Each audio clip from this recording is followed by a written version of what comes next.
to get lucky.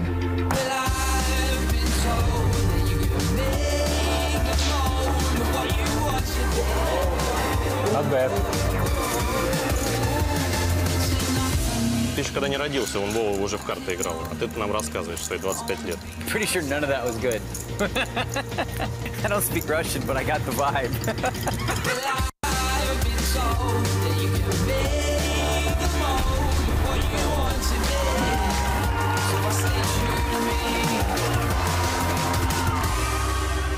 I want to win all time. Yeah, everybody wants to win.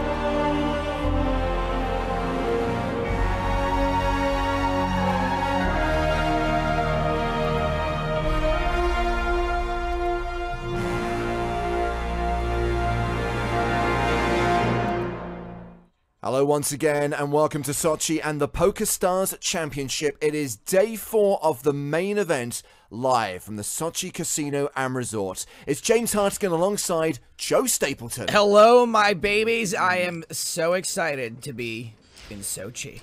Just 3 days left of this tournament. Today we play down to the last 2 tables. Tomorrow we play down to the final table. The final 6 come back on Wednesday the 31st of May to compete for that trophy and the title and the first prize of just over $500,000.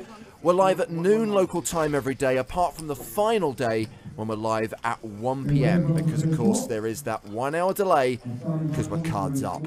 Looking forward to hearing from you over the course of the day. Hashtag PokerStarsTV if you want to get in touch on Twitter. Make sure you follow us at PokerStarsTV.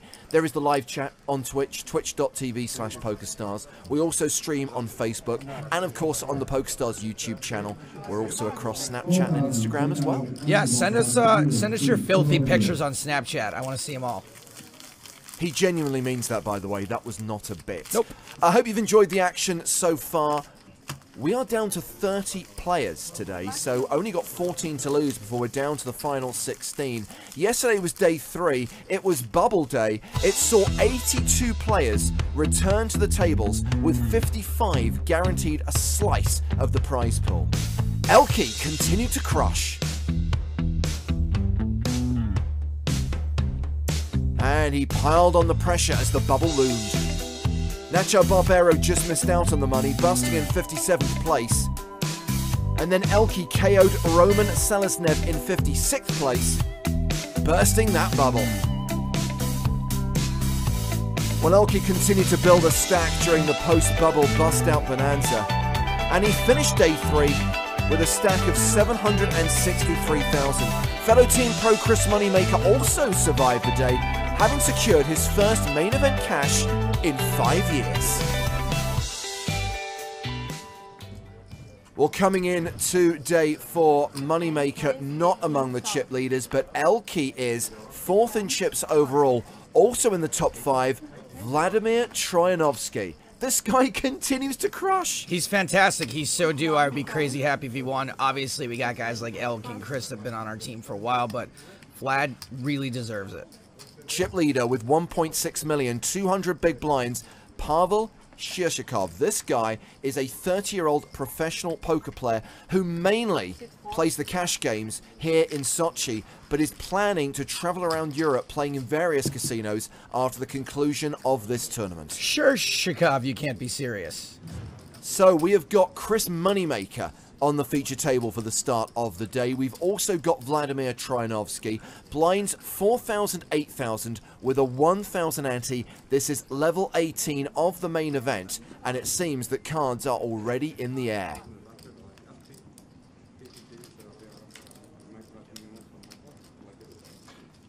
So we are going to pick up the action on the first hand of the day. In fact, that hand is already over. Vladimir Troyanovsky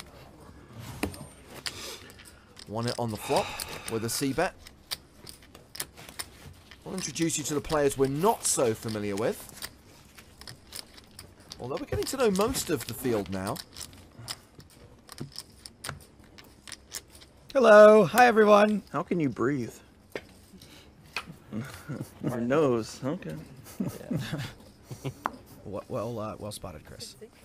Well, the guy with the face mask is Ruslan Vojtovic. He is an online qualifier who got his seat to Sochi in a spin and go. Wow. Sit down, pass. Sit one, pass. Sit three, Well, that pass. Sit four. is a walk.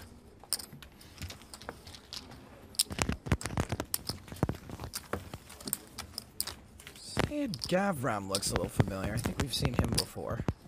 Sayed Gavram is from Iran, where he runs a sports betting company. He's a huge poker fan, normally plays poker in Cyprus, travels there to play the cash games, and all of his results come from Cyprus with one exception: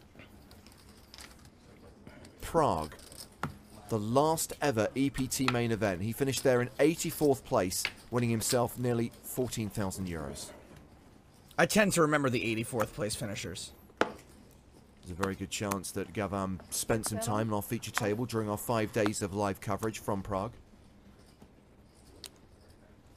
Sit eight, raise 18,000. Here we go, a raise from Vladimir Trinovsky. Pass. Moneymaker has folded. This is Oleg Chebotarev. He's been on our feature table before. My apologies, it's Artem Savchenko who's got the mask over his mouth. And what's his story? He is another PokerStars qualifier, although he won his seat for $530. Total live earnings, $5,800. Sit one, raise. 3-bet from former chip leader Nadar Kakmazov. I like to call him the Big Cack. Kakmazov has notched up plenty of 5-figure scores on PokerStars.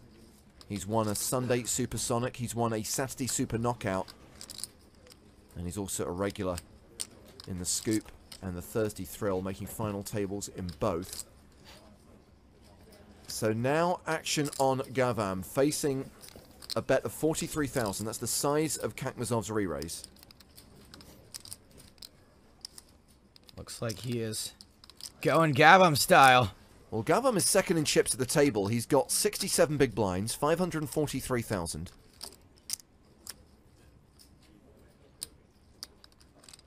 Cold 4-bet. Sit five, raise. Hold on a sec. 90. Hold on a sec. I got no choice. Спасибо, Надо. Well, to be honest with you, I'm a bit out of practice and a bit behind because this is the first one I think we've seen since we've been in Sochi, but this is a 4-bet. I don't like the Russian 4-bet alert. 96,000, and the action back on Kakmazov.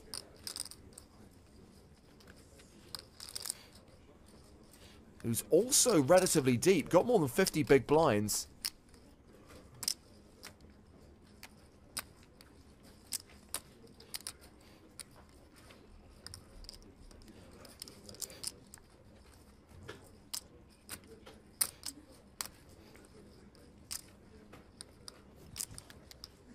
And he folds. Sayed Gavam chips up to 623k, second in chips at this table behind Vladimir Сколько Trinovsky. задержка? Минут 15? A reminder that chip counts of all the 30 players, plus updates from the 3 you outer would. tables, can be found via the PokerStarsblog.com. 30 remaining from the 387 who started. Our ambition today to get down to 16 in the PokerStars Championship Sochi main event. Just remind you about your box. Daniel has tweeted, hashtag PokerStarsTV, morning all day on the sofa with some bank holiday grinding. It is, of course, a bank holiday weekend here in the UK. I believe it's Memorial Day in the United States. It is, absolutely. Wherever you are in the world, hope you're enjoying the action. You know, I was going to say happy Memorial Day, but it's not really a happy thing. Nice to have the day off, but to remember all those sacrifices that were made. Sit down. Action Folded around the table Sit 4, raise. to 16,000. Kakmazov, who raises from the cutoff, makes it 16,000 to play. And very quick, raise and take it. Yeah, so it's the player in the orange top who is Ruslan Vojtovic, the aforementioned spin and go qualifier. Покажут только потом. I know many of you are interested in the fate of the qualifiers. I know many of you were asking yesterday about the Vladivostokian Oompa Loompa, the man who works in a chocolate factory here in Russia. You know, James, when you say Oompa Loompa, I don't think people think candy maker first. He's not orange. No. He is of average height. Correct. And he's not slave labor. That is true. Timo Bubnov spent some time on our feature table yesterday. He won his seat here in a spin and go. He does work at a confectionery factory in Vladivostok. He's actually the chief engineer there, but he's got plenty of poker experience, having played the World Series of Poker in 2011, 2012, and 2014. He's also a huge fan of watching poker on TV, but I imagine, being Russian, he's probably an Ilya and Dennis fan rather than a Stapes, Hartigan, and Broughton fan. To be fair, even English speakers aren't really fans of ours. You know, I've heard his main job as candy engineer is to make the snozberries taste like snozberries. Not as easy as it sounds. So this is Kakmazov versus Trinovsky. Nadar's raised to 16,000, called by Vlad out of the big blind. Trinovsky has checked this ace, king, deuce flop, and Kakmazov has continued. Just to prove my point from before, James, I just tried to favorite a tweet that says we're the best commentary team in the business, and then it just said that tweet is not found. So Vlad check calls for 14,000. The turn card is the 7 of spades, so the board just got a whole lot flushier. And the action goes check, check, taking us to the river, which is the deuce of hearts. Vlad checks. King. And announces king as this is check to showdown, and a king is good. Trinovsky ships it Нигде паса нет, да? and chips up to nearly 860,000. Пекушкой. Ну, конечно. I expect we're not going to see too much out of Moneymaker today with a 34 big blind stack. Я не сомневаюсь, у меня тоже неплохая. He's going to have to be pretty snug. He's got that awkward stack size. Yeah. The only shorty at the table is Ruslan Vojtovic, the spin and go qualifier in the orange Это top. правда. He's playing 14 big blinds right now.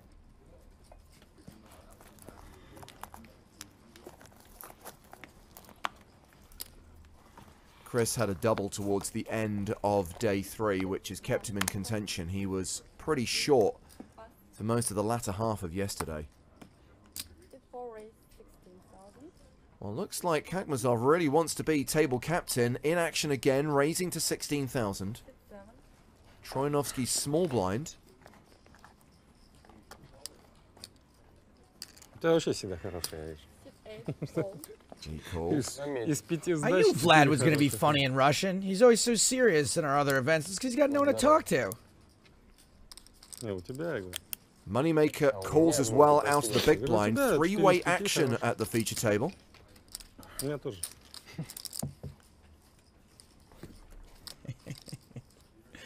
Well, the flop is Queen Jack 8. I love this comment I got on the Moneymaker bad Photoshop I did. Jamie says, if he dies, he dies. Sit 4, check.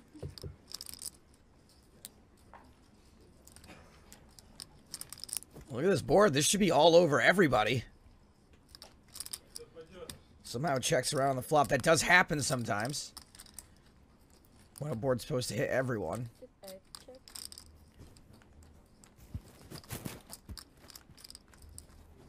Looks like Moneymaker will take a stab at this on the turn. 20,000 into 56,000.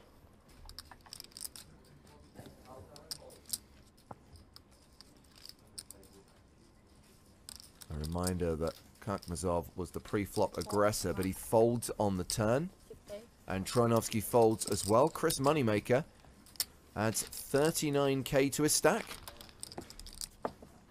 Up to almost 40 big blinds now. Do you think that we can have another poker boom? Chris Ruble Maker? Два раза, когда я снес, и то хорошая была. Туз 3 разные, и дама 10 разные.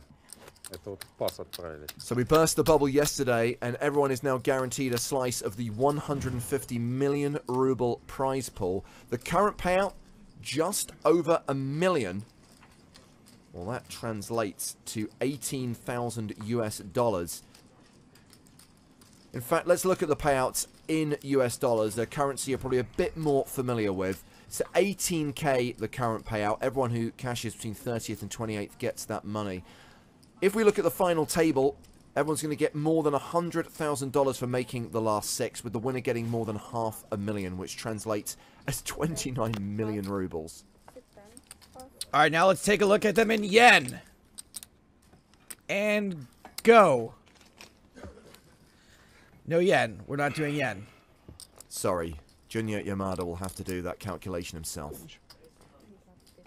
Junya business. So Vojtovic has raised to 20,000, and we're going to see a big blind defend from Oleg Chebatarev. So this guy has total live earnings of $82,500. His best ever cash was for $28,000. This one, check. Big opportunity here to crush that biggest live cash. And that was a simple C-bet from Vojtovic, which won him the pot. And the spin and go qualifier is now hovering around the 20 big blind mark. Do you think when you win a spin and go to get here that you are confused when you start with like a deep stack? You don't have like 6 chips. We'll better get to this hand because Elke is in action. There is a player all in, and that player is Mikolai Vaska-Boynikov. He got it in with jacks against Elke's queen 10. And Elke just rivered a queen to eliminate Mikolai. Whoops.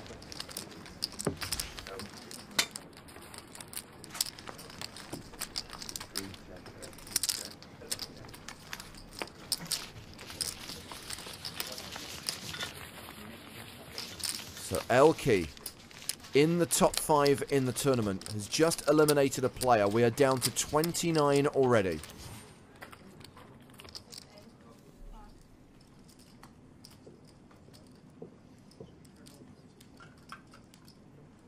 Back to the main stage, where there's been an under-the-gun raise from Sayed Gavam. Actions on Chris Moneymaker on the button.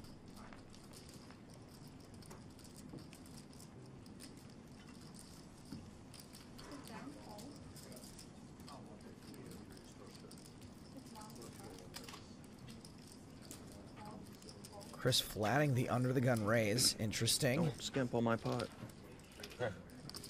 So Chris has got the kind of hand that thinks is strong enough to play out of a 40 big blind stack in position, but doesn't necessarily want to play a huge pot with it. No re-raise. So 3 players go to this 6-6-3 flop. And by the way, I think we've lost a player from the table. I think someone was taken off. You know, we have to keep tables balanced. Exactly. So I think Artem Savchenko, who had the face mask on, has been taken to one of the outer tables. The Wizard Nerd Ninja? I'm afraid so. 6-5, red. Gavam style. Continues. Just about a third of the pot, though.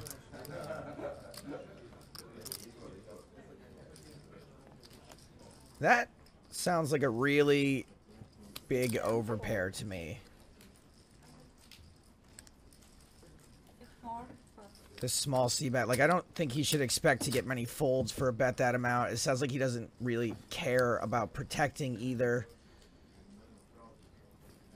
So the deuce of diamonds on the turn. 106,000 in the middle. Moneymaker, the effective stack, with 278k behind. You know, of course, James, that my poker analysis nickname is Jon Snow. Because you know nothing? Correct. So Gavam does not barrel turn. He checks the action to Moneymaker. And I think Chris is going to have a lot of medium pairs. when he flats on the button. 7s, 8s, neeners. And it looks like, you know, bet here continues to tell that story. He's got plenty to protect against that he would want to bet, not give a free card.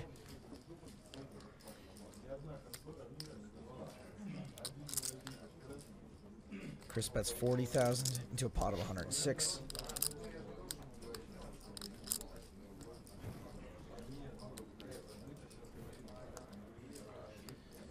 If Gotham has a big overpair, I would expect him to raise here a fair amount of the time. 40,000 into 106,000. If he was making a weak C-bet with a hand like ace-king or ace-queen, just hoping for a couple of folds for cheap, then I think we see him ditch this a lot of the time.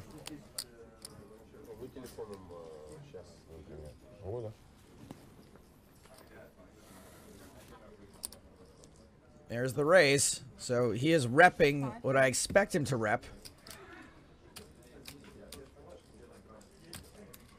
What kind of hands was Moneymaker flatting with on the button? I think 7s, 8s, 9s. Any random 6s in his range? Random spades he might have? I mean, I think he can have ace-x of spades. Plenty. So the raise is to 130,000. An additional 90k for Moneymaker to call. But remember, he's not that deep. 238k left. Fewer than 30 big blinds.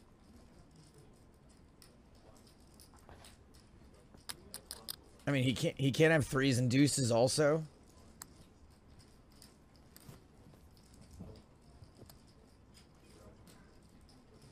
Four, 5 of spades would be a lovely hand right now. I don't know, he looks like he wants to go all in.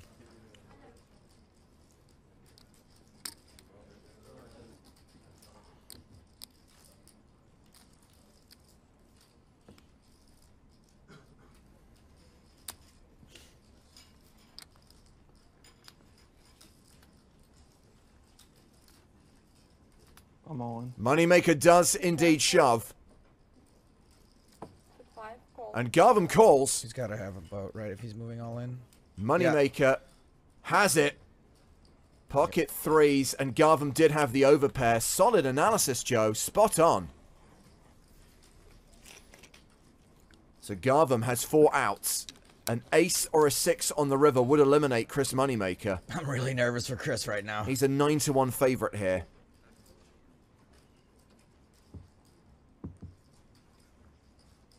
The river is a 7. Moneymaker survives. He doubles up through Garvin. Huge double up for Moneymaker. Chris is now playing more than 650,000. Moneymaker up over 80 big blinds. And we spoke to Chris before the start of play. Woke up at 5 a.m. this morning, so, you know, probably not the best of schedules for a noon start. I've been waking up at 7 a.m. working out every day. I just couldn't go back to bed this morning, but overall I feel pretty good, ready to go for day 4. And we're seeing you with the headphones in quite a lot this tournament. What kind of music are you listening to? It's a mix of meditation and Rocky.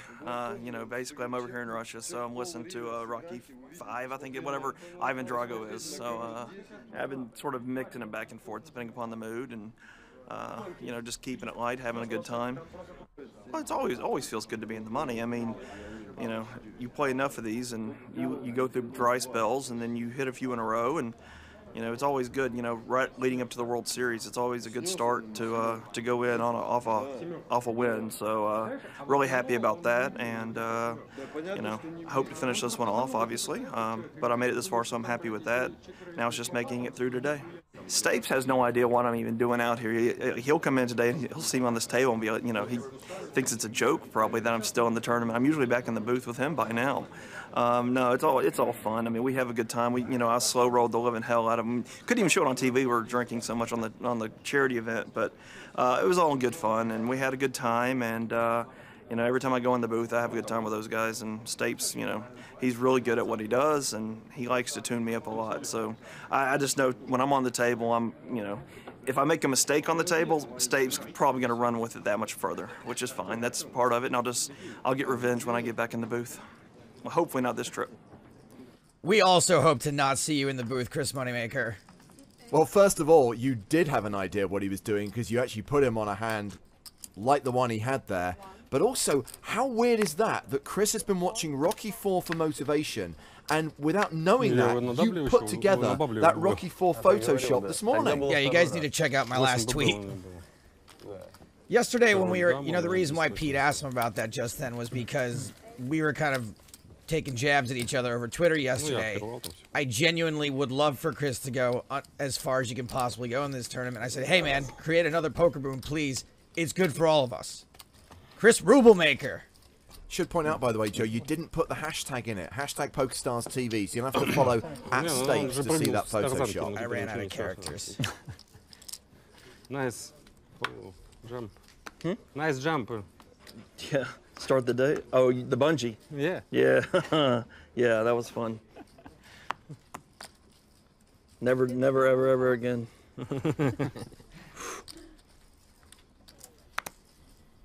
Sad thing is the what they showed was the edited version. They didn't even show the.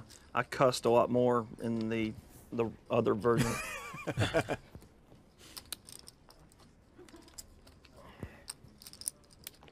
If you missed it yesterday, we'll put it out again at some point today. There is a video of Chris Moneymaker doing that bungee jump, and oh my god, you should see his face before he is literally pushed off that platform.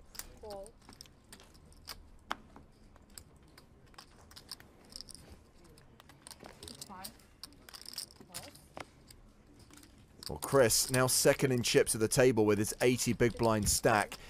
You said earlier on, Joe, that we probably wouldn't see him play that many hands. He was slightly crippled or handcuffed by having the 30 to 35 big blind stack. Now he can open up his game. He has been called here in two spots, Kakmazov and Vojtovic. Vojtovic defending his big blind, only has a 15 big blind stack. 8-6 deuce on the flop.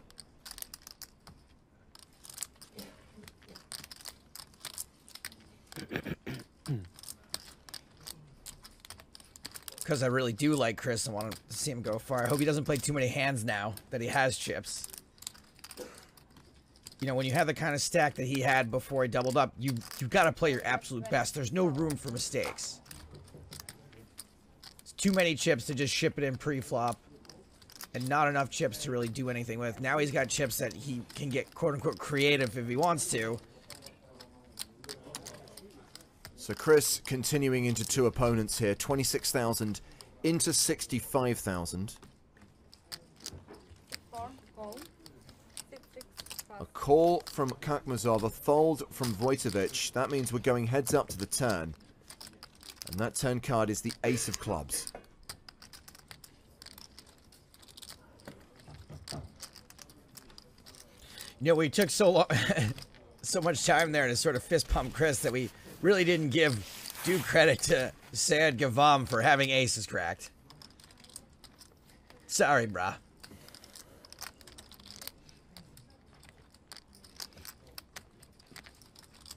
Moneymaker slows down on the turn, checking the action to Kakmazov.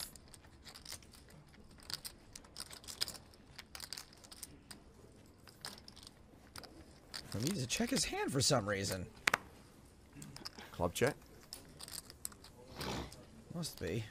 Gross.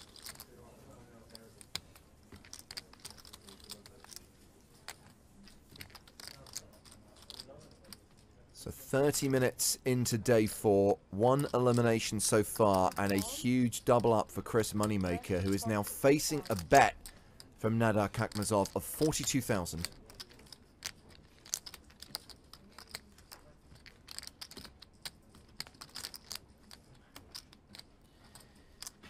Interesting when you check your cards there, because if it really is a club check, which I think is most likely, don't you sort of give away your hand that you don't have an ace?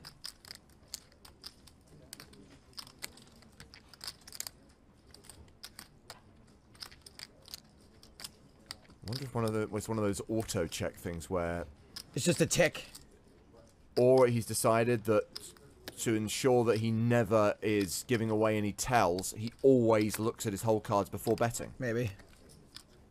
Right, a habit, I guess, is more what I was saying. Yes. A tick. Well, Moneymaker calls, and this hand is going to the river. More than 200k in the middle. One betting streak to come. Yeah, the Piter 333 on Twitch agrees with. He says, you know what you have, but you still check your cards. 6 of diamonds, pairing the board. Hit 10, check.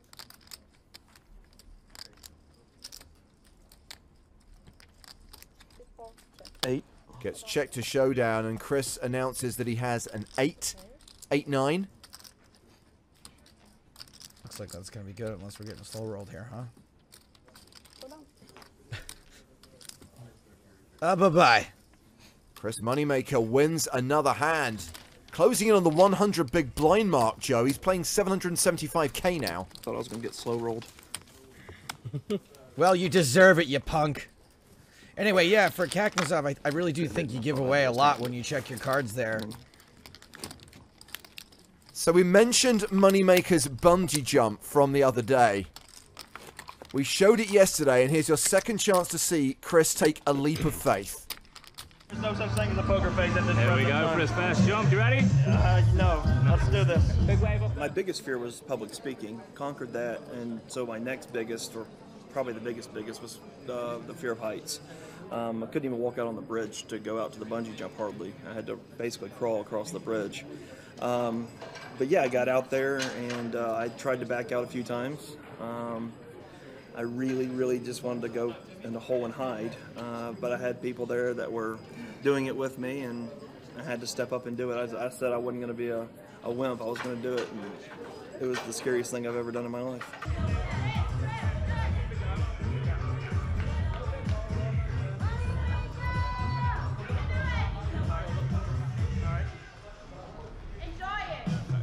Okay, big smile to the right. Arms up nice and wide for me, let him go to the tower. Here we go. 5, 4, 3, 2, 1. Well done, bro. Oh, God damn it.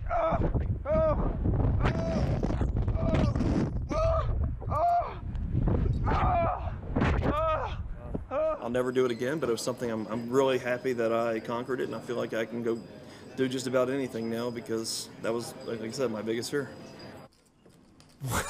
I can't believe he actually did it. What's weird is that he kind of took it like a man, sorry to use a sexist term, as he was falling, but then once it was over, then he lost it.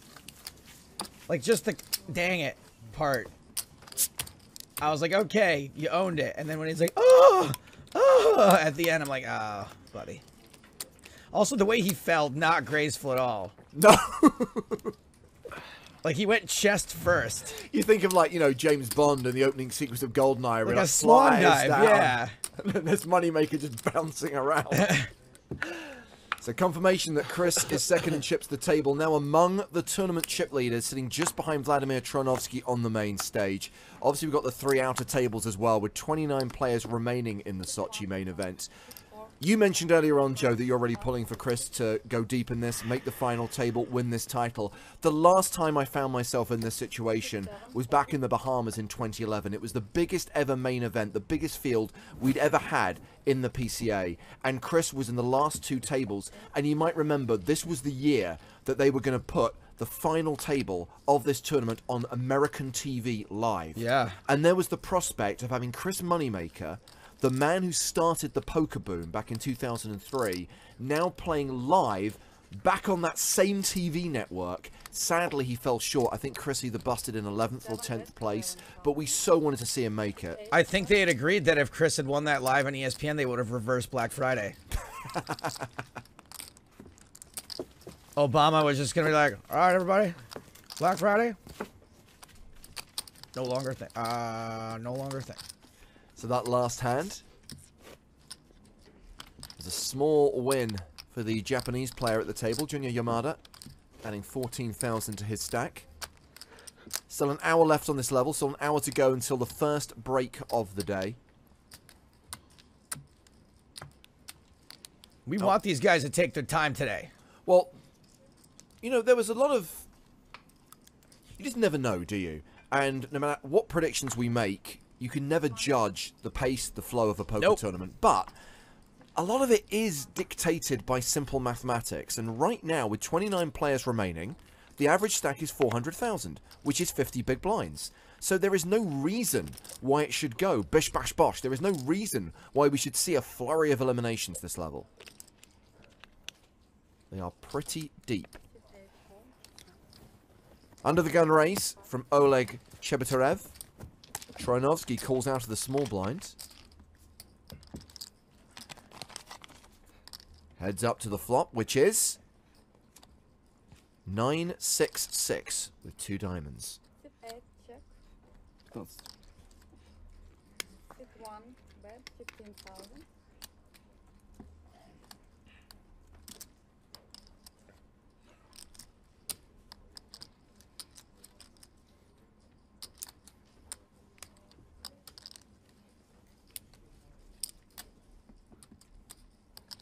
Continuation bet of 15,000 from Chebetarev. Sit 8, fold. And Troinovsky calls. 4 on the turn, 4 spades. Sit 8, check.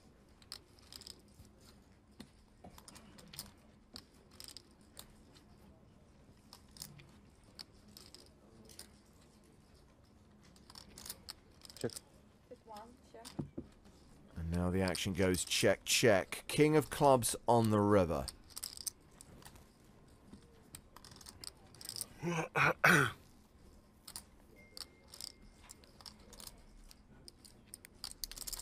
Chris Moneymaker, by the way, has just tweeted. Took a photograph of his chip stack. Someone found some lost chips. Sit 8. Thank you, Chris, for promoting the live stream here on PokerStars.tv. As we continue to cover this main event through to its conclusion on Wednesday. So action has been checked here to Chebetarev. A reminder that he was the pre-flop aggressor. He did continue flop but check back turn. And now looks utterly tortured. Could be a situation where he, 1, bet 25. if he's genuinely tortured, he knows that he's unlikely to win at Showdown and has to bet this.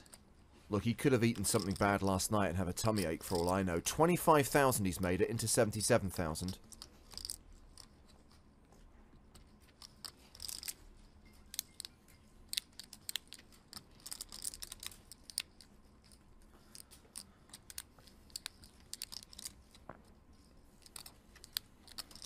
Danny H on Twitter. Reminder, the hashtag is PokerStarsTV. Good morning, and I tuned in too late. It's not the same feeling without Joe's Hello My Babies. Hello, my baby.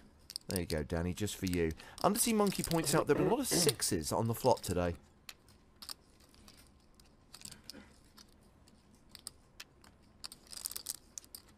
Look at Vlad. Love this guy. That's Salt and Pepper Prince. It does look like a bet that he just really wants called. Vlad feels like such a dope when he calls this. Like, Очень сильная рука у меня. Блядь, ничего не бью теперь.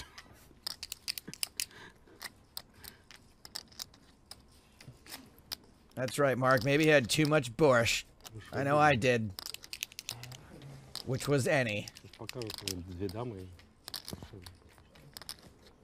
2 туза. Смотрите. There it is. Donation. Король валетов. Красавец. King Jack. You rivet it. Obviously, it was not the river bet that was torturing him. Наказывала за трусость. Well, already people are sending through who they'd like to see at the final table, which 6 players of the 29 remaining they hope to make it to the final day. Elkana says the dream final table would include Moneymaker, Elke, Troinovsky. The 2 players from the straight versus set hand yesterday, that was Lakov and Zadinsky, and also Jason Wheeler. Sadly, Jason Wheeler eliminated yesterday in a huge pot, which saw Pavel Shirshikov take the chip lead, a situation he still has now. Top pair versus a set, if I remember. It was a straight versus set. Oh no, sorry, the Wheeler. Yeah. Yes, it was. It was top pair, top kicker versus a set. So Jason Wheeler gone, but there is still the chance that Moneymaker, Elke, Troinovsky, and those other 2 players could make it through to the final day. A reminder that out-of-table updates available via the PokerStarsblog.com. Let's just check on the chip counts. We believe that Pavel Shishikov is still chip leader with more than 1.5 million. This hand at the feature table was folded around to Moneymaker in the small blind. He completes. And maybe Chebotarev does have a case of the gyps because... I need a mirror so I can see what he's doing. There we go. I don't think you want to see it. Yeah, I agree. It looks like he's got a case of the hotties, maybe. Yeah. Well, he's decided to raise from the big blind. Makes it 26,000 total.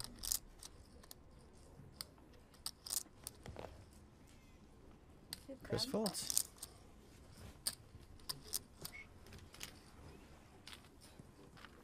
On to the next hand. Still pretty good. Is that what I had? Shows the 9-4.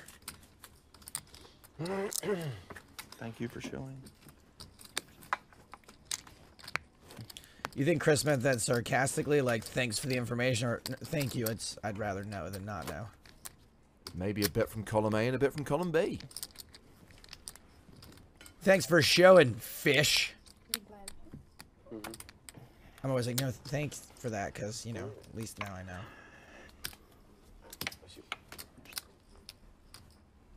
Sit 5, pass. Sit 6, pass. 7, pass. Sit 8, pass.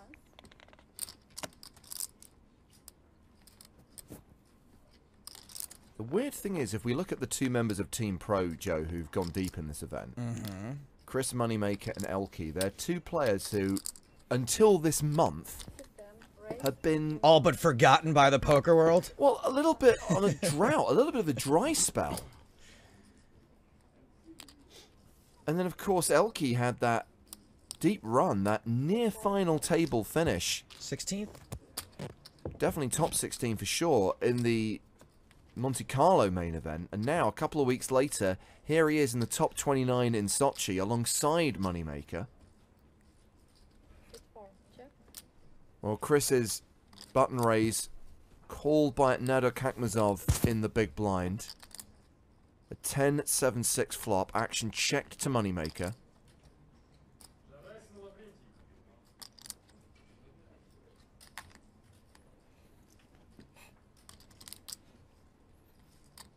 You must bet.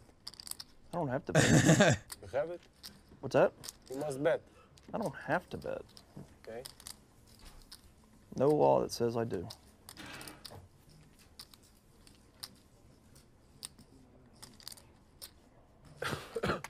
There are some weird laws on the books in Russia. You might want to look into that. Sit 10, bet 20,000. Well, it may not be compulsory, but Chris Moneymaker has opted to bet, continuing for 20,000. Free will's an illusion.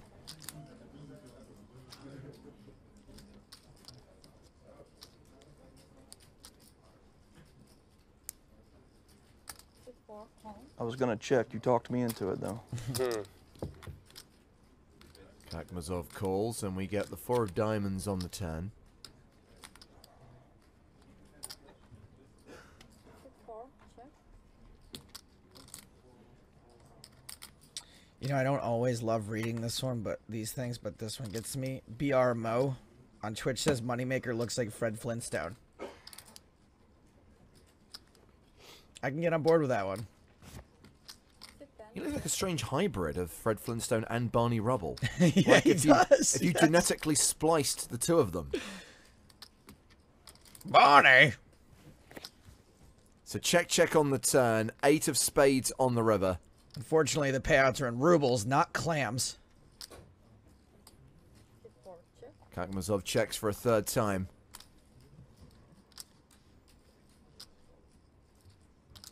Just to be clear, Chris Moneymaker does not have to bet.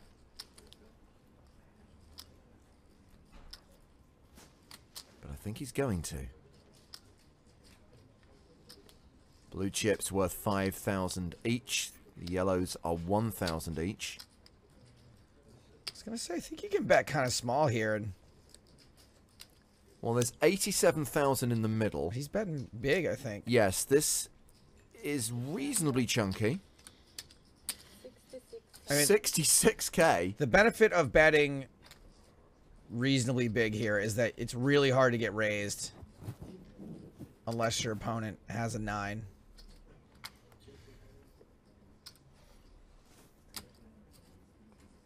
So there's a lot of hands you can turn into bluffs. There are just actual pure bluffs. And of course, you yourself can also have the 9. So I'm actually liking Chris's approach here than what I was going to suggest. Better than.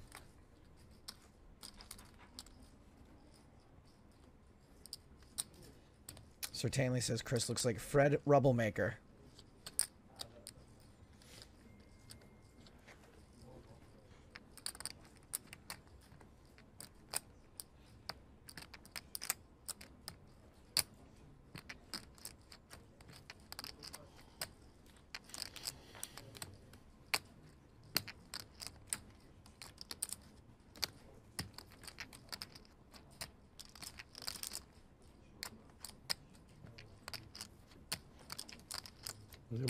Kakmazov folds. Cool.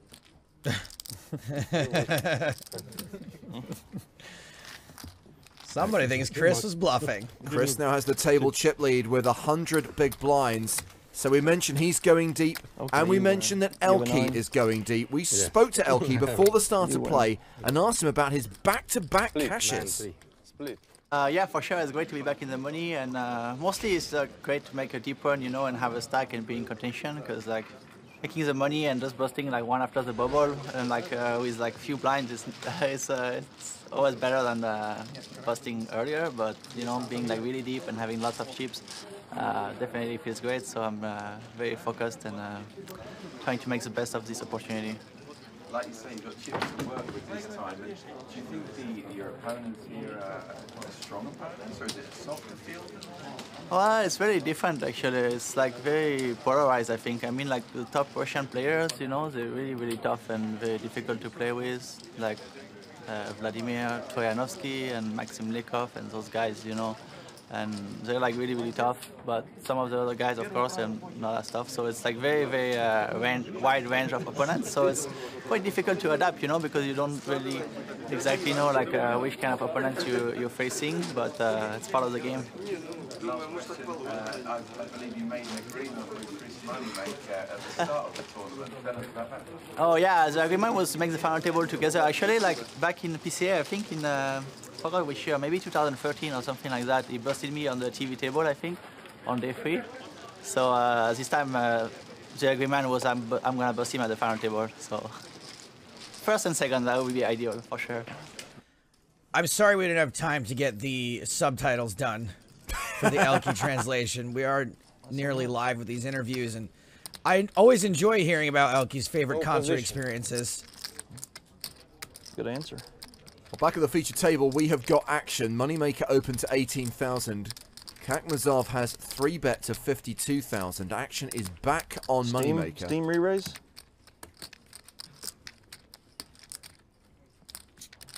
This time I'm ready, Joe. If Moneymaker pulls the trigger, I'm ready.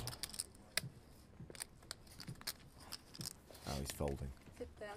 Put the safety back on.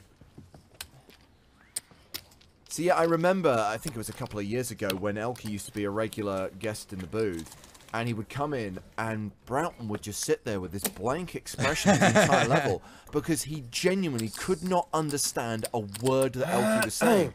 And it took him, I'd say, a good 2 or 3 events to even be able to pick out the occasional word. I think that's why I got my first couple jobs in poker, because I just put that on my resume, like, speaks fluent Elke. Like, I'd never had a problem understanding him, but I do realize how ridiculous he sounds.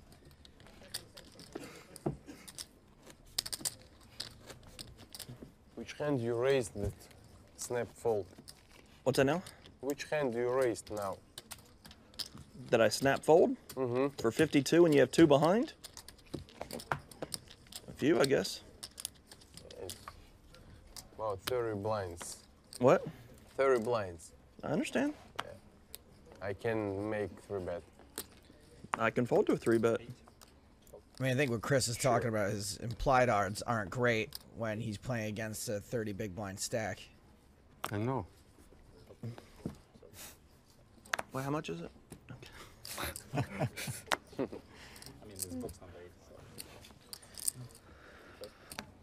Well, you know, if I bluffed you, I probably would have shown it, so.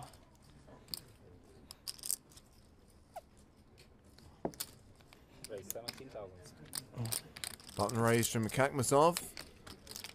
If I would have bluffed you, I folds would from have the shown, blinds. so. I would have shown you a bluff. Как говорит, тебя заблефует, так сразу покажет. Well, we are heading to the outer table now. See? There is an all-in There at you go. one of the outer Translation. tables. Oleg Lipkin has moved all-in, and the decision is on Dmitry Grinyenko. All in. Okie dokie, that's 2 triangles.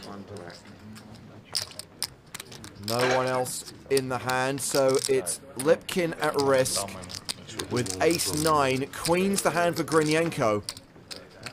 Lady King's the big favorite. The flop. 7 deuce deuce. Spades not a factor. That is a jack on the turn, a deuce on the river. Queen's hold, and Oleg Lipkin is eliminated in 29th place. Спасибо за игру. Cashes for just over 1 million rubles, roughly 18,000 US dollars. Oleg, over. So down to 28 with 41 minutes left on the level.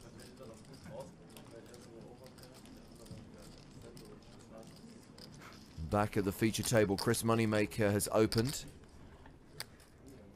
Raising to 18,000. Action on his nemesis, Nadar Kakmazov, in the cutoff. Let's play. And Kakmazov has 3-bet, re-raising to 48,000. Here we go again. He said I can 3-bet, and he has in fact 3-bet.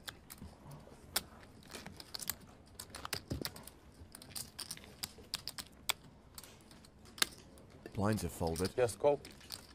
I don't know yet. I think you folded. I might. Do you want me to fold? No, I don't know. I wanna 4-bet. You Can wanna- you do it? I could, but Huh? I could. Okay, let's go.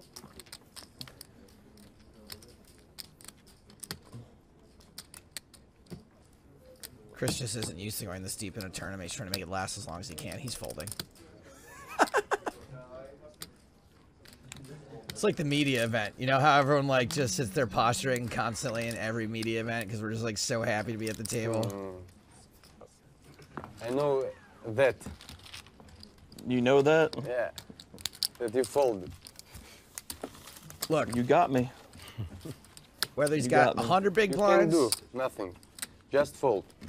No call, no raise. I got 3 options. I just choose You the. win now 3 good pots, and now you will fold all what you open on 3-bet. That's right? For the most part, yes. Okay. It's like a Bradley Cooper character. Moneymaker still table chip leader, actually pretty much tied This with time you Vladimir must be Troinovsky. careful. They both got 95 big blinds. This time you stacks. must be careful. Yeah, all time. At this table. I'm always careful.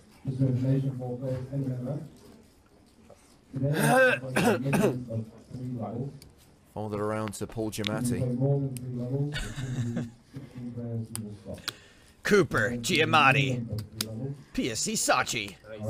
Sayed Garvam raises to 17,000. Action on Yamada in the small blind. Groove Yamada. Oh yeah, flat, check it out. That's a small blind 3-bet. Troinovsky in the bag. Raise 49,000. 3B in the SB. So Vlad has folded. Action back on Garvam. And he has passed as well. Yamada hovering around the 40 big blind mark. Low man at the table. Spin and go qualifier Ruslan Vojtovic. He is in the danger zone. Danger zone! With just 16 bigs. PMO. This past scoop. Yeah. Although 16 big blinds better than no big blinds. Just hearing reports of another elimination. Okay. He took all your chips. That's fine. Yeah. We've just lost Yehor Filipenko out in 28th place, eliminated by Anton Gilov. No, not Yehor Filipenko!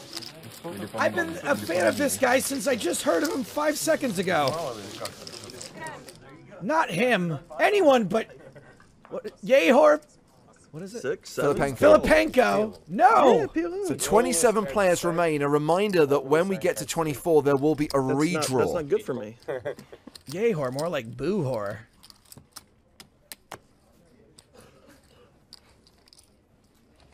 Boo to that joke. Boo.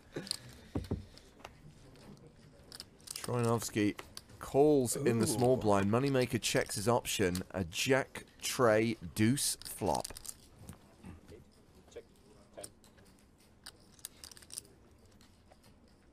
He said 10. Bet 10,000. Oh, I thought it was because you said 10. I had to bet 10.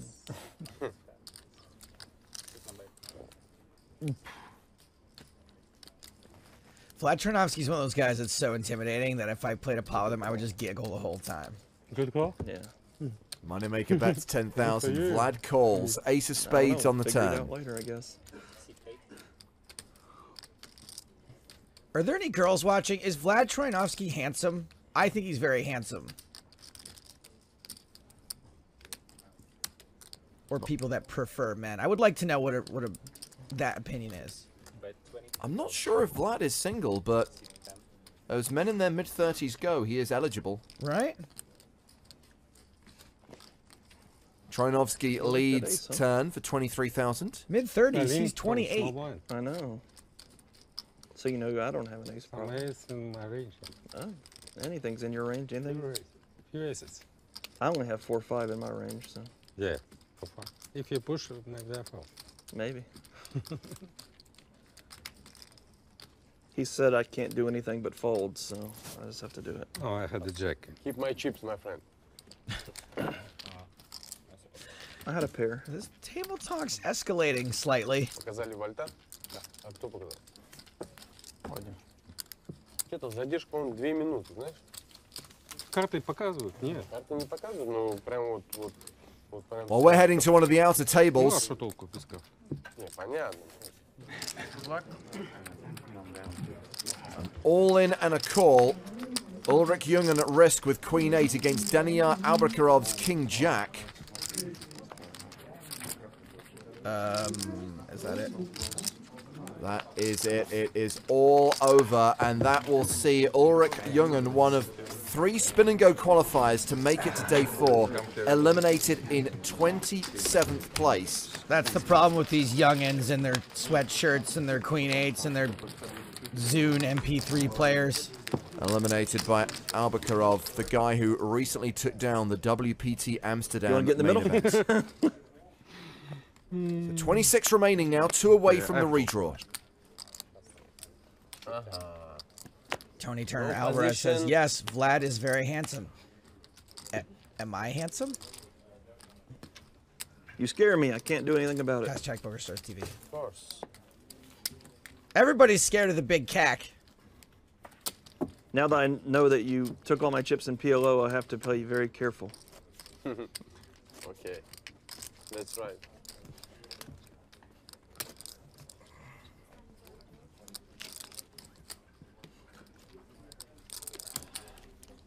Это заумно, да? Да, вот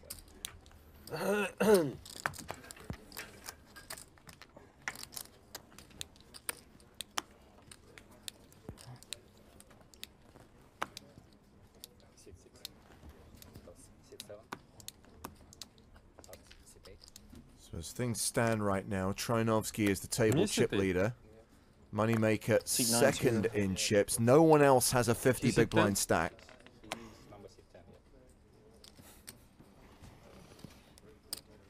Very aggressive. Aggressive man. Very aggressive. Teddy KGB. You watch Rounders? I don't understand you. Rounders? Rounders, the movie. Rounders. Very aggressive. Yeah. Kids got alligator. The impression's not very good. Говорили как раз так вот примерно. Что за фильм? Rounders. Я не смотрел. You've never seen Rounders? No. You must go watch Rounders. Go now, in watch fact. Rounders. Leave your stack Yes, here. watch it. Как, ты не смотрел? Вот эти КГБ. Смотрел. How old are you? How old? 2-8. Yeah, you're young. Rounders was, you probably weren't even born when Rounders was out. Pretty close. How old are you? Old enough to know what Rounders is. We don't have to get into specifics, sir. That is one sweet ponytail right there. This is a friendly game. I'm 41. 41. You 41? No. Hey, what do you have to, you're older than me? Yeah. Everybody knows Vlad just celebrated his 28th birthday last month. Raise 18,000. You're young. Troinovsky has raised Not in this game. 18,000.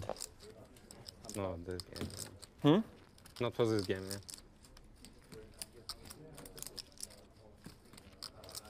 I'm old, you're just a dinosaur.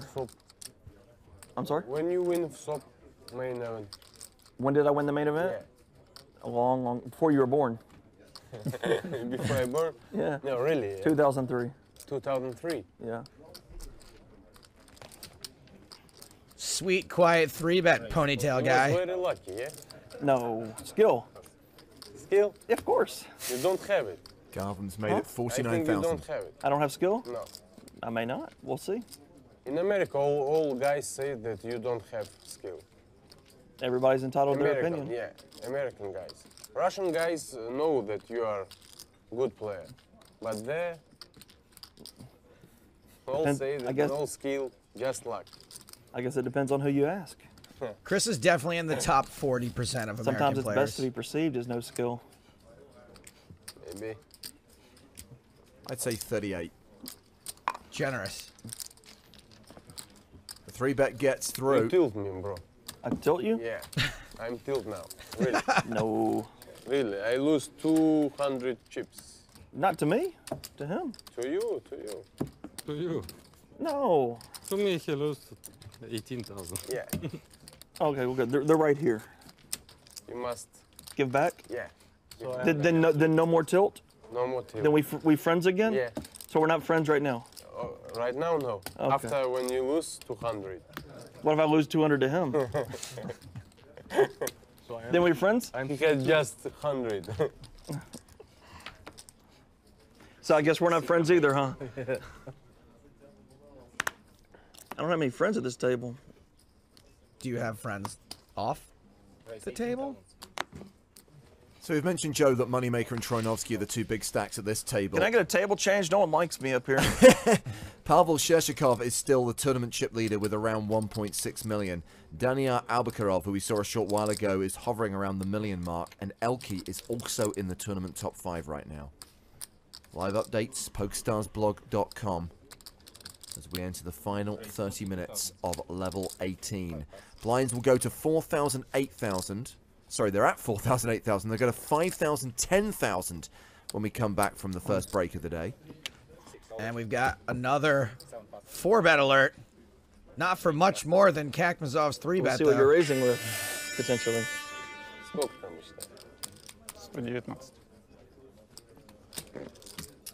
You know, in this day and age, it's really way too close to an air raid siren for my liking. How about this one? No, that one makes me nervous too. I've got this. I swear it was just 2 beers, officer. I've got this. Hang on.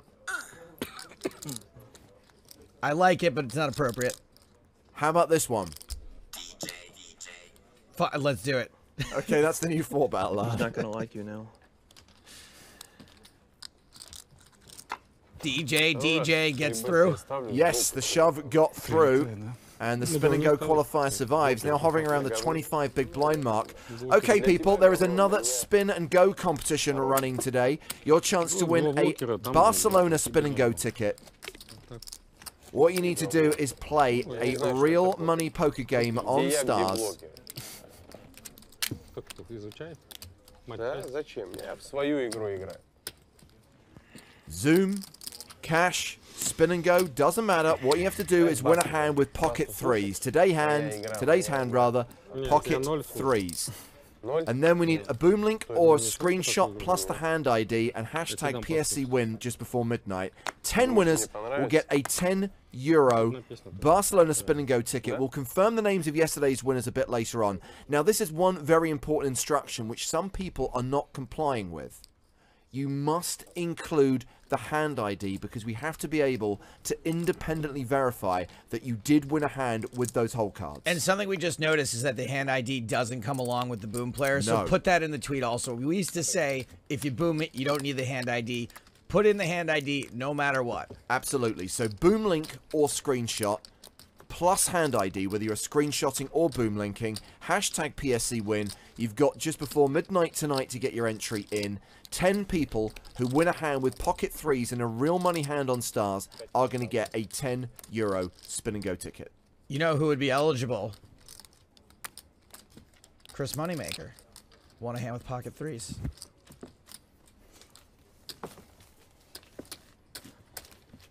Wins another hand. Yeah, Right. Moneymaker up to 96 begs.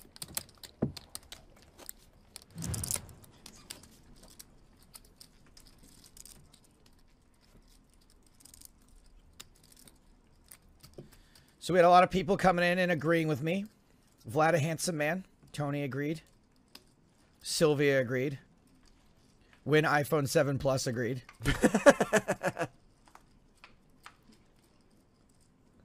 Bent Boxer on Twitch also agreed. Okay, good. Glad to know I have good taste in men. I think my number one of this table will be Vlad number 2, Gavam. I just like a flowy mane.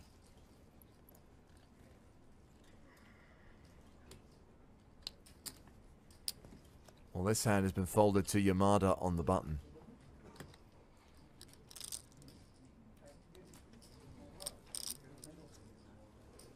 This spam account just copied our boss's tweet. Yamada raises to 18,000 and Vladimir Trinovsky will 3-bet from the small blind. Raise 55,000. Chris Moneymaker folds the big blind action back on Yamada and he folds. Vlad and Chris, top of the pile here at the featured table. Nobody else can even really mess with them. Everyone else at the table's got fewer than 40 big blinds. What a spot. Yeah, average stack right now close to 450,000. If you take Moneymaker and Trinovsky out of the equation, the biggest stack at the table is Kakmazov with 292,000. But, crucially, no one, including the spin and go qualifier Vojtovic, is really at immediate risk of elimination. No one has fewer than 20 bigs. Wonder if there's anyone shorter at the other tables. Когда-то я должен с батона открыться. Ты еще ни разу не открывался с батом? Поставим. Понятно, такой шанс ты сейчас не упустишь, да? Number 18,000 raise 18? Trinovsky raises the button and gets a call from Nadar Kakmazov in the big blind. Heads up to the flop. Yeah, check. James Cameron's about to start a home game. Can I play? No. Sorry, buddy. I tried. Queen, Jack 10, straighty flop. Почему? А? Почему? Ну что, на бата не открыл любую. Любая Я картинка. 8-9 защитил. У меня может быть 10-2. Согласен. You know what they're saying? А у меня? Do you want to collude and check it down? 3. No one understands what we're saying. Should we just check it down? Да, 18. Kidding. Just kidding. Bet 18,000. Trinovsky continuing flop for 18,000. Может быть 6-4, например. And Kakmazov folds. Какой-то Now, Joe, I 6-4 had уже told после myself паса, ты that after сказал. yesterday's extended 007 Я же chat не мог that we wouldn't озвучивать. discuss anything relating to the Понравился, James что ты- Bond movies today. That's Ты obviously a рассмотришь и lie. эту Well, возможность. Jeremiah is taunting me by asking me trivia questions on Twitter, and I just don't feel I can ignore it. He's taking the bait, everybody. Jeremiah asks, which actor played both an antagonist and protagonist in two separate Sean Connery Bond movies? I know the answer, obviously, but I'm going to give you the chance to get there first. Well, I mentioned an actor that did it yesterday, but it wasn't. That's true. It wasn't in a Connery movie. That was Joe Don Baker in a Dalton movie and a Brosnan movie. During the Connery era, Charles Gray played one of Bond's allies, Henderson, in You Only Live Twice, 1967, and then went on to play Ernst Stavro Blofeld in Diamonds Are Forever, 1971. I assume that's the answer you want, Jeremiah. Thank you for your question.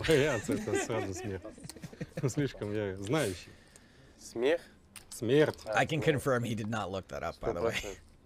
Заднюю включишь, и все сядут на голову. So when he played Blofeld, was it just like the back of his head or something? No. It was just the same actor. But they don't always show Blofeld, right? Isn't he sometimes just like in the early movies, he was just a shadow, or then he showed him from behind. But by the time we get to the later movies... How many actors have played Blofeld? In the official franchise? Well, including Daniel Craig. Okay, let me write them down. Are you including the actors who were not seen on screen? No. Let's just count the ones that were on screen. Okay. This goes check on the turn while James works on this. Check on the flop also. Extremely straighty, extremely flushy board. It almost cannot get any straightier or flushier than this. And Kakmazov is going to win this pot with King High.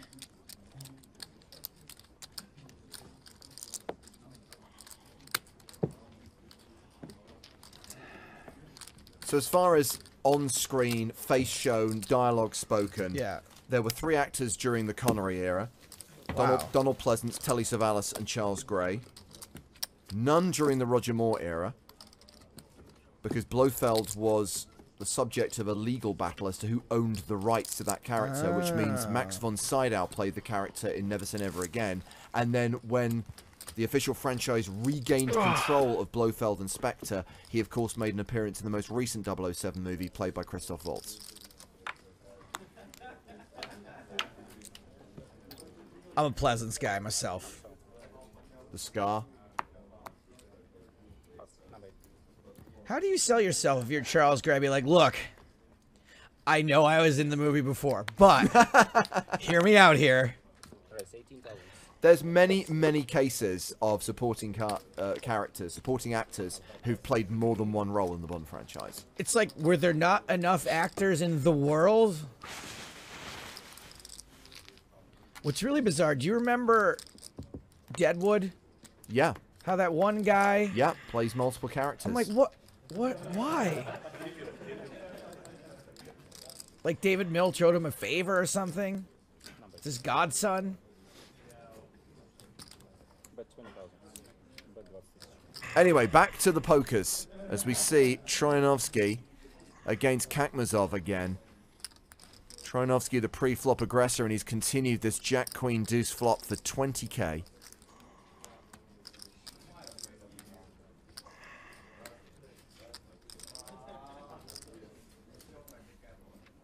And that's enough to win him this pot. 20 minutes left on the level. We're at 26 players from the 387 who started.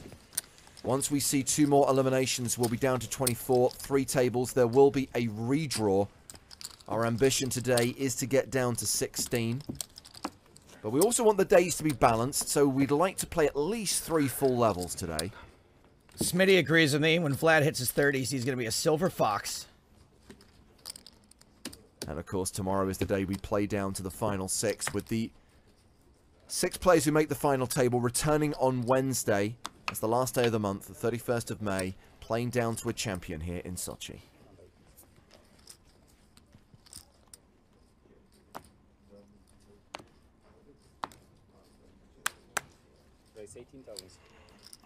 Under the gun raise here from Vlad, 18k.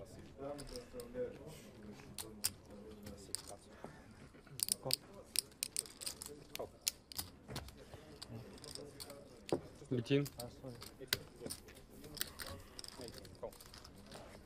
Junya. Junya business. Defending against the under the gun raise. 7-4 tray, 2 clubs.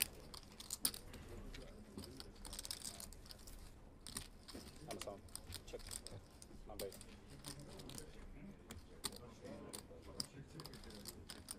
Bet 20,000.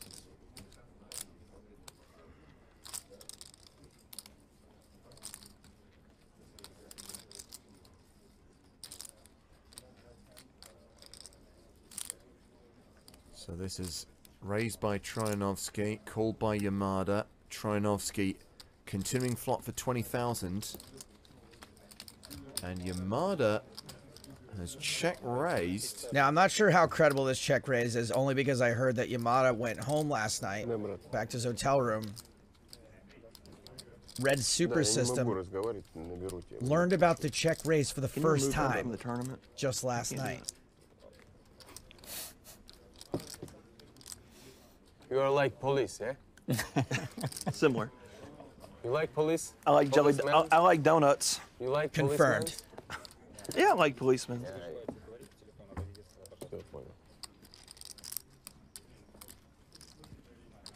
Of course, you are from America. From America, you like.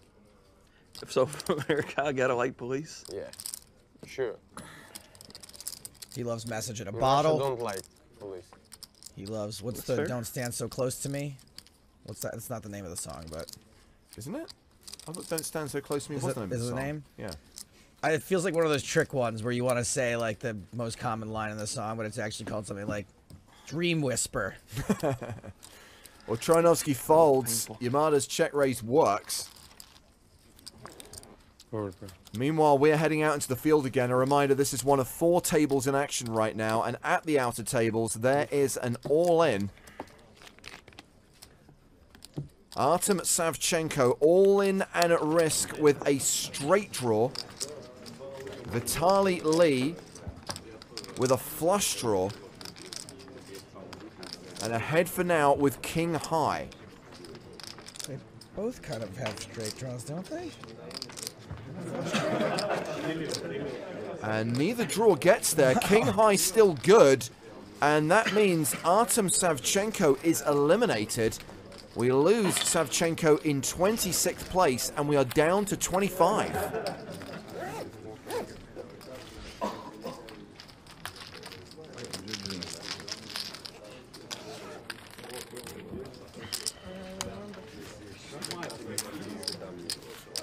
So one away from the redraw. Now, should we lose another player in the next 15 minutes, I think we'll probably take the break early.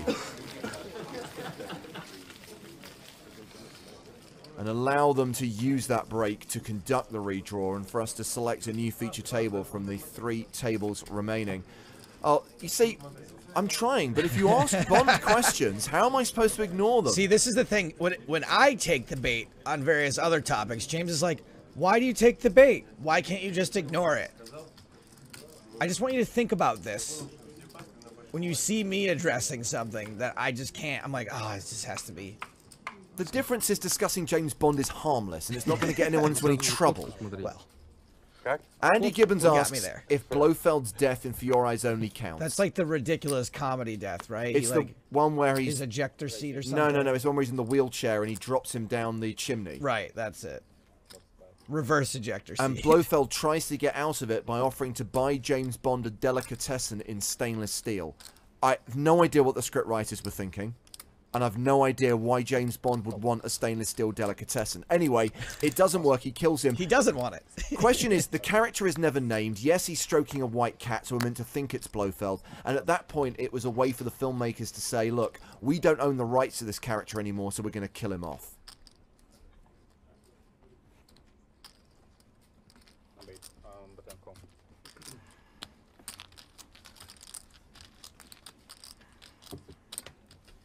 Sorry, we just suddenly went quiet because it was announced that we're getting burgers for lunch, so everyone's just like, oh, no, burgers. I'll pick us up in this hand. Kakmazov raised from under the gun. Gavin called. In the very next position, Moneymaker defends his big blind, And he is gonna Bet 25,000. donk lead this flop. And get 2 folds. Easy game. When you flop it, it's always easy. Easy money. John Holmes on Twitch asks, flush? why would Bond not Flush is want a good. stainless steel Yeah, flush was delicatessen? good. Which one you have? What's that? Yeah, which flash you have? Does it matter? That's for interesting. You see on TV later. No, it's not work. Let's go. Then I can't remember. Bad memory. I'm old, remember?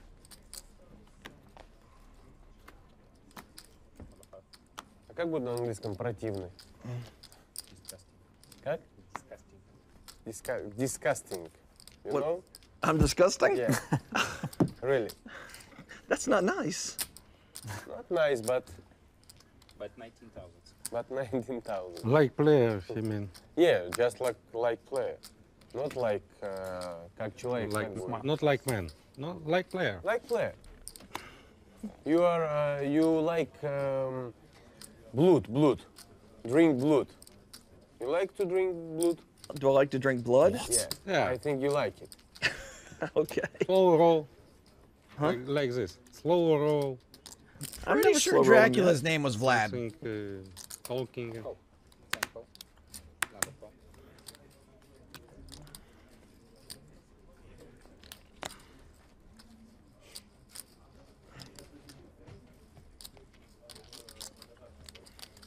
Another call. Difficult opponent. I'm a difficult. Is that good or bad? Good for you. I guess. I don't know. So Yamada opened from the cutoff. Moneymaker has called in the small I think blind. it's compliment. Kaknazov in the big blind will re-raise. Looks squeezy. Raise. 59,000 total.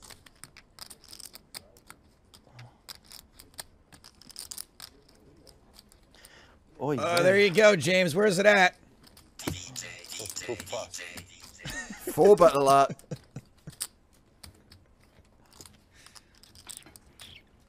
Raise. 149,000. Box 10. Call. 149,000 total. That's got rid of Moneymaker. Action now back on Kakmazov, who has what behind? Barely enough to call. I mean, he has just over that amount. Show deuce. Хорошего ты сквизишь. This has not Check. been a One good card. level Yeah. for Nadar Seven? Kakmazov. He's now down to 23 Oh, that's not a bigs. fun card. Napoleon Yamada, check. by the way, up now to 50 Ace bigs. works. Good hand. Выкинул. 18 поставил. 7. Ему 25 алын он выкинул. It's kind of rough. Против I паника. know he is trying to restore, Smells a lot like Ace King suited to me. Yeah, he's on to you. but I respect you. So if you 3-bet me, I would fold. Well, damn, now you tell me. That's it. Я на чекрейс тузов. Can't quite work Yeah, out check the raise to dynamic between Kakmazov and Moneymaker, by the way. And whether it's friendly banter or whether Kakmazov is just genuinely being nasty in an attempt to tilt Moneymaker. It's tough to tell when folks aren't speaking their native language. I'm going to give him the benefit of the doubt and put it down to the language barrier. I also think it's fluctuating a little. I think it's dipping into like actual antagonism sometimes, Yeah. but mostly friendly. Vojtovic, the low man at the table. Spin and go qualifier, raising here to 20,000. Action on Vlad.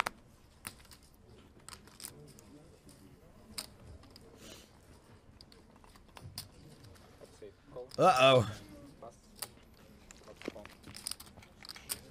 Troinovsky has called. Round to Kakmazov in the small blind. I just feel like this is a bad situation for Vojtovic if he has to play this flop multi-way out of position with a short stack. Well, Kakmazov might do one of his patented 3-bets. He's getting to a stage now where he can't really 3-bet fold. So if he does decide to re-raise, chances are he'll request a red triangle. Voidovich can't really raise fold that much either from under the gun with his stack. Kakmazov elects to fold. Garvam gives up the big blind. So we're going heads up to the flop. Vojtovic has 18 bigs behind. He's the effective stack here. All right, Vlad, take it easy.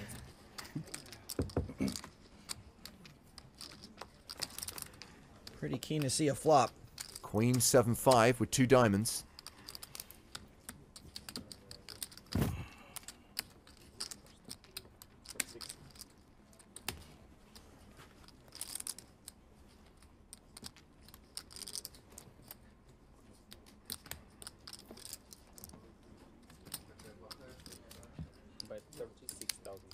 Ruslan continues.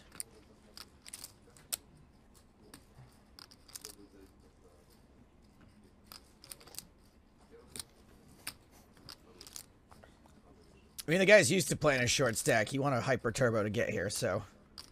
36,000 into 58,000. When you play a spin and go, you start with what? 10 big blinds? Bit more than that, right?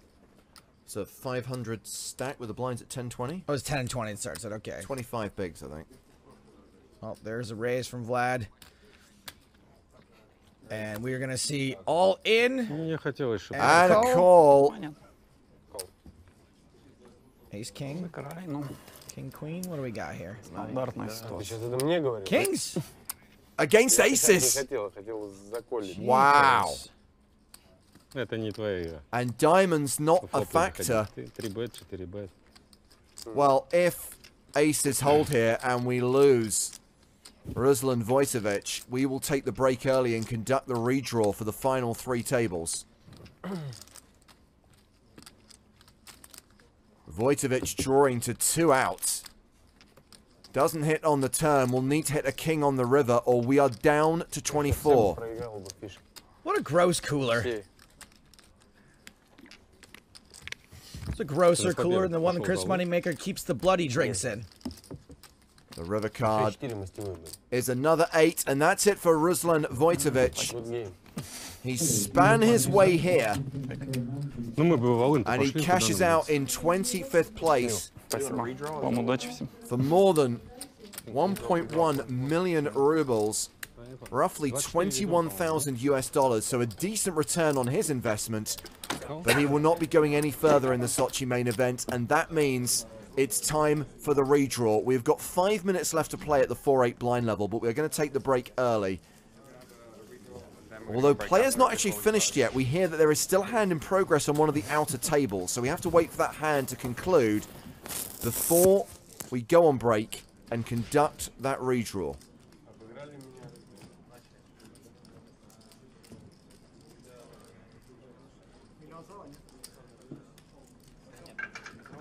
Good run, spin and go qualifier. Not bad for a near free roll. 970. Troinovsky, by the way, closing in on the million mark. 971,000, 120 big blinds. Chris Moneymaker still hovering around the 100 big blind mark. So here is the last remaining hand in progress on one of the outer tables. You can hear chip racks being distributed to the players ahead of the redraw.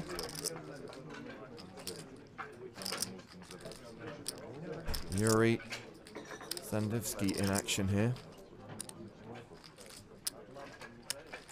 Just putting chips in. Involved in a hand against Lavrentini. 35K.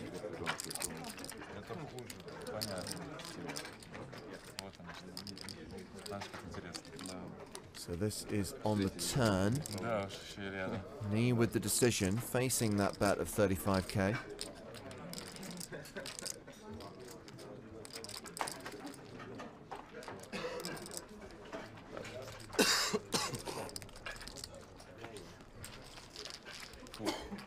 Боялся, что уже прям 5 попал. That's it.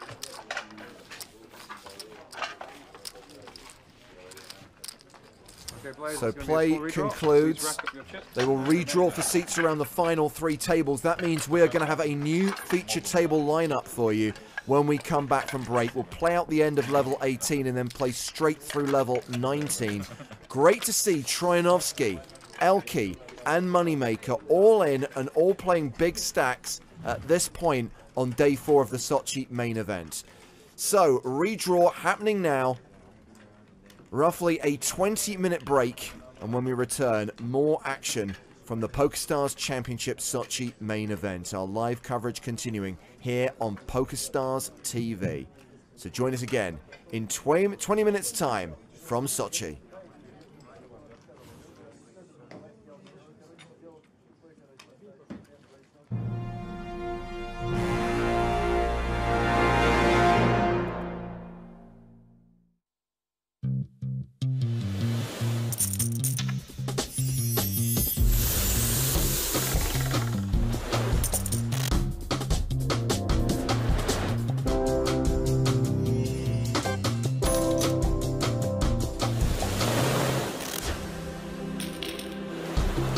Гранд-открытие года.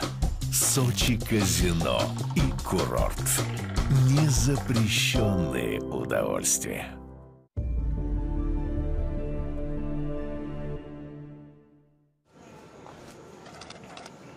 You patched up. You a killer.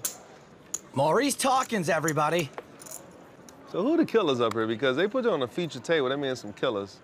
You got one of them killer faces. It's you. They knew you were coming. Yeah. You must be a killer, too. Who has a killer? I never wear shades. This table calls for shades. I was reading an article, because I have nothing to do most of the time. It was about cities that got statues of people, just like old statues of people, like corn, like stalks, fake statues of people, because everyone left. But like a few people still live there in Japan. It's pretty neat. You should read on that, even though I didn't give you anything to go off of. No, there was fake and statues in Japan. It was very clear. Words fail me. Him too. The chip leader is raising under the gun with Queen Jack. Round to Maurice Hawkins on the button. Oh, this cornstalk. What's he gonna do? Pocket sixes. He calls. Sham Srinivasan folds the small blind. And Joseph Kakaro in the big blind also passes. Passes a 6. And that's why Queen Jack has the statistical advantage as we go to the flop. So not quite a race if we see all 5 cards. Ace, 9, deuce with 2 diamonds. 6 is still good.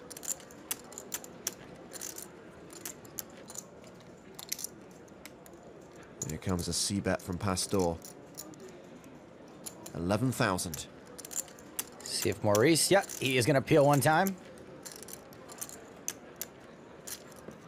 Turn card is the Jack of Hearts. Second pair for Pastor. He's a 98% favorite. And he checks. Now that he's got showdown value. Maurice checks behind. A king on the river. Everyone's played this fine so far. 16-5. Pastor checks the river, and Hawkins wastes no time in betting. It's a good bet. 6s probably have more value as a bluff here, since Maurice has many, many aces in his range. Ready to keep me honest now, right? Sorry? You want to keep me honest? You know what I'm saying? No. Where are you from? Argentina. All right. I don't have no jokes because you don't even translate well. I'm going to be quiet. Go ahead. What language do you speak? Spanish. Okay. I can't say it in Spanish, but what I can say is, nah, I can't speak Spanish. They're getting me coming. Right? I raise.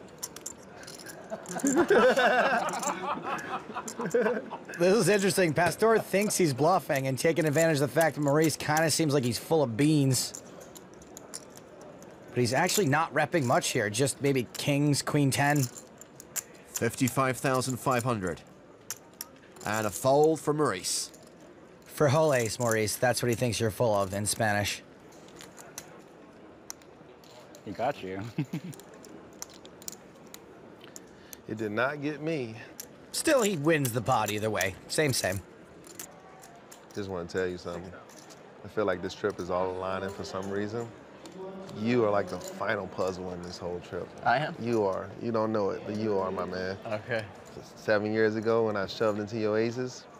That was a long time ago. Yeah, I know. I remember it. I remember it like it was yesterday when you won that WPT. Yeah. Olivier won Borgata back in 09. Maurice finished 11th. Sham Srinivasan did not cash in that event. To be fair, I don't think he played it. Well, Maurice's best result to date was victory in a WSOP circuit event in Florida in 2014. That was worth nearly $183,500. He's a bit of a divisive character in the poker world. He's like Hawaiian pizza. Sham, you like the Dolphins?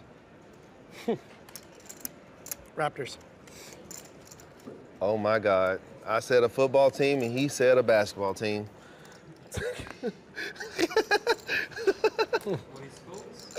I think you like the Dolphins. He said the Raptors. Maybe he just thought you were naming your favorite animals. I bet. You know Dolphins are a football team? Yeah. Oh, okay. I don't really watch football. I watch basketball. You watch basketball? Basketball? I like basketball? Yeah. Yeah, I like basketball. I love basketball. You like basketball? Love basketball. Well, action's been folded to Maurice Hawkins. And he decides to limp with pocket fours. Not standard. Queen 10 suited for Sham Srinivasan. He raises to 15,000. Folded back around to Maurice. And calling is pretty much the only thing that makes sense here. He does call. The flop sees Sham pair his queen. Huh? Maurice leads for 6,000. And for literally 2 chips. I don't get it. Sham raises. 10 on top. Don't get that either. Maurice calls. Turn card is the 7 of spades. Sham's still a big favorite.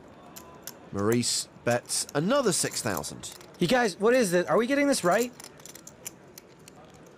And Sham raises again to 16,000. This is more button pushing than a Street Fighter 2 tournament. Once again, Maurice calls. A very curiously played hand. 5 on the river, doesn't change anything, and it goes check, check. Yep. Turn him over. Now let's hear what geniuses you both are. Sham adds 63k to his stack. And seems happy about it. Have you ever seen a man get that much value out of second pair with no kicker? Is this where you like do a backdoor comment because you want to be the coolest guy at the table? Nah. You already snicker after every damn hand I play. I don't say anything because I care less, but... Don't take anything personally. That's personal when you win a pot and you say, you ever seen somebody get value out of the second pair and fed flags? You're the greatest, buddy. Hold on, let me get your signature. All right, gentlemen, let's go ahead and play ourselves some poker. I concur. That's what we need to do and stop commentating like you. Hey, they got a mic back there somewhere. I've got one. Give him the mic, Richard. He can commentate himself. He's the greatest. How about you just make your money and keep your mouth shut? Let's not drag Richard into this. Get your ego involved. Why don't you get that? Because you already got a big ego. This is great. Queen Jack against King Jack. Maurice is raised. I hope they're not done. Ego in poker, ego broke. Yeah, I can say whatever I want. Trust me. I play poker every day. Ego in poker, ego broke. There's a 3-bet from Sham. And you really don't need to 3-bet a hand that plays this well post-flop. Definitely some chatterbox play at work here. How much more is it? Does it matter? You're calling. Let's find out how much value you're going to get out of your hand now, buddy. Oh, dear. Smart-ass comment. Check, buddy. Go ahead. Manipulate the situation. Top pair for Maurice. This is yes. I checked. I did the check thing. Unfortunately for Sham, a C-bet here is what he's supposed to do. He does continue for 31,000.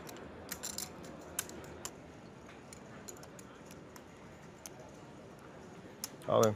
Wow. Can I get a count, please? All in. Yep. Ego in poker, ego broke. Actually, not a bad shove. You better learn how to play poker without ego, buddy. Your ass will go broke eventually. Win, lose, or draw. Be a man, play a man's game. He doesn't speak for all of us, ladies. I hope I win. And I promise you, I'm gonna be a man. I won't say nothing. I just drag the pot like a champ, because I'm a born champ. Sham folds. Eagle in poker, eagle broke. We get it.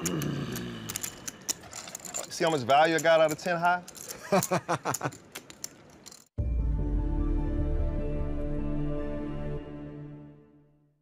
I had another sex dream, a post-apocalyptic dream where Liv was in it and the bad guys were kind of using her as their sex slave. Stop dreaming about me. What the hell? Like, I don't know what it is. I guess it's kind of nice that if you are going to have post-apocalyptic dreams, that at least there's some kind of sexual pleasure involved in it.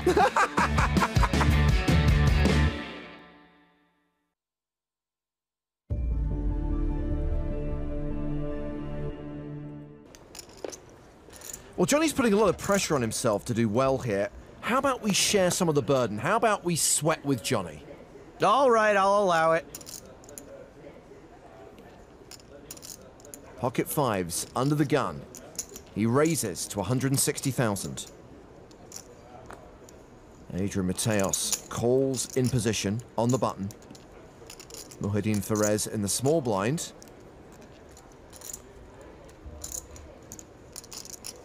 Also calls. I don't need to be rude, but I'm not super worried about Ferez just calling out of the small blind. Hadi Al-Azmar, our qualifier, is in the big blind. Yeah, it's fun. Everybody's in. You see, when you don't 3-bet, so much more. Now everybody can win. Set, please. Family pot. And an ace-9-3 flop. Ferez checks. Al-Azmar checks. Johnny checks. Free card? Huh? What do you say? No dice. 275,000 from Mateos.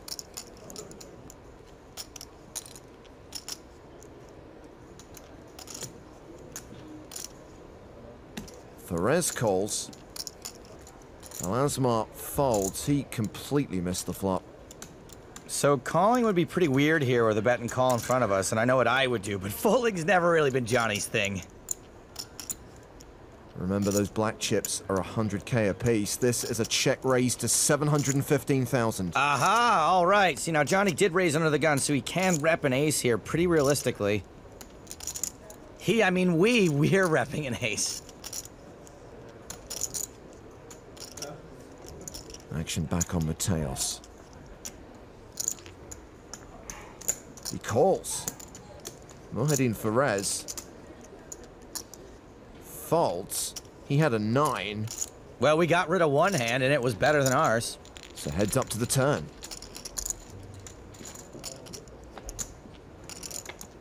Four of clubs.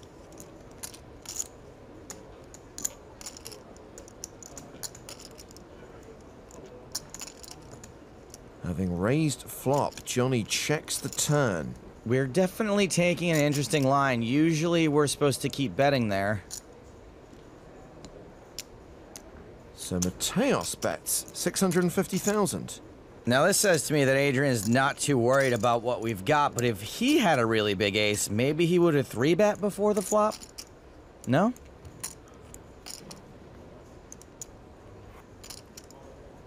Johnny calls. And this hand's going to the river. With nearly 3.7 million in the middle, Johnny only has 2 million behind. The ace of diamonds pairing the board. That makes it tougher for us to rep an ace, but also it makes it tougher for Mateos to have one. Johnny checks again.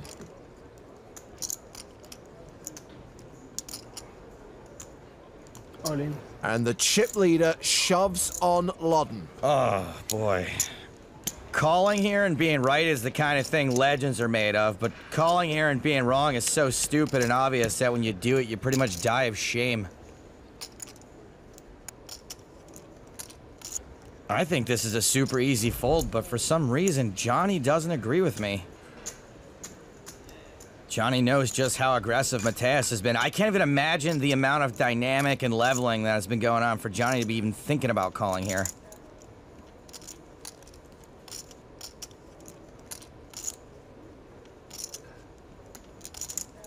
Clearly a tough decision for him. Now that Johnny's so suspicious, I kind of want him to call.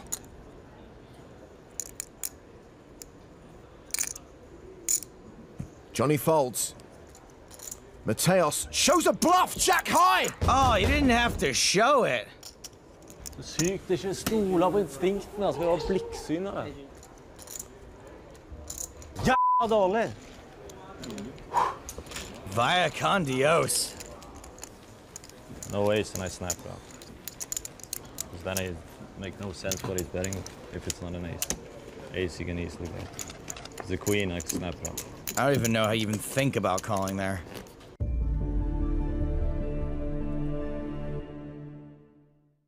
It's very easy for me to spawn new games while we're live on Twitch. I just want to know when James said that he can spawn tables and tournaments like as often as he wants, if you guys at home had the same mental image I had of like the alien queen from Aliens, like spitting out PokerStars sit and goes James's face on it. If only it were that exciting.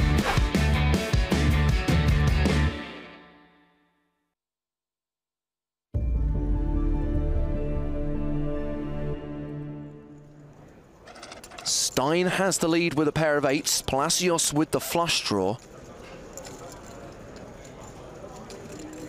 Stein is well known for large hero calls. Palacios has checked to him on the turn, and Stein has checked behind. There is the flush for Palacios, and he checks it on the river. Stein also has an 8-high flush. He may be considering a hero value bet. It looks like he is going to bet it.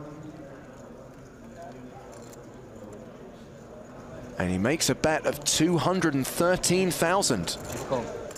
Palacios calls with the second nuts. And he will win that pot from Sam Stein. Who should get penalized for throwing his cards into the muck.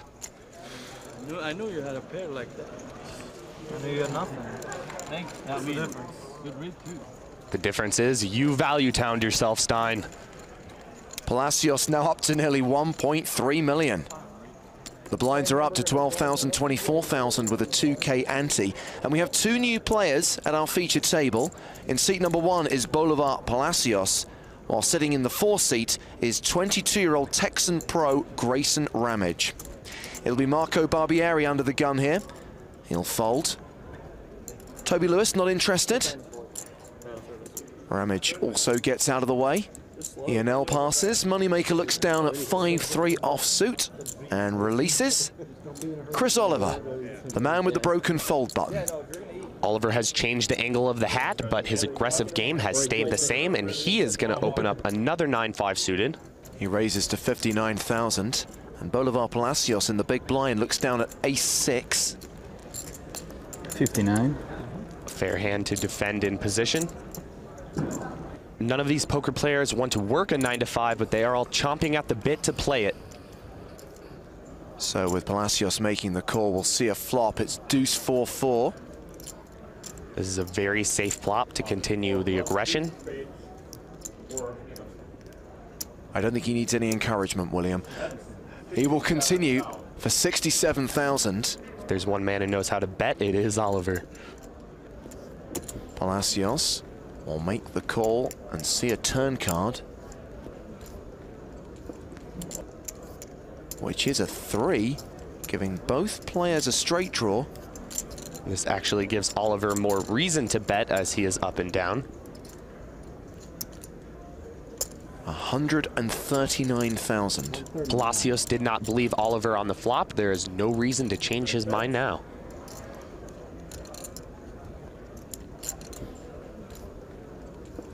Maybe there's something I don't know. He's called again. Palacios does not want to get bullied around by Oliver. A courageous battle of the blinds. The river. is a 5, so Oliver makes a pair, but Palacios gets there with the straight. Chris is wise to slow down. There's 546,000 in the middle. Palacios considering a value bet. 200,000. This is a small river value bet that Oliver can only call if he puts Palacios on a missed flush draw. As the table heard earlier, Oliver is lacking a check and full button, so I wouldn't be surprised. He has made the call. One could argue it's an optimistic call. Well, now he has to pay the man his money for his costly misread. Oliver's still the chip leader, but has dropped down to 3.1 million. Bolivar Palacios has made 2 final tables on the Latin American Poker Tour, looking to make another here at the PCA. When I play, I represent my family, myself, and my country. Poker in Latin America 2-3 years ago, people didn't have a clue of how to play. Yeah, lucky. It's evolving a little bit, but still has some work to do. Basically in Latin America, like, people are like too emotional when it comes to like celebration. You always hear somebody screaming. That's standard in Latin America. When I was growing up, I always had a feeling that I was gonna do something different, that I was gonna do good financially, but I didn't know what it was. And I found poker, and I think this is what I like. Now I think it's my time to win, and I want to win it so bad. For me, for Santiago, which is the town where I'm from, and Panama, and Latin America. Bolivar Palacios, PCA champion, that sounds awesome. Well, there's another all-in at this table. Bolivar Palacios, who was on our feature table earlier on, has moved all in with ace-king, called by Max Lemansky with the 10s. Guess what, William? We got us another race. Holla. Who's gonna win the dollars? No ace, no king. Lemansky's 10 still good. Vamo, vamo, vamo, Palacios, ace or king to stay alive. No dice on the turn. Needs to see an ace or a king on the river to get that double up, otherwise he's out of here.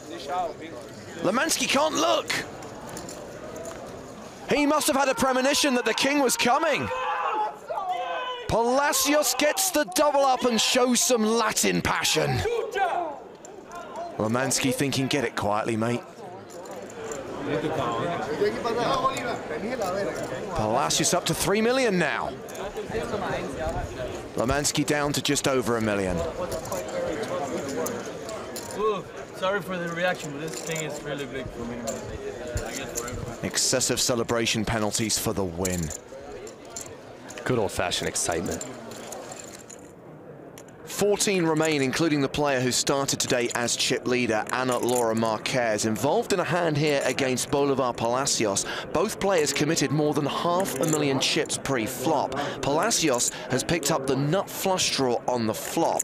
Both players have checked, and Palacios gets there on the turn, and he checks again. We don't know what Anna has, but she's betting it 400,000. Quick call from Palacios. Dr. Slow Play. Queen of clubs on the river. Palacios checks a 3rd time. And Marquez checks behind.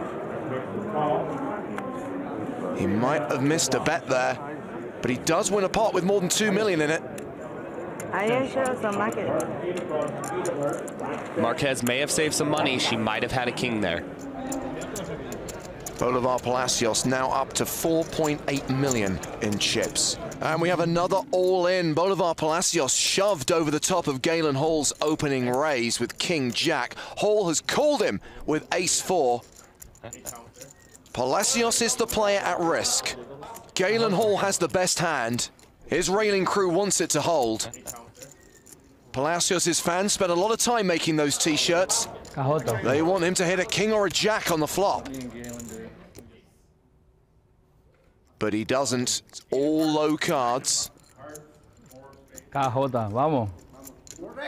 Palacios still drawing to 6 outs. The queen on the turn gives him additional outs. He could now hit a 10 for a straight.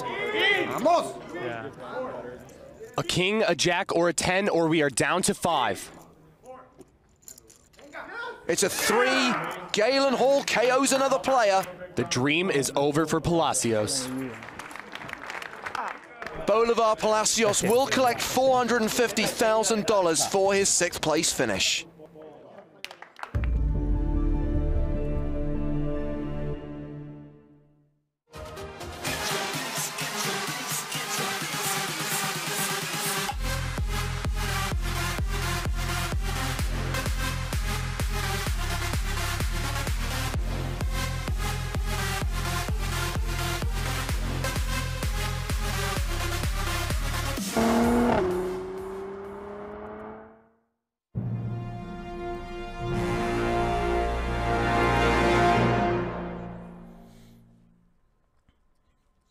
Hello everybody and welcome back to the PokerStars Championship Sochi from the Sochi Casino and Resort. We are down to the last 24 players. The redraw has been done and we've lucked out.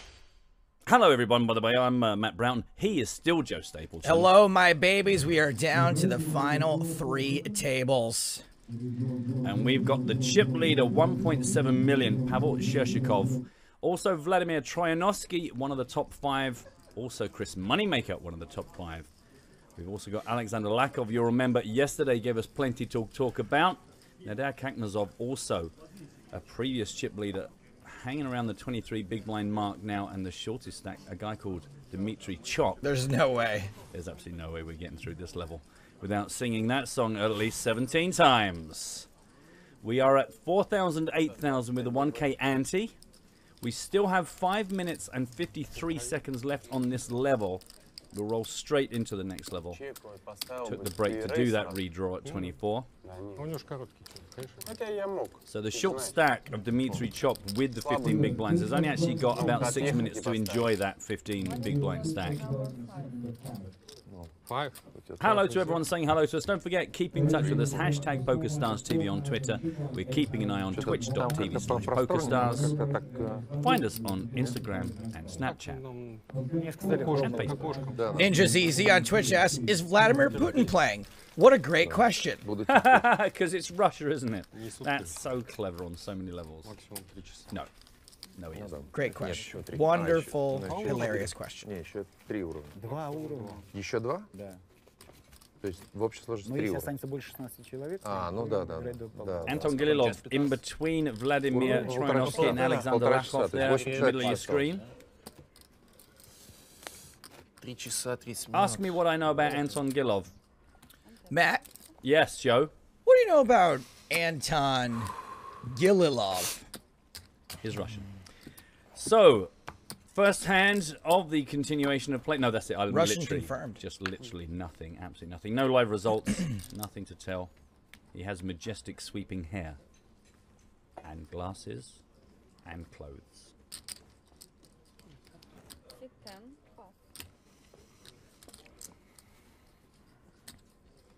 Here's your boy Chop. У меня 1,7 миллиона. Спасибо. Спасибо.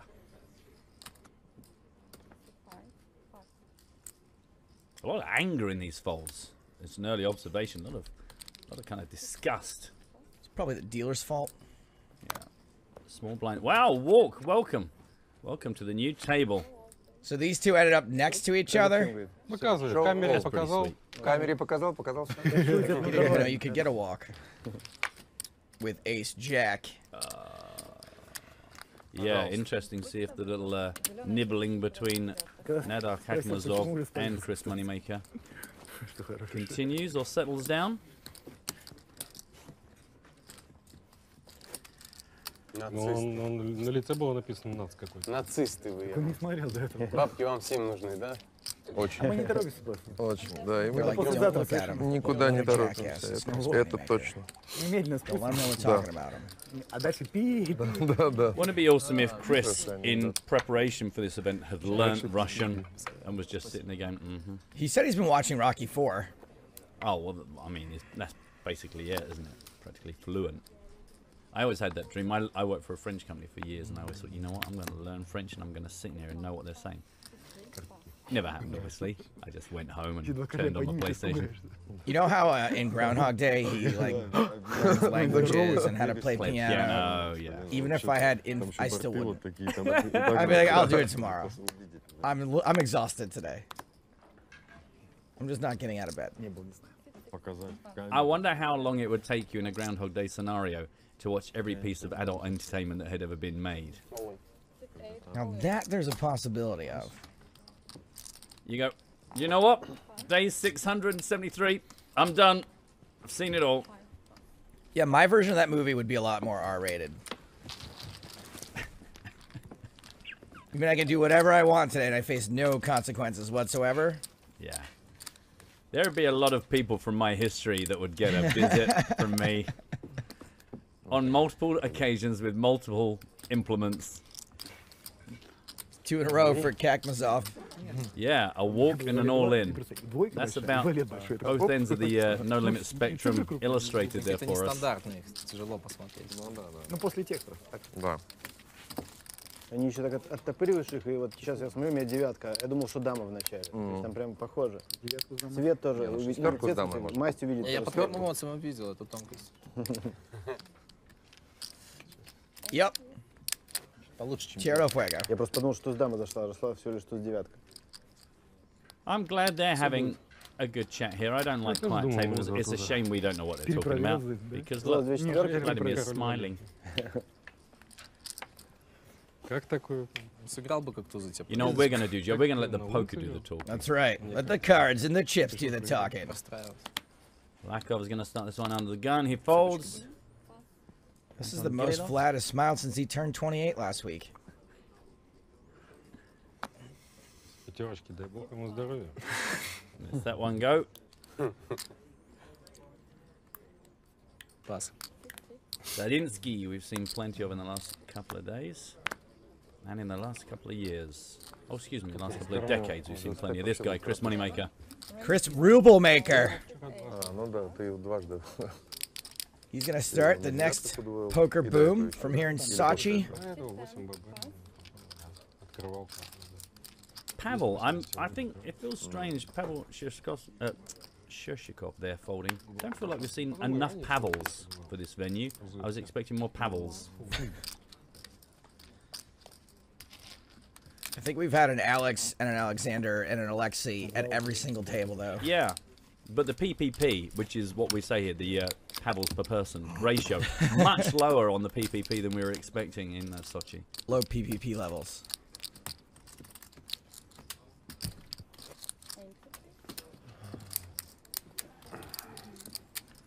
If ever there was a time where I feel like we bent rules to allow the Russian at the table, the speech, you know, we just killed the whole only English. Maybe we just let Chris have a Walkman, just like with a mixtape, so we can control what he's listening. It's not like we don't give him full access to the whole world. We don't give him like open up Spotify and let him listen to PokerStars TV, but we just give him like, here's a mixtape. Well, you can just listen to Poker in the Ears. Just one episode. Groundhog again. I do feel kind of bad for him sitting there. He looks lonely. Everyone talking all around him. It's like me in high school. He's got the kind of eyes that really must favor him right now, because I've no idea if he's awake. No, he's definitely awake because he moved immediately, but he could get away with just having a power nap in between each hand. All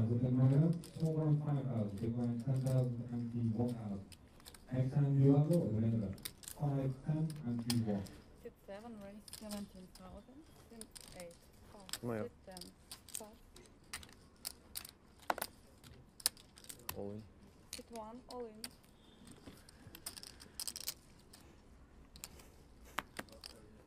Now the blinds are going to be going up in the next hand as we ticked over. So Dmitry Chop going to make the most of his remaining stack before their value decreases against the blinds and antes. And Chris is going to look him up. It's pocket kings by the look of it. I think it's king jack suited. Oh, is it? You have it right, sir. Good eyes. Good eyes. 10-9 suited. He liked Off. you. Thank you. Like you. Between us, we will get some of these cards We're gonna correct. do it. Now You're watching PokerStars TV. I actually knew it wasn't suited. I just said the word suited for some reason. Oh, He's got to get there first. I feel pretty good about this one. I was actually so shocked that Chop's hand was as bad as King High and Chris's hand couldn't be better. Oh, Ross, squeeze that flop out, dealer. 10 outs the moneymaker to spoil this double up opportunity for Chop. 2% chance this is a chop pot. Looks like an 8. We're all wrong. 8, 9, or 10. Really, it's 5. We'll see. Which suit? Believe me. Which Diamond. suit? Jack. Almost. It's safe and it's a double up for Chop. Well, this pot goes to Dimitri Chop. And you know what they say, Matt. Everyone loves a chop pot. Dimitri Chop pot. Dimitri's Oh, we're going to the outer tables. He's my friend now. Some action between Dmitry Grinenko and Denis Pavlenko. They rhyme accidentally. It's a Jacks versus Ace Queen. Here comes a flop. Oh, our timing's good, isn't it? Classic race. Jack on the flop. Queen on the flop. It's no help. That is ball game. Pavlenko leaves us down to 23. Thanks for playing. Good job, sir. Just make sure that camera's absolutely in his way. Time for Pavlenko to Pavlenk. Go. Granenko couldn't have dreamed of a better flop. 1.85 million rubles. So listen, we need to work out what we're going to say when Dimitri Chop does win a pot. So, everyone loves a chop pot. Well, all the other players that lost in that hand, kind of immediately. Right, ordinarily with a chop pot, there's not like a lot of negative outcome for the everybody in the everybody loves a chop pot. No. Look, I just saying we need to think about it. Definitely this one guy loves a chop pot. Dimitri Chop loves a chop pot. Okay, we can try that one. Hijack versus Big Blind. Big Blind versus Big Cack. See, I'm being asked why can't it be a chop pot? Well, because it wasn't a chop pot. He actually won it, so it was just a chop pot. Well, he did win it quickly, so maybe it was like chop pot. So Dimitri Chop loves a chop pot? Yes. Right, okay. Okay, well, we'll put that to the authorities. So pick this one up. It was Kankmazov made it 20,000. Got the call from Gililov. It's a 9-4 deuce rainbow. Quite good Badugi. We'll take another card here. Gililov check, and now 24,000 is the continuation from Kankmazov. Да, собственно, я и без флопа неплохо смотрелся. Вот непонятно, попал ли ты во флоп. Давай посмотрим. I wonder if he could put his chips in with chopsticks. Ну, я бы иначе кол Right, okay. Like with a chopping motion. There we go. Dimitri Chop. While eating lamb chops. That was a chop pot. Any juice left? I think we got it all. I think we're there. Are you familiar with 1-1 the racehorse? You've done this one for me before, yeah. It's one of my favorite drunk. Not that I ever drink to the point of being drunk. One of my favorite drunk games. Kankmazov is not going to slow down every time Gililov checks. Kankmazov bets.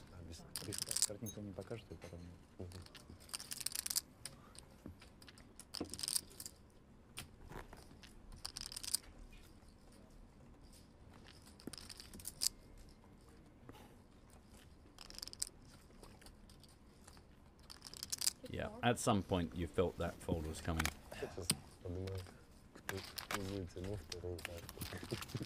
Ship it a cack. He's wearing his jacket like a lady on a date. Yeah, somebody did point out on Twitter, is he wearing a cape? Steve Mark. No. keeping the very top of his back and shoulders warm. The rest of him's fine. And he's okay in chips now. He's got about 28 big blinds, so a long way from comfortable, but he's got at least a few maneuvers left in that stack. Shortest stack, Zadinsky, our one-time table hero.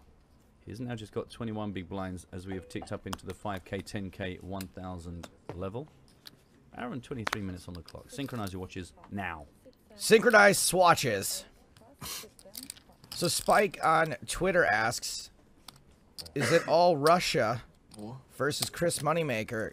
Very close at this table. 1 American, 6 Russians, 1 Belarusian. Which is really just like a subsidiary Russian. It's a honorary Russian in this It's situation. Russia with the word Bella in front of it. So this has been folded around opportunity knocks for Dmitry Chop. Just survived the double up. Да, я кушал всю дорогу и как... Суеверный, да? 21,000 into the small blinds now. Or blinds, should I say? Small blind folds. Vladimir Troyanovsky in the big blind. Суеверный, да? He lets it go as well. Simple. Simple poker, Joe. Очкарик. Well, Dmitry Chop wins this hand, and you know what they say? No. We don't know what they say. No. Okay. Okay, I'll follow you. Only Dmitry Chop loves a chop pot. Yeah. Well, what about his family? Only Dmitry Chop and the people that like Dmitry Chop. Он ролл не заказывал. Если так будет, то тебе надо работать гадалкой. The people that love and care for Dmitry Chop. Okay, ready? Okay. Only Dmitry Chop and the people that love and care for Dmitry Chop love a chop pot. Приятная дружеская атмосфера. На позитивчике общаемся. It's close. It's not perfect yet, but it's very close. I was a bit flat as well at the end. Sorry. Yeah, well, you can't really focus on the singing until you get the. You know, will I help if I write them down for you? Drastically. Okay. Yeah. You can Skype me. And the aforementioned, oh God, please don't win a pot, Dmitry Chop has made it 21 again. It worked so well from last hand. Why not try again? Consistency in poker is everything. I wish I could tell you more about Dmitry Chop, but I'm just checking my notes.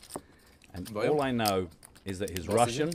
He's got total live earnings of $971,698. This guy on Twitch, the lightning count says this song was a bit of a mouthful. Well, we used our mouths to sing it. Other than that, I don't really get his point.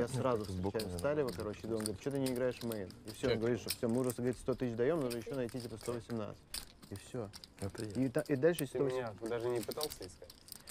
Я просто все. So the call came from Zadinsky. And now we have a 3 deuce deuce double spade flop. Zadinsky checks. Continuation from Dmitry Chop.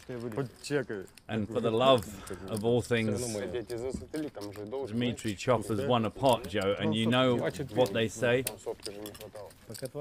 Dmitry Chop and then the people that love and care about Dmitry Chop love a chop pot. Нет, там было 960. He looks kind of like that guy from Westworld that falls in love with that walking fleshlight. Can you believe that Marilyn Manson dumped Dieter Von Teese for that? For the girl from Evan Rachel Wood? Is that her name? She's beautiful. Yeah, but Dieter Von Teese is still pretty hot. Yeah. Is more hot. Apples to oranges, though, really. I don't think types. so. Yeah. But I don't know. If I look at Dieter Von Teese and then I look at the girl whose name you just said that seems to have multiple parts. Wood. Gonna find it hard to take too long making that decision. Horses for courses, ladies and gentlemen. You're watching PokerStars TV. I've got a very small competition coming up for you very soon. I think Michael Zajac might have solved it. Okay. Nobody else loves a chop pot. Well, that's not true. I mean, it's easier, but it's... I don't think his factory. You know, I'm sure they didn't write. You know, I'm sure the Beatles didn't write Sgt. Pepper's in a day. A few minutes. Yeah, originally it was Captain Jonathan Van Strudelfarm. We're Captain Jonathan Von Strudelfarm's band. Took ages to get it. One for Gililov. Welcome to the feature table. Now, Joe, I think you gave away a USB stick yesterday, didn't you? I did, yes.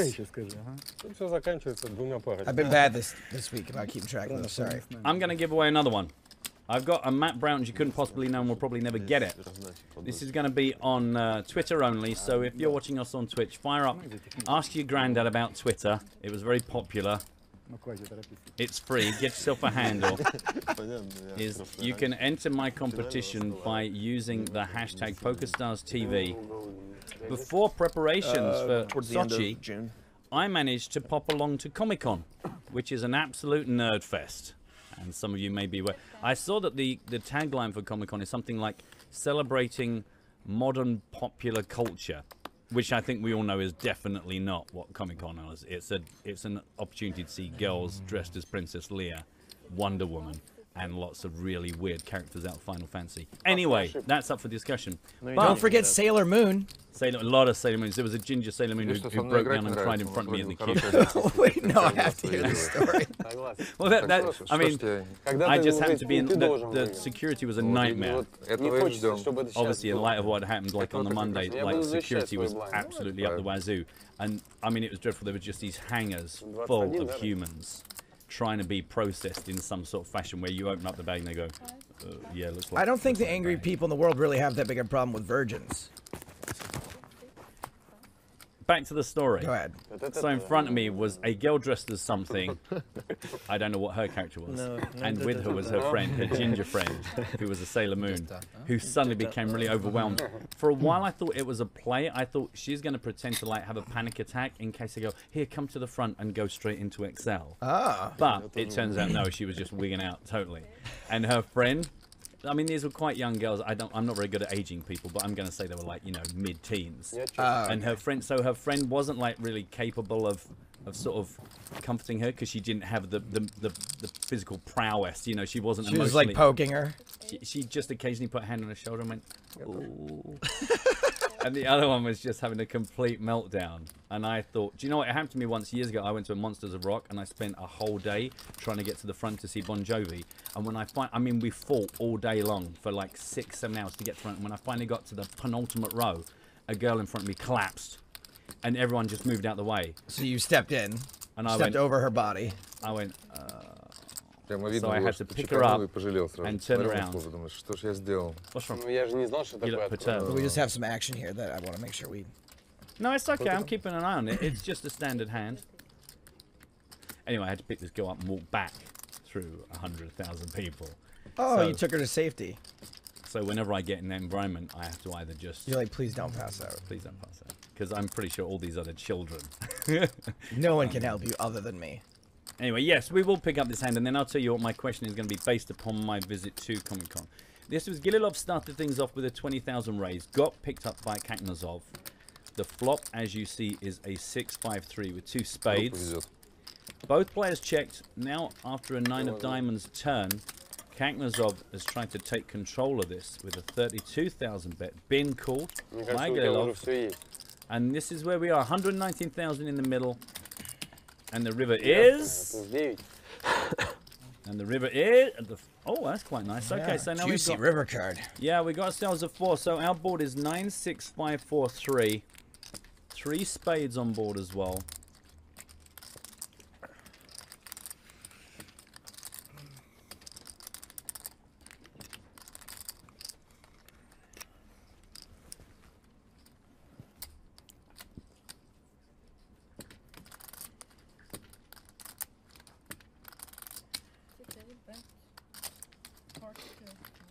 So Kakmazov, who bet turn, is now betting river. Not very much.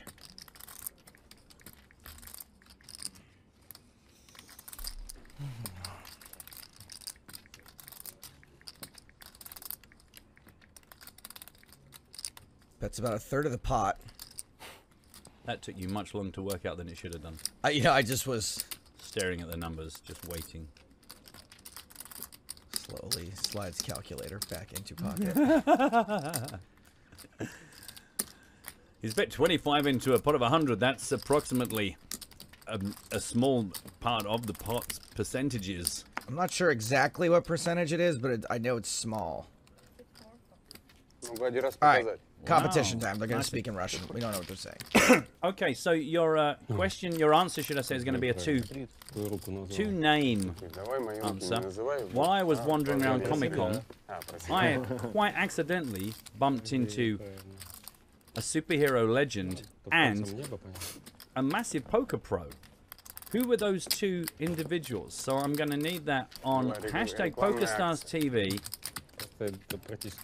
So these are unrelated, except for that you ran into them both at Comic-Con, but it's a two-part answer. Yeah. It wasn't a poker player dressed as a superhero. No. These are two separate individuals, so I'm going to need the name of who I consider to be like a legend from the world of superheroes and a poker pro that I just was not expecting to find in such a scenario.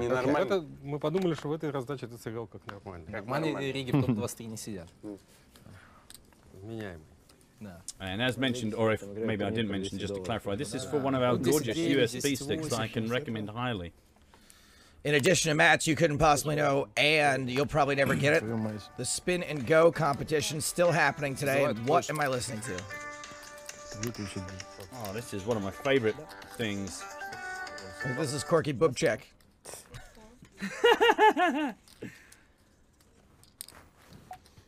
Ding dong, ding dong, ding. Yes, today's yeah, spin and go. Today's hand that you must win. Pocket threes. 3 balls. 3 balls. So playing a real money cash zoom or spin and go. Win a hand with pocket threes. Don't mind which suits they are as long as it is indeed a pocket threes, not a pair of threes, a pocket threes. And then get us the information. We either need a screenshot with the hand ID, we need a boom link with the hand ID. Make sure you send it to hashtag PSCWin. Do not send it to me as an individual. Do not send it to Jared James or Chris Moneymaker. Just send it to hashtag PSCWin. You've got until a minute to midnight tonight to get that in. Блеф показал же до этого.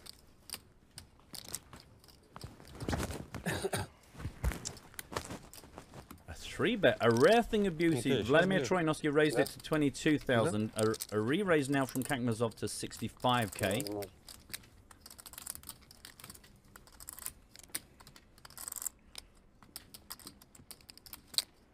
You remember me saying this was going to be a 2-part quiz? Spike D comes in with Gambit.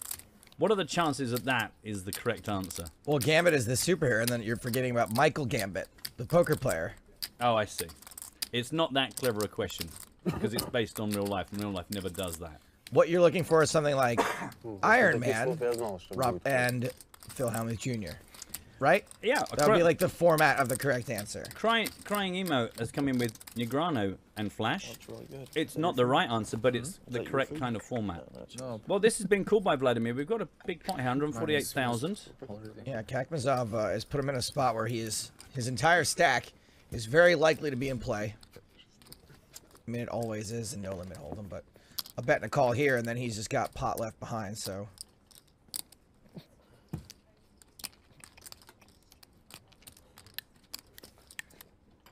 That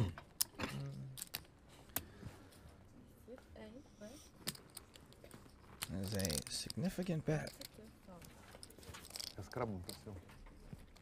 82,000 into a pot of 148.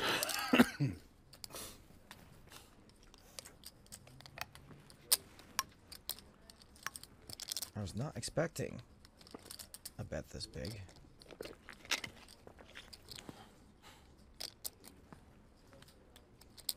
Vlad calls. All right, well, I don't know. This is kind of shaping up to be a little coolerish to me. Vlad's going to look into his soul. Ball pairs on the turn. The 7 of diamonds. Well, that's going to make things simpler. Kakmazov just gets it all in there. Set himself up for the perfect shove. And Vladimir Troyanovsky folds. Kakmazov on the up and up. Now up to 51 big blinds. 513,000. A few more guesses coming in. Daniel Negreanu and Spider-Man. No. Iron Man and Phil Hellmuth. No.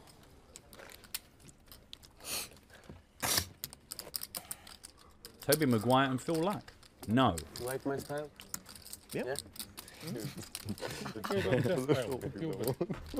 Вот твой стайл. Кто бы пустырь сейчас был, пошел погулять. Ну что ты там шепчешь? Говори, чтобы я слышал. Говорю, что твой стиль? Купил совпадением. Вот твой стиль. Не купи совпадения, пошел бы сейчас гулять. Ну это, по-моему, логично, нет? Или нет? Incidentally, just on the back of Joe reminding you about the spin and go competition, the winners from yesterday's we will announce a little later on. We're still correlating with Mother. А как их по-другому, если не этот? Не обыграешь. Did you already read Jake Cody and the Incredible Bulk? Надо этот, чуть-чуть расшатать. I did not grace that with my reading out efforts. Now, some people are naming real people, like Stan Lee and Liv Burry. That would be the perfect kind of an answer. Oh, okay. It's like I'm not looking for a character. Oh, okay. So I am Toby looking for Maguire and Phil Luck is also perfect. Well, okay. Yeah. So again, I'm thinking who is a legend in the world of superheroes and who is a super poker pro. Где-то 8-10 показал. I'm going to ask a question that's hinty, but you don't have to answer if it's too much of a hint. Okay, no problem. Is it someone that is a legend that is also recognizable? Yes. Okay. So like someone like a Brian Michael Bendis, I wouldn't know what that guy looks like. I've never even heard that name. Or a Garth Ennis. Again, means nothing to me. Oh. I mean, These are comic book writers. Oh, I see. I very rarely. I'm just real simple when it comes to comics. I just like looking at the pretty pictures with ladies and latex and heels and teeth on teeth. Okay.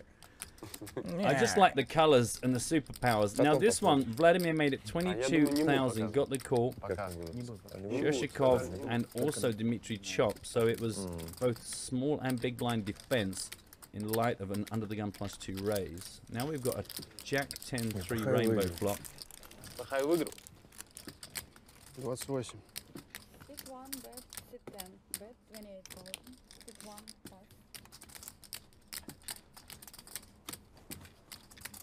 Приятного аппетита. Спасибо, мой дорогой друг. Ты такой приятный человек. Now the small blind defender, Shershikov. Это же игра. Да. Tries to steal this away, but Vladimir Troinovsky is still interested. We're going to take this to a turn. Dmitry Chop is out of this one now. 6 of clubs on the turn, 130,000 in the middle. Some of these wrong answers are hilarious. Xuan Lu and Wolverine. Superman and Live Beret. I hope if she was there that she was live. Although I'm a big fan of Kevin Thiel, whose formatting is perfect. Wonder Woman brackets Linda Carter and Igor Kurganov. You're wrong, but I appreciate that you've absolutely nailed the format of getting it to us. I think you'll find, Matt, that he actually wrote Wonder Women and Igor Kurganov. Ah. Now that you've pulled it apart, I'm not a fan of Kevin Thiel. My brain looked at it without reading it. Adam West and Maria Ho, that's a good shout. No, I'd love to meet Adam West. I met is it Jack O'Halloran? I'm waiting for Hartigan or Perk up in a minute. Whoever was Non in Superman 2, I lost him I met him at the last Comic-Con I went to. That was I felt quite like a child then. It's Ace versus Ace Queen. Oh, Shershikov was rivered like a pro. This is another funny wrong answer. Did you see Daniel Negreanu from Wolverine Origins? No, I did not. Now, let's take a look at this, because everyone we were worried about on the up. Chris Moneymaker is on the up from the start of the day. Vladimir Troinovsky on the up. Shershikov, huge. He's actually down a bit since we've seen him, but since the start of the day, 1.64 million up, 43,000. Not so good for Lililov. Dmitry Chop also down. And Zadinsky, once one of our big stacks, now down to 187, about, well, sub 20 big blind stack there.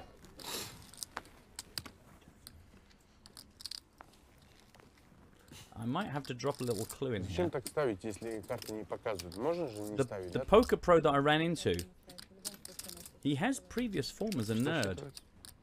Ну, один раз считалось, наверное, и все, и уже может без разницы. Can we know the nationality of the pro you ran into? I don't think I want to give that away just yet. Okay. But I'm going to tell you it's a he, which I know isn't a huge help. Fair. But at least gets rid of livery from our guesses. But we have spoken to him, with him, and about him, and some of his nerdy tendencies in the past on multiple occasions. Huh.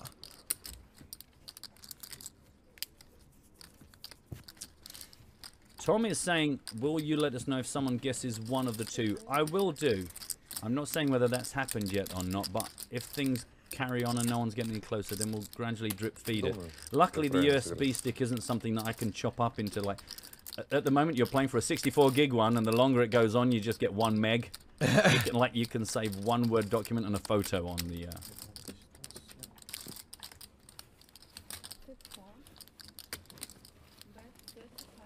So it was an under-the-gun raise from Anton Gililov. Got the call from the big blind defense of Alexander Lakov. You know, my first digital camera could hold 12 photos. That's brilliant. I did the first MP3 player I had held 15 songs. Actually, no, that's not true. The first thing I had was this enormous thing. It was like the size of these boxes in front of us, and all 4 corners were batteries, and it was just enormous, and it kind of whirred into life. I was like, it was my first ever thing. I think I still got it. It's probably worth something just for the joke of it. But yeah, there were lots of early HD things that really weren't worth the bother. Lakov looking pretty confident with his 9-jack. So he defended from the big blind with 9-jack. Seems about right, and just improved better than his opponent. I think I know the poker player. I gotta figure out who the comic book legend is.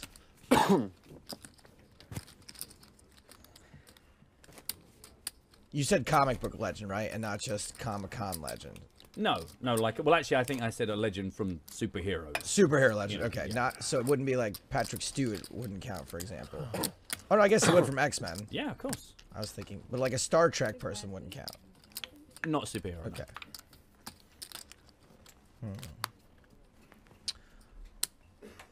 Okay. Okay, alright. I'm thinking this through now. Now, I don't know the answer, but I'm thinking this through. No, that is true. You don't. It's like, what's big right now? What would they be pushing? What celebrities would they want to send? Do you know what? I'm going to say don't go down that route. Okay. Because I tell you what was one of the most depressing things I saw at Comic-Con was people sitting to sign and just no one going to them. Like, because no one knew. And actually, a friend of mine was working as a steward, and he came up and gave me a hug. Hey, man. And he was looking after people from a show called Glass. I'd never even heard of it. Apparently it's a Doctor Who spin-off. And he was like, Matt, do you watch Glass? And I went, oh. And I had to move so that I could talk to him, but he was blocking out all the people. So I could mime, I don't even know what that is. And he was like, oh, no, that's fine. Don't worry about it. That must be awful. It's like somebody said to you, Joe, come down to this event. People are going to love to meet you. And you spend the whole day with people going, I'm sorry, who are you? Yeah, no, that's most things. Yeah. All right, let's do some poker. Yep. Zadinsky, opening, under the gun +1. Gililov, defends the big blind. Check on the flop. A lot of hearts out there now. The ace of hearts. Ace, 9, 5 of hearts and the 6 of diamonds is your board.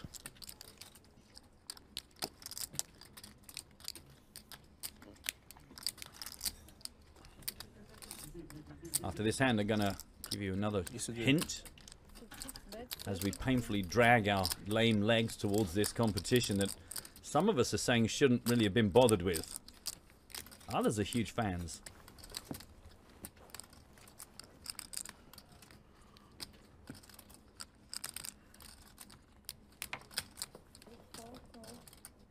Better 32,000 called by Gililov. And I mean, that is officially the brick. Like when people talk about the brick, the deuce of spades, that's it. Pink Floyd was singing specifically about the deuce of spades on this board.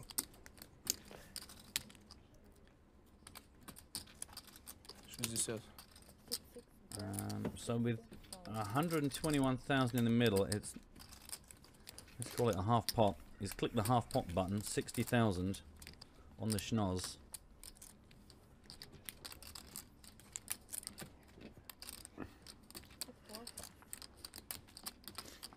And that wins him the pot. And Art Zadinsky climbing out of the muck, but still only 25 big blinds to play with, on a par with Dmitry Chop, and those two players only slightly ahead of Anton Gililov after a couple of aborted attempts to get into this game. I'm going to let you boys and girls know that in my competition, both the Poker Pro and the Celeb Superhero Legend have been mentioned, just not together. So looking down the timeline on hashtag PokerStars TV, both names have now been revealed. And that might have happened very early on in the competition, or that might have happened just recently. I'm not revealing that much, but I can tell you that both names are out there.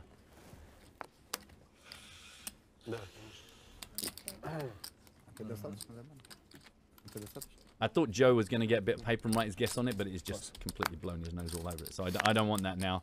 That's fine. You keep that, Joe. But that is my guess. 7, raise 23, sit 8, pass, sit 10, fold.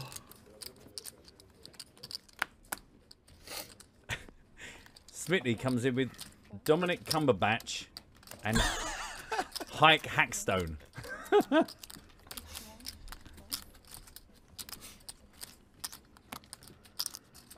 Elkie Spider-Man. Incorrect.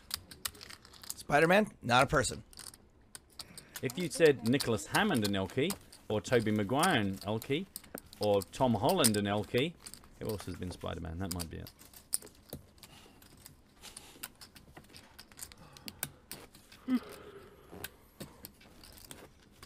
Moneymaker fading. Said he couldn't sleep this morning. Why did he try and sleep this morning? He should have just gone to bed last night. Right? I mean, that's where he's gone wrong. Oh my God, that would just be such a dreadful thing to learn at this stage in life.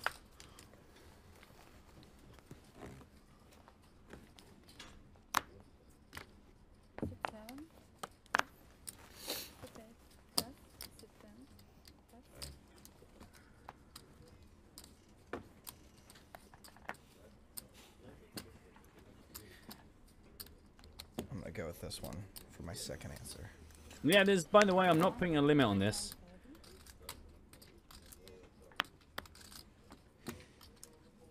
I can tell you that we have a winner. No, we don't actually. That's just Joe.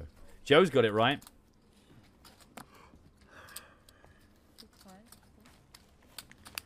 I can tell you now that one of the correct halves of the answer is starting to come through with some rapidity.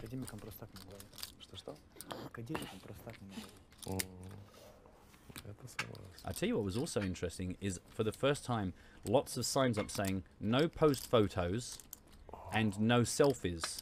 So had Hugh Jackman been there, he wasn't. You couldn't get him to like go, you know, he's not going to post. You can take a, and if you want a picture, it's a $5, and you have to go to a particular photo area. So the celebs are going to an area where you can take photos for a $5, but when you go up to them and they're just sitting down and they're going to sign a poster for you, can't take a selfie with them, they won't pose for photos for you.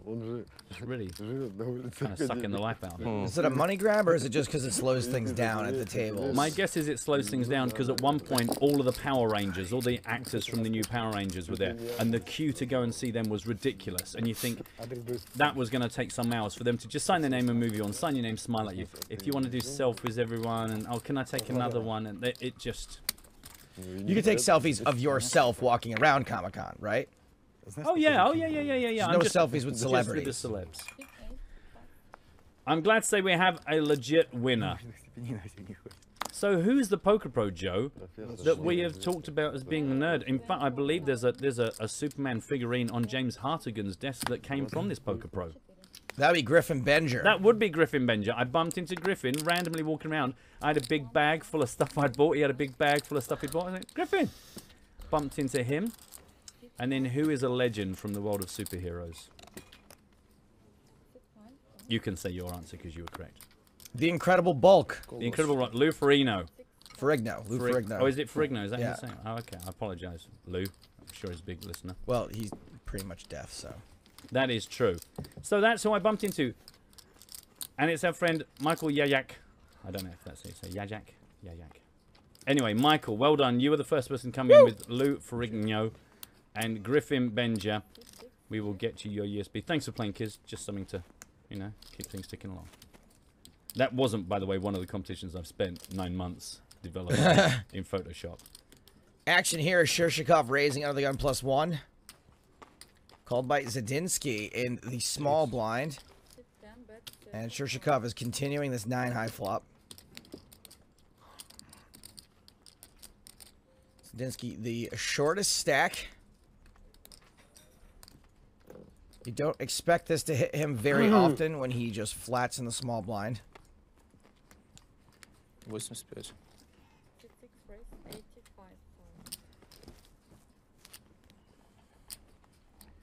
But maybe he does flat in the small blind with some pocket pairs. Zadinsky raised. Shershikov shoves. Hello. Zadinsky calls. Showdown. Well, when I said you don't expect it to hit him very often when he just calls out of the small blind, I would still say you don't expect it to hit him very often. It just hit him in this particular case. Yeah. Top pair and a flush draw. 12 ounce. Not too many ounce, but quite a lot of ounce. He is out-kicked for the time being. Somehow this hit both of them. You would not expect either of these guys to be in this hand from this position.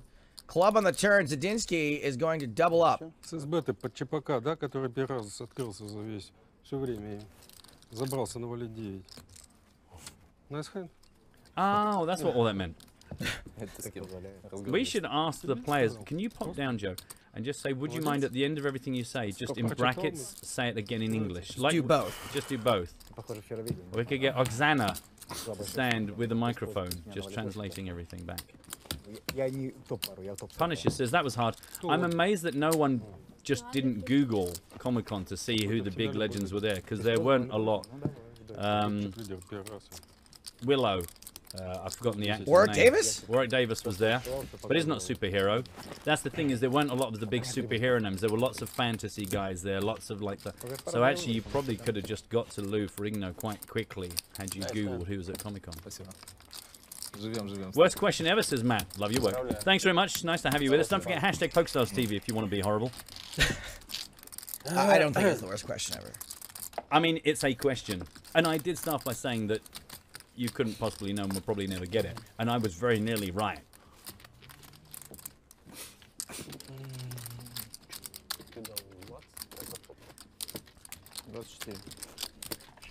What a weird hand that was. Yeah. Well, that's the problem if you get involved with weird hands and you hit it. You're going to get your chips in there. But it's good news for Zadinsky. Up to nearly 50 big blinds now. 50 minutes left on the clock. It's all about the 50s.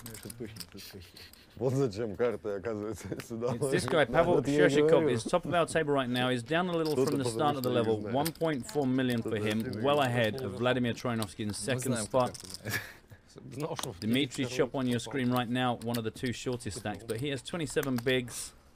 Only Anton Gililov below him with 216,000. And it is on Gililov now, who already is folding.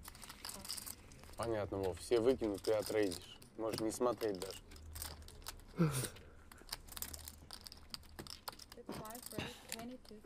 Не пропустил. Я тут. Ну дай же один раз, а? Дай же один раз. Ты уже дал. Ты уебал, пару хорошую. Да ладно. So this is going to be a race from Vladimir Troyanovsky, and Zadinsky is going to call. Zadinsky, another of the players we know nothing about other than he's from Belarus. That's it. That is all we know about him. It's a 9-9 queen flop, 67,000 up for grabs. What do you got, Jack 9 again? Huh? What do you got, Jack 9? You got Jack 9? Мы же, видите, культурные, правильно? Ну, не все хотя бы хотим выглядеть. Представители культурной столицы. Ну да. Высшая школа природы. Zadinsky attempting to take over the betting lead.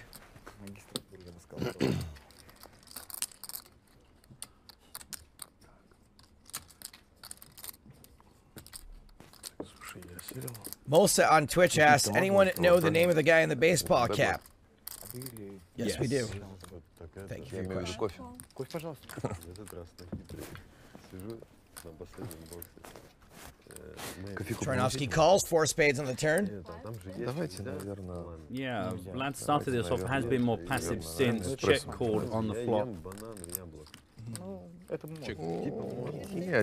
Now we are both checking it through to the river, which is the king of spades, 3 spades down.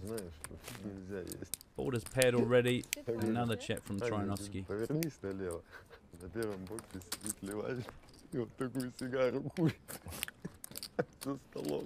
Zadinsky says, checks are for the Republic. Oh, he hasn't said it yet. He still might check.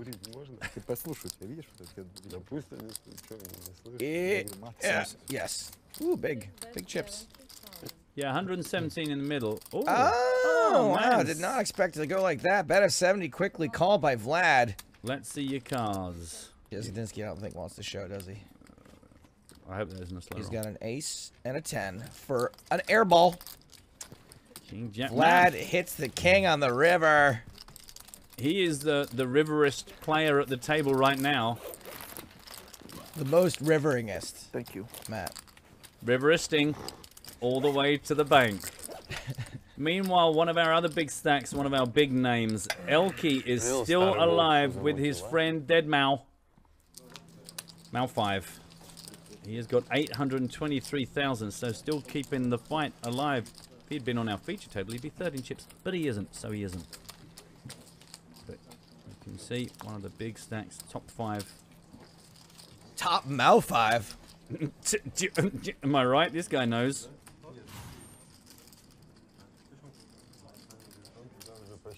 Нет, ту ставку сосчитал, потому что 50 Я миллионов имею в виду, маловато. чтобы свой стек уже посчитал и думают, что играют с 1,5 миллиона стеков.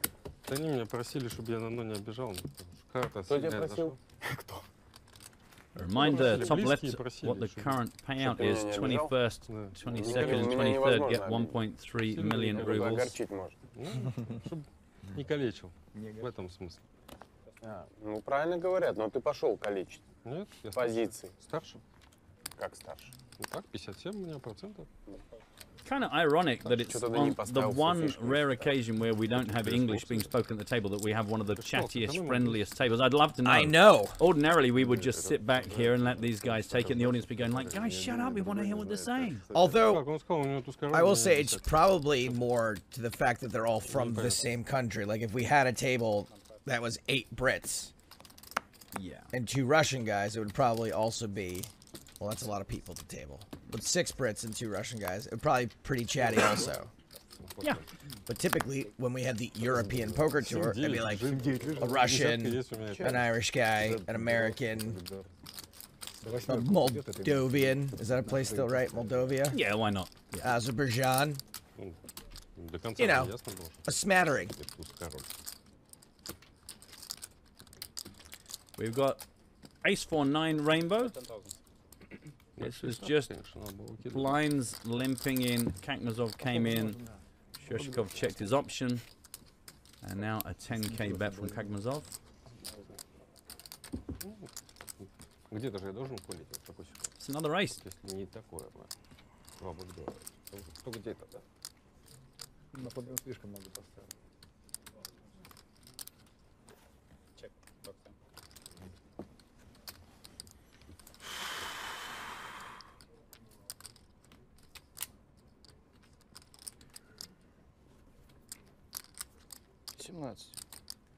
Bet 17,000.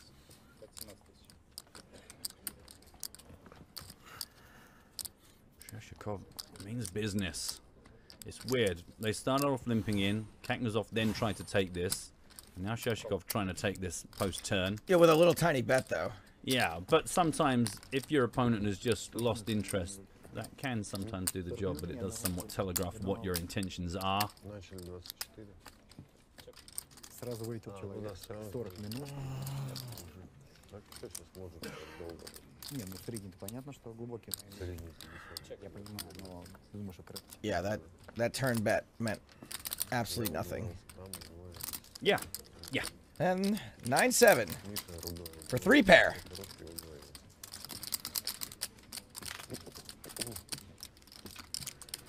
Mazov. It was nice of him to leave his haircut.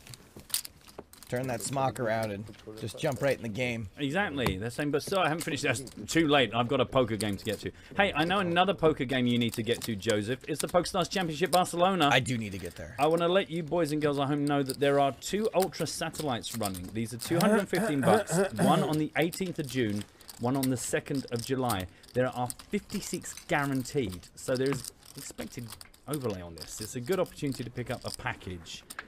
You can win a ticket into the Ultra Satellite. You need to complete the Cash Game Daily Challenges. So complete your challenge. You'll get into a daily shootout tournament. And the top 256 players will be able to enter the Sunday free roll.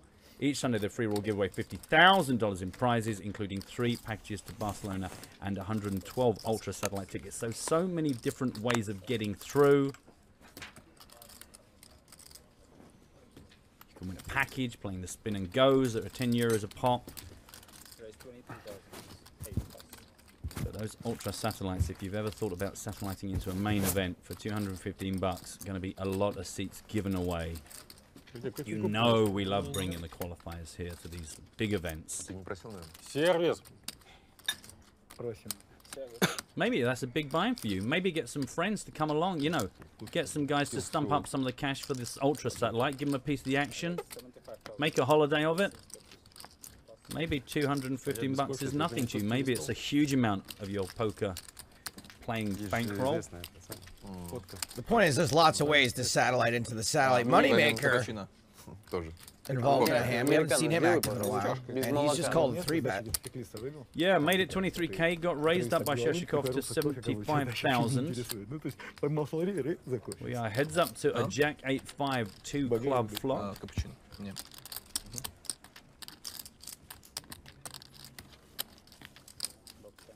Нет, это хороший. Да, заберете. И кофе неплохой был в тот момент. Особенно вкусный такой. Punisher 437, who's one of our newer viewers, has been joining in with us a lot on the social medias. Thanks very much. Saying, why is Elki not the main table? Because we had this opportunity to bring you our chip leader, Sheshikov, and Vladimir Troyanovsky is very well known. A lot of fans, and also, of course, this man, Chris Moneymaker. Apparently, Shershikov's a former soldier. Picked up poker when he was in the military. Did so well, became a pro. 11 years in the service. Dangerous. Oh no, my mistake. It was 11 years ago. That's why 11 years was in my head. Good. So Moneymaker wins that one with a bet on the flop. Wonder what Shershikov was getting out of line with there pre-flop.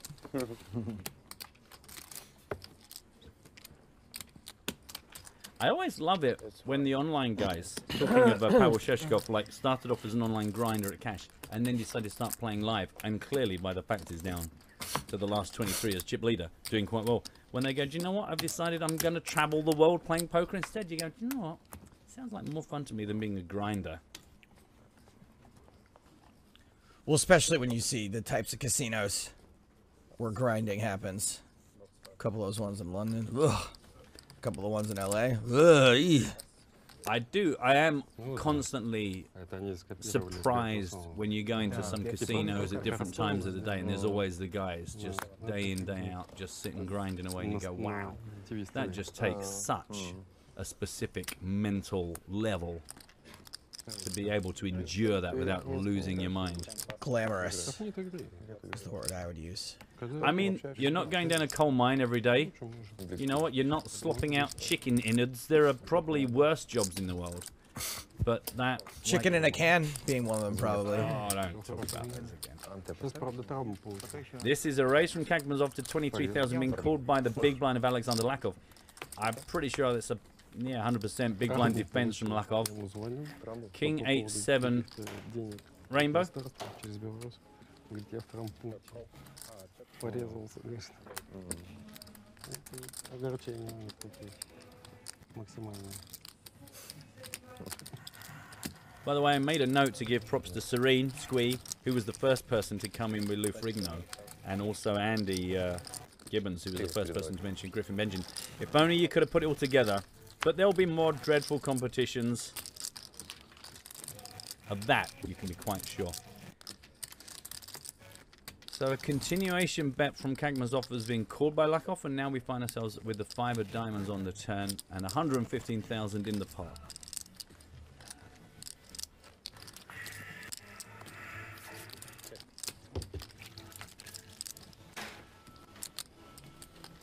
Excuse me. Check, check brings a Queen of Hearts. Lakov checks this. Not to say he hasn't got a piece of it, just not a very big piece of it, perhaps. Gotta tell you, some of this Russian fashion has not disappointed. Like what? What are you? Like this hair smock. Like the monochromatic Dmitry Chop in seat 1. Well, accidentally I was right. Lakov did hit it, only a small part of it, and was very happy to cheaply get his way down to the end of the hand.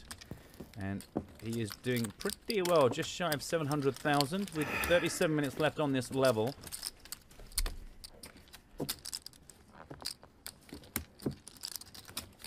Okay, I've got a bad lookalike for this guy here, for Lakov. Go on. He looks exactly like my best friend's dad. What do you think? Do you know what? Now you've said that, Right? there is a bit of that about him. I know you guys don't know who that is, but trust me, he looks a lot like him. Wow. Oh, wow. Well, good job, Tom Diamond on Twitter. He's found one of the pictures. Someone was just walking past at Comic-Con and caught me and Griffin and Lou. We were just hanging out. Really? With a poker table nearby and some bad Photoshop editing. Not really. Not really. But see how I lured you in there? Theatre of the mind, Joe. Look at how captivated you were by me.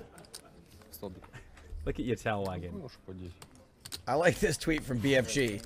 I tell you old joke from days of Soviet Union. Alexei and Gregory walking in forest. Snow is all over.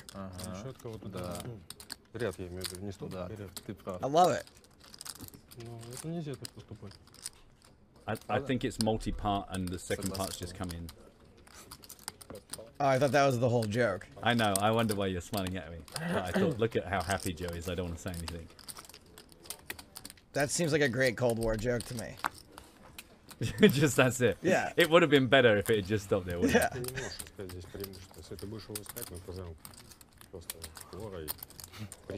I have to read the rest of it before I can tell if it's... Meanwhile, we are going 3 ways to a flop here right now. Chris Moneymaker made it 23,000. Got a call from, from Dmitry Chop and from Gilalov. That cannot be his real name. What? Moneymaker. It's ridiculous. The thing is also, he's an American. That's crazy. I mean, surely that should be a hyphenated name. Что? Не, просто забирать ему официантку. Не буду, забирай.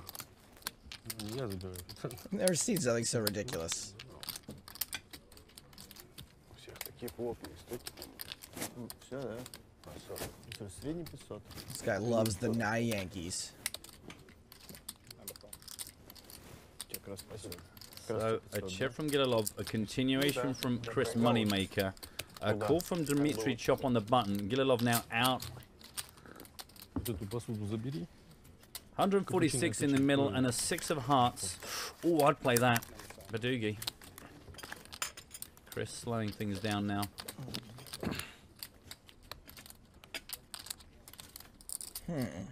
Checking back the turn, huh? Something with some showdown value that he doesn't think he can get 3 streets out of? Dmitry Chop deciding whether he can take this away from Chris, having opened and c-bet. And 51,000. How much more do you have? That's a bit under a third of the pot, by the way, Joe.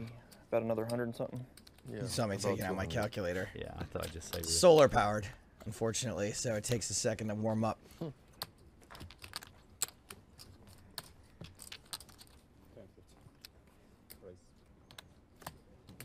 Wow, puts them all in. I caught a mill ball. Yeah, it's all or nothing for Dmitry Chop. Dmitry, your hat's crooked. It's really bugging me. Just inch or two. I bought a new hat the other day, a new baseball hat, and you'd be so pleased with me because it had a real big arch, like yours, like massive. A good and I curl. thought of you as I got it. I thought Joe would be absolutely fine with it. Well, that's supposed to come with that. You do that yourself. No, it had already been pre-built into it. Pre-arched. Saved me the bother.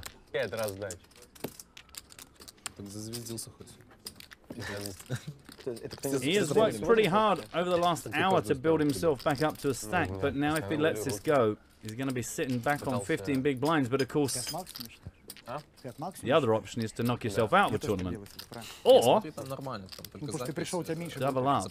So what's Chris check raising this turn with? 8-9? Is he really raising? Under the gun +2 with 8-9. Some pocket pair that's tripped up. Yeah, maybe sixes. Yeah. And the 6. The flop was enough to stick around for one more just as a float. He's not thinking. He's the one who's thinking. Like there's not a ton of combo draws out there. So, you know, it's not. There's a straight heavy board. But you're not really semi bluffing that often here. I mean, airballs seem unlikely. Complete nothing here against the short stacked opponent. I mean, it is. I'd say he would have 15 big blinds left, which we've seen him play for a bit of the level. So it's not entirely ridiculous. He's just hoping this guy thinks better of it and comes back with 15 rather than risking everything. Does he do it with ace-10, just trying to protect? Wants to make sure there's not a bad card in the river. I think that's possible too. Yeah, and another low card just gives him that added incentive to just put his foot down.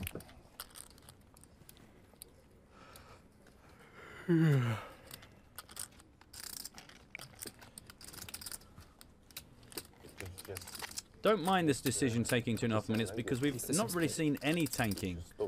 We've been quite fortunate, I'd say, here in Sochi. It's like everyone legit. If they have a big decision, they'll take a moment over it. But mostly the speed of play, friendly and fast. It is a decision for his tournament life.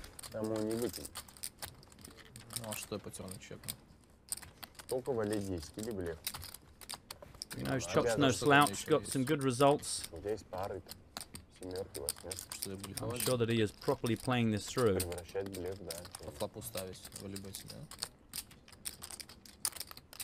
The only problem I find in these spots is it's very easy. If you want to think about the hands he's got that are not beatable, you can get him there. It just depends how paranoid you are and how many other hands you can find that Chris does this with. Я ж не умею играть.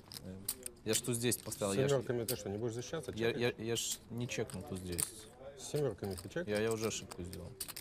Да? Дело не в этом. I feel like 8-10 is kind of in a bad spot here. Были бы семерки, я просто по ощущениям играю. Мне кажется, здесь надо ставить. Ставлю. Потом кролик выпадает. Мне говорили. Yeah, it's tough to make a decision with, I think. I mean, the other thing is, from Chop's point of view, this might be actually an insta-fold. He just really wants to sell that you don't do this to him too often. I don't know about that. We're closing in on 4 minutes for this decision.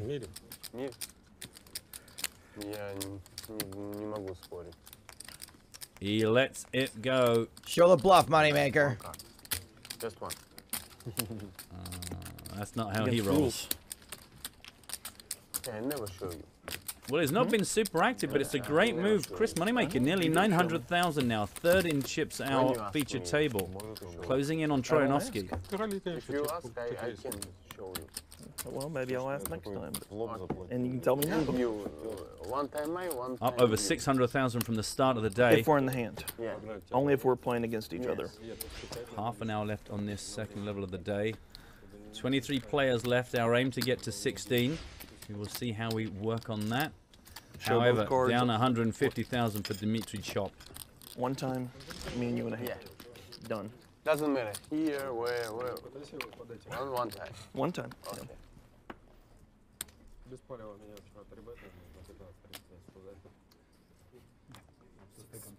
Pass.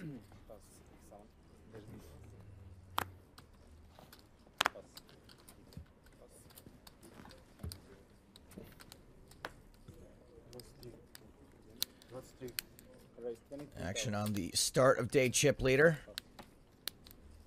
Pavel Shershikov. Can I get a blue from you? Which one? Blue. Yep. Makes it 23,000.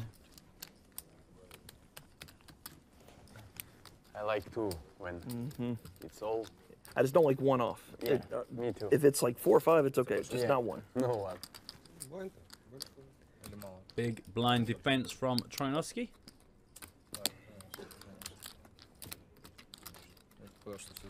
I love Vlad. Look at him. That old scamp. Ace, King, Jack, 3 hearts.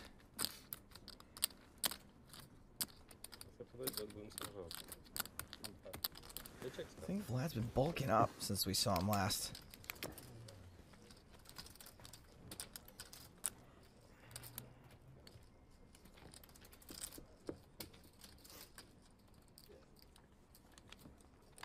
Is that guy in the background using a real camera? Doesn't he know that they have cameras that make phone calls now?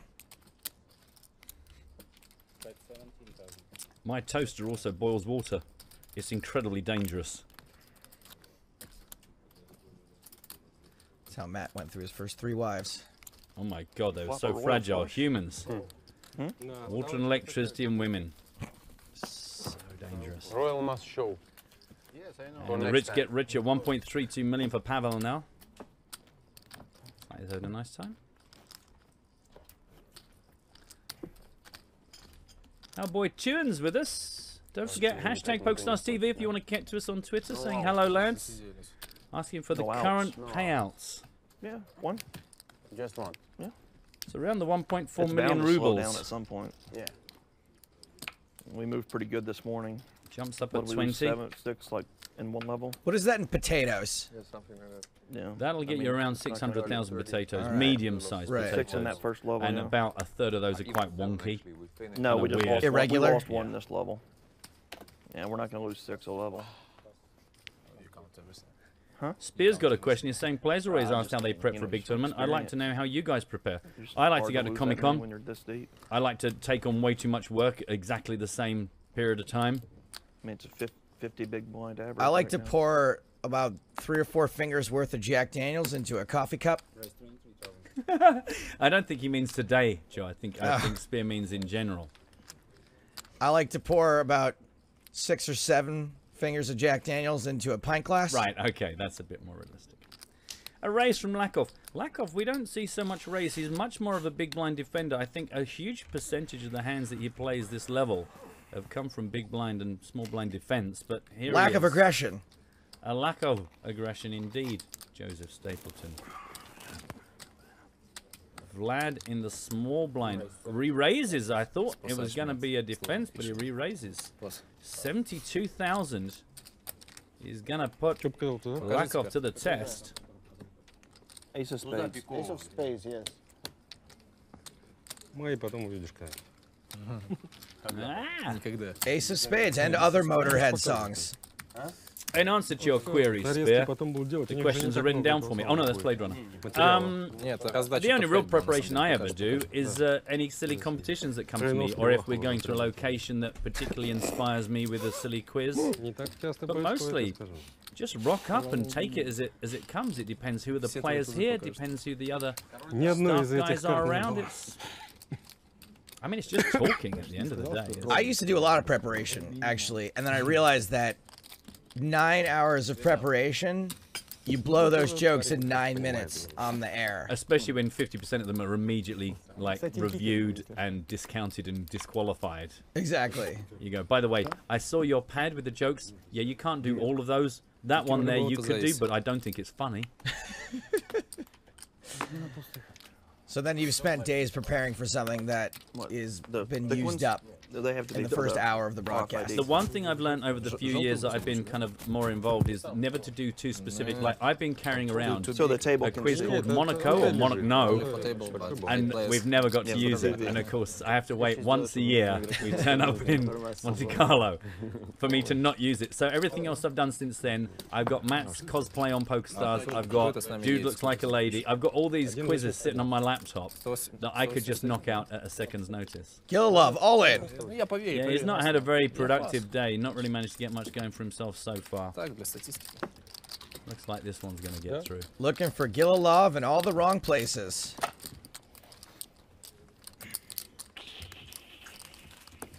I would do anything for Gililov, but I won't do that. Do not. That thing you were showing me earlier on your phone. I would do anything for Gililov, but I won't do that. You won't do that. Somebody said he looked a little like Gary Oldman. I'll allow it.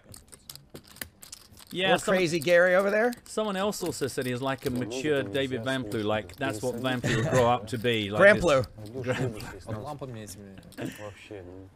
So So you can't write that, kids. You just can't write that. Incredibly spontaneous throwaway, hardly registered with anyone's sort of comment. Turin wants to know, will he have the pleasure of failing at one of my games today? Well, you already have done because you weren't here for it. So you're already on a losing streak. Congratulations. Thanks for playing.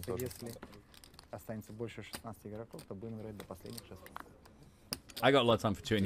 I give Turin a huge amount of stick, and he always pops back up with a smile on his face. So, genuine good afternoon to you. Dobry den, Turin. Dobry den. Will he go left? Will he go right? You don't know. Я думаю, что здесь все особо дел никаких не намечали. Shurshakov raising under the gun. Still the biggest stack at this table by a wide margin.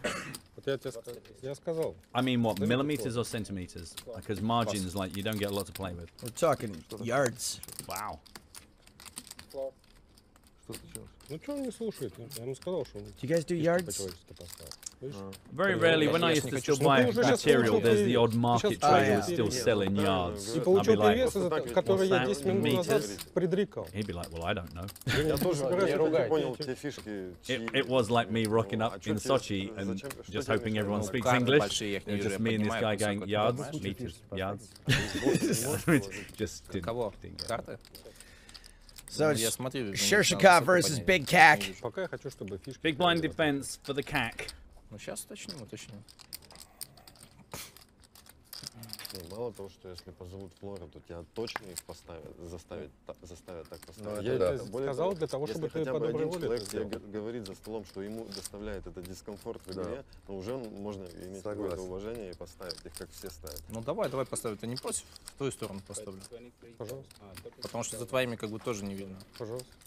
Ты их перемести, пожалуйста, потому что я тоже один раз сидел и думал, что нужно Shurshakov больше continuing, блайнда. 33,000. А тебе хочется, чтобы я сюда фишки поставил?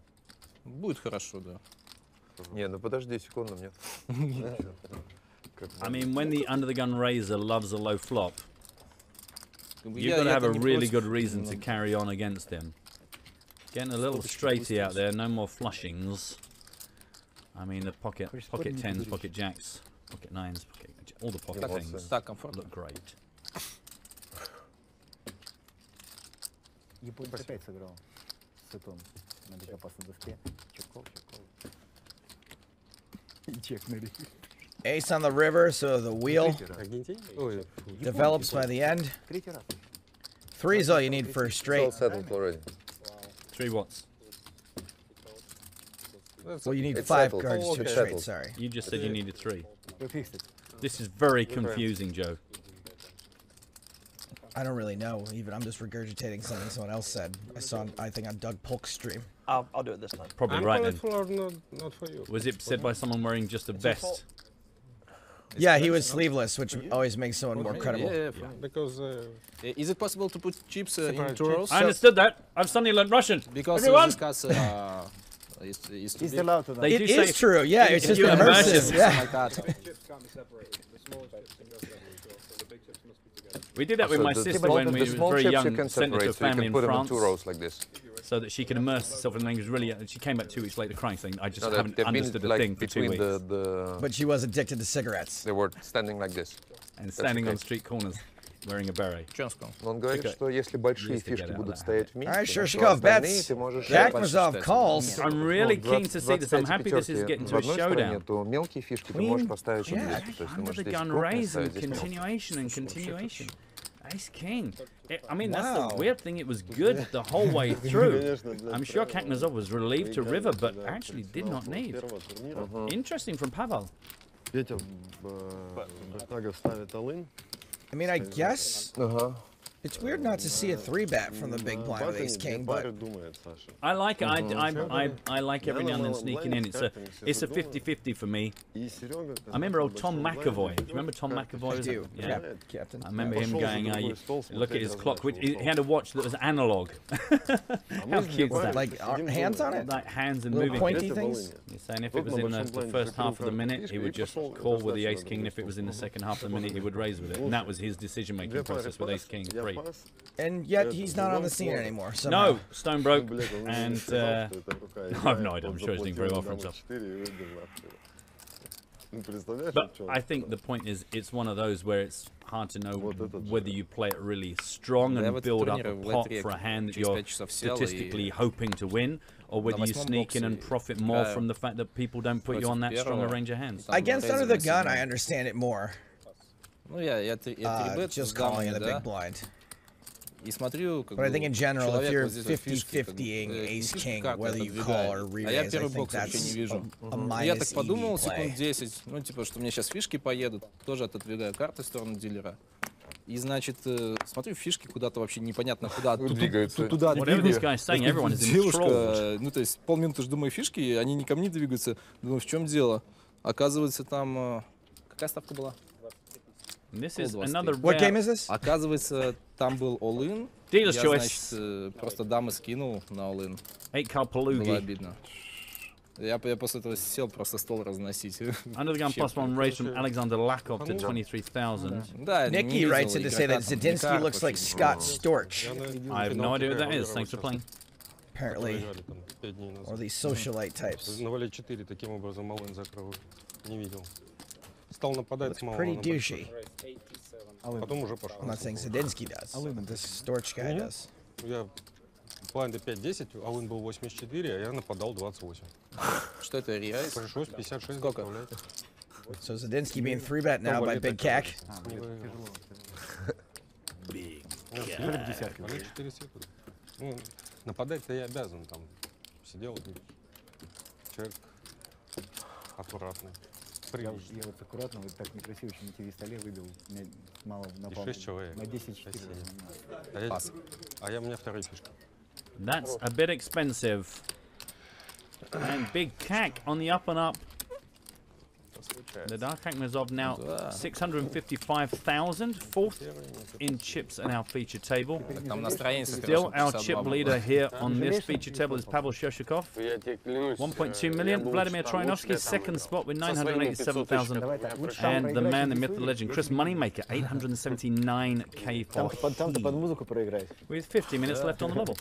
So Ilya letting us know that, Ilya from the Russian commentary team, that is, Zadinsky's recounting about how he got a two-hand penalty yesterday. When he asked the dealer if he could leave the table, and she said yes if you folded your hand, but he got up. I'm sorry, I'm confusing two things here. He didn't notice that someone had gone all in front of him for a different hand. That's what Ilya's saying. Well, you've cleared that up, Joe. Quite conclusively. And who are we talking about? Zadinsky. Who's he? The guy with the glasses right there. Which glasses? Telling a story. What, right there? Chris about how he Moneymaker. didn't notice that someone had gone all in before him. What now? Yesterday. What, that just happened? What, I and don't yesterday? understand why you're trying to make this worse on me. So that's twice in 2 days. What, and this is Chris Moneymaker, right? And why is his nickname Zadinsky? You feeling hot? I don't know What, this guy? on. Oh, no, it's hot. Very hot. Kakmazov? Yeah. Joe, why are you crying, Joe? Joe, why are you crying? Stop crying. Why are you dressed as Sailor Moon? I wore long sleeves yesterday. Bad. Do you guys know how the country of Canada was named? I think it's very different than in the other room. No. The other room was worse.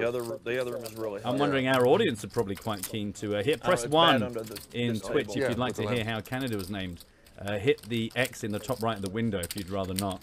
Thank you, Sean, for teaming up for that. Let's focus on this hand. It was a limp from the button, and then the small blind Pavel Shershikov raised up again. We've seen these guys at it before. It's really weird.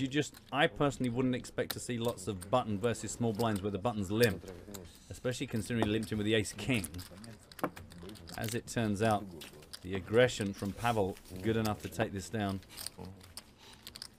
Видно, да, кто за столом фиш? Не видно его? Мне кажется, тебе сразу. Ты фишей сразу видишь.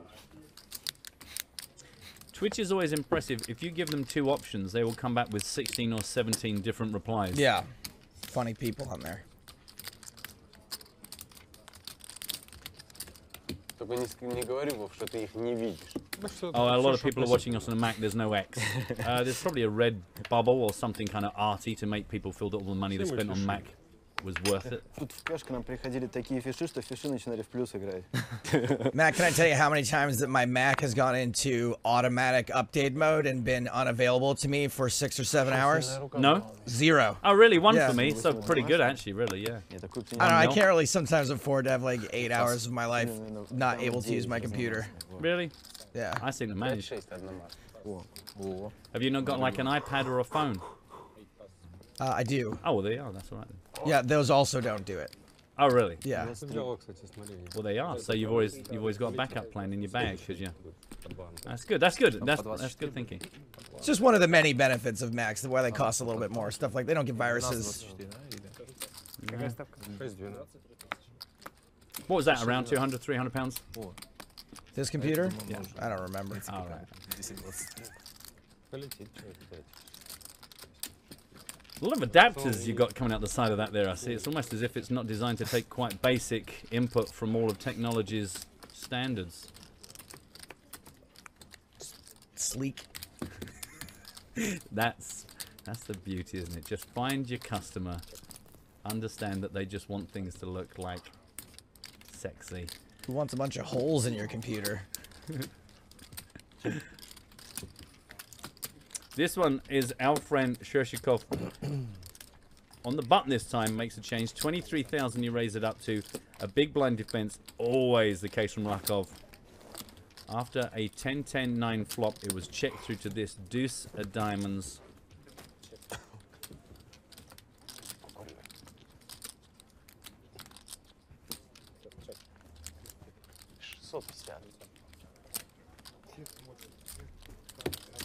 А ты видел, когда я трибетнул? Вы видите трансляцию?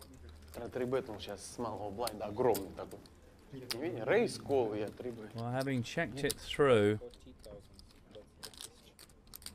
now on this ace of clubs river, we see...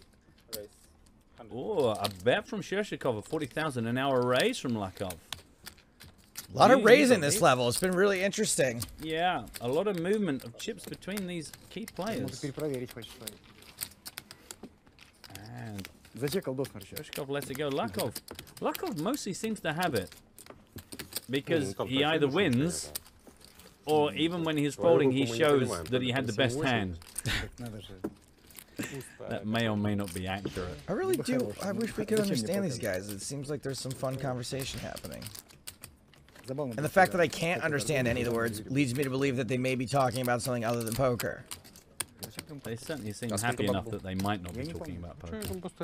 So you see a real broad range of chip stacks here. 117 bigs for Pavel. 12 for Dmitry Chop, who worked so hard to get him up to the 25 big blind and then got into that key confrontation and had to let it go. Gililov also short stacked now with 18 bigs. Everyone else pretty safe. Zadinsky now up to 32 on the right of your screen. 32 big blinds for him with 10 minutes on the level, so slightly more comfortable, but no doubt licking his lips at the sight of taking more chips to his stack.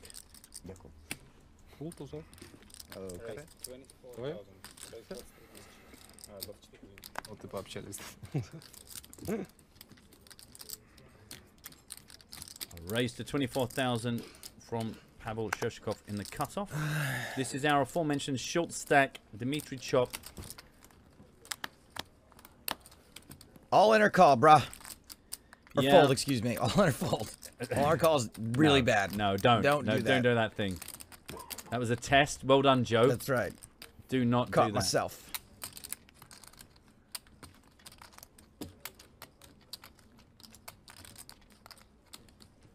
Let's it go.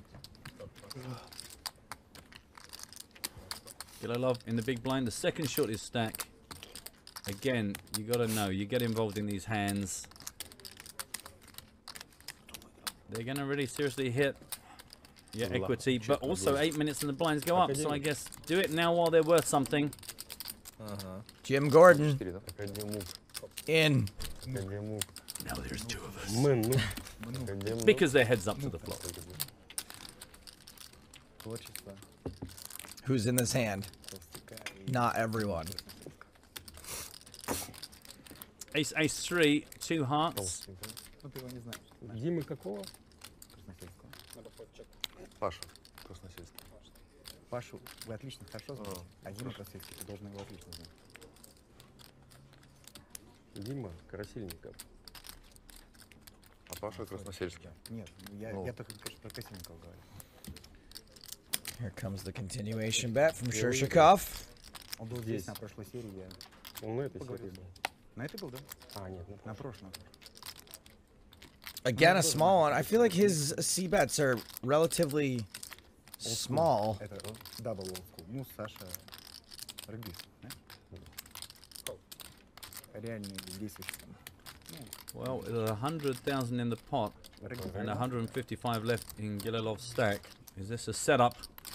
It's a trap. Ну, взрослый, конечно. До 50.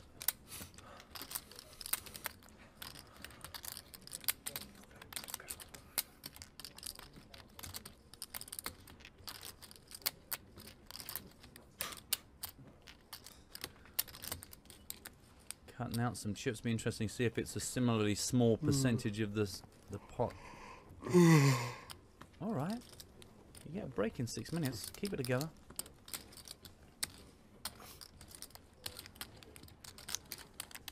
$47 to 100.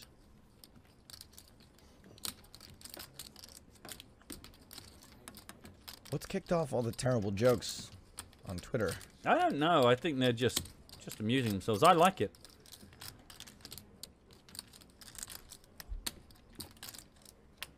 When you buy chickens, Joe, you don't lay the eggs yourself, do you? Yeah, I just want you to think about that. Cool. We are starting to get into a quite sizable pot, nearly 200,000. So 195 on the nose. Gililov only got 108 left to play around with. Shershikov keeps up this aggression. Maybe he is walking into a trap. Poker player on Twitch that said, "Hey guys, can you remind me how to enter the competition to win a hand with pocket threes? We will remind you after this hand." Yep. Can do. A queen of hearts. So that's 3 hearts down. 2 aces. 195. And Gililov checks. As he has done throughout this hand, been very much the passive player, checking and calling. А больше никого нет? Checks to a showdown. It's pocket 5 for Gililov. And the aces for Shershikov. Good lord. That's gonna be a big dent in Anton Gililov's stack. Yes, it is. He is gonna be down to just 10 big blinds and only 5 minutes left on this level. And Shershikov up to nearly 1.3 million in chips. A wry smile from Anton Gililov. Запихал бы до попа, наверное, все бы. Or just a really poorly executed frown. Just generally emotionally hard to work out what's going on there. 4 минуты. Сегодня не важно до скольки, 3 уровня, да? Для 16 же человек, да? 16. So anyway, to win a hand with pocket threes, you gotta be playing a real money game on PokerStars. So Zoom, cash game, or a spin and go. Yes, or a spin and go. Win a hand with pocket threes. Doesn't matter what suit. Take the hand ID. Compose yourself a tweet using the hashtag PSC win. Very important. The hand ID, your screen name. And at the end of the day, we will take all of the folks that have composed a tweet in this way and sent it and posted the tweet. And we're going to choose 10 of you to win €10 spin and go tickets to possibly spin yourself a win to Barcelona. Spin yourself, win yourself. Coming up in the break, PokerStars top 5. Everyone loves it, Phil. Helmuth Meltdown. Coming up in the break, PokerStars top 5. Everyone loves it. Don't read that bit, by the way. That's just information. When you see that, you don't have to read it out loud. Was that out loud? Yes, that was all out loud. And we will also announce the 10 winners from yesterday a little bit later on in the show. Stick around.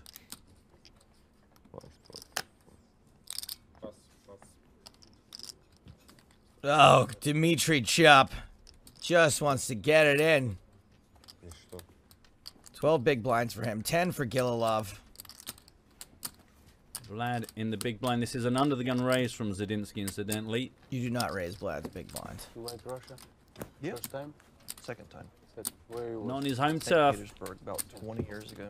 No, Moscow. Petersburg. No, Moscow, Moscow. St. Petersburg. Petersburg is better. Petersburg is better. No, Moscow is better. I want to go see Moscow. I want to go see. You must do it. I want Too to. beautiful. Always. This is beautiful here. Yeah, but I'm sure. Here's weather. Good weather, understand? Yeah. Yeah, good climate. На этом But Moscow is actually Принимал его Данила. partying, restaurants. It's always good. Yeah. Gotta let them talk while they're speaking. Where are you from? From Moscow. You're from Moscow. 20. I knew you're from Russia. I just didn't know where.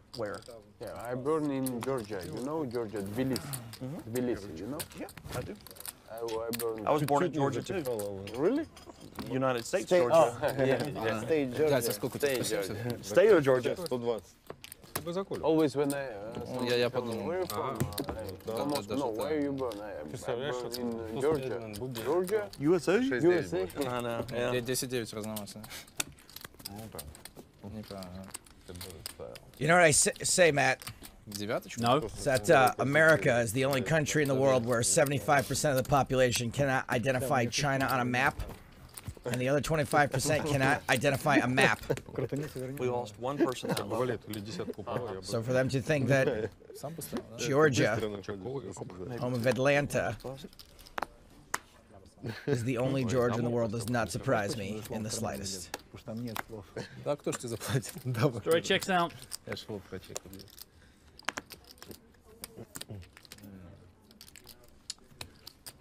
Under the gun, Chris Moneymaker. Я готов даже без бата. Coming alive, 23,000. Some folks like to try to steal the last hand before the break, and this could be that. Could be the last hand, could be a steal, could be neither. Be careful. I saw some of that card. Dmitry Chop. What do you mean? When he went up to that and folded, folds. I saw. Yeah. I mean, I didn't see it all, but You have good cards. Yeah. Chris just pointing out that you can see it. I think Dmitry frustrated to not be able to get his chips in play in this, probably the last hand of this level before the break. when he went to do this, I didn't see it totally, but I saw like a glimpse of it. Slowly, Sasha. Vlad. Yeah, just easy. Easy. С нами ешь, не с нами. Buddy. No. He's got a butler that tries to keep him in line, but... Big blind defense from Zadinsky. Давай аккуратно, чтобы не перевернулся. А там же у них связь как бы. So this will be the last hand before the break. Телефончик еще бы заездить. 10-10 Jack. Check. Two players, yes? Yeah. Okay. Well, you're the only two people at the table. Big clue. Bet 20,000. And a C bet of nearly the same as a raise, 23 and now 20. Zadinsky goes, what am I doing? Фишки здесь вставляем. В смысле, мы продолжаем, нас не пересадят? Вы это обсудите, то здесь очень жарко. We've still got some action in the outer field, one of our other two remaining tables, and we see here that this is our seat 2 player. Has got pocket nines versus Yuri Zanovsky. I just heard a groan. What was that? Queens. I'm guessing that was a 9 coming down, was it? Yeah, 9 on the turn. Looks 9-ish. Very much of the 9 shape. Lots of vomiting happening on one of our other tables. I don't know if that sees Jadanovsky out of this. Lavrenti knee. The 9s. The Neeners for knee. A beautiful, beautiful double up. Hit him with the 9. Sometimes you hit on the turn. Simple as. Man, it's dark down there. You can't spell 9s without an I. Zanovsky is still with us, just very short after that nasty, nasty suck out. Wringing his hands and cleaning that disgusting filth off those fingers. The stench of a bad beat. A lot of chips heading over to knee. I hope you're proud of yourself. Just doing exactly the right thing, just very quietly taking the chips. So as we go into the break, Pavel Shershikov still top of the table, 1.27 million. The short stacks, Anton Gililov and Dmitry Chop. Blinds are going to be 6,000, 12,000 with a 2K ante when we return. Don't forget, we got some top 5 Helmuth blow-ups in the break. The players are on a break now. We're going to do the same. Join us in 17 minutes for more of our main event coverage here from the PokerStars Championship, Sochi.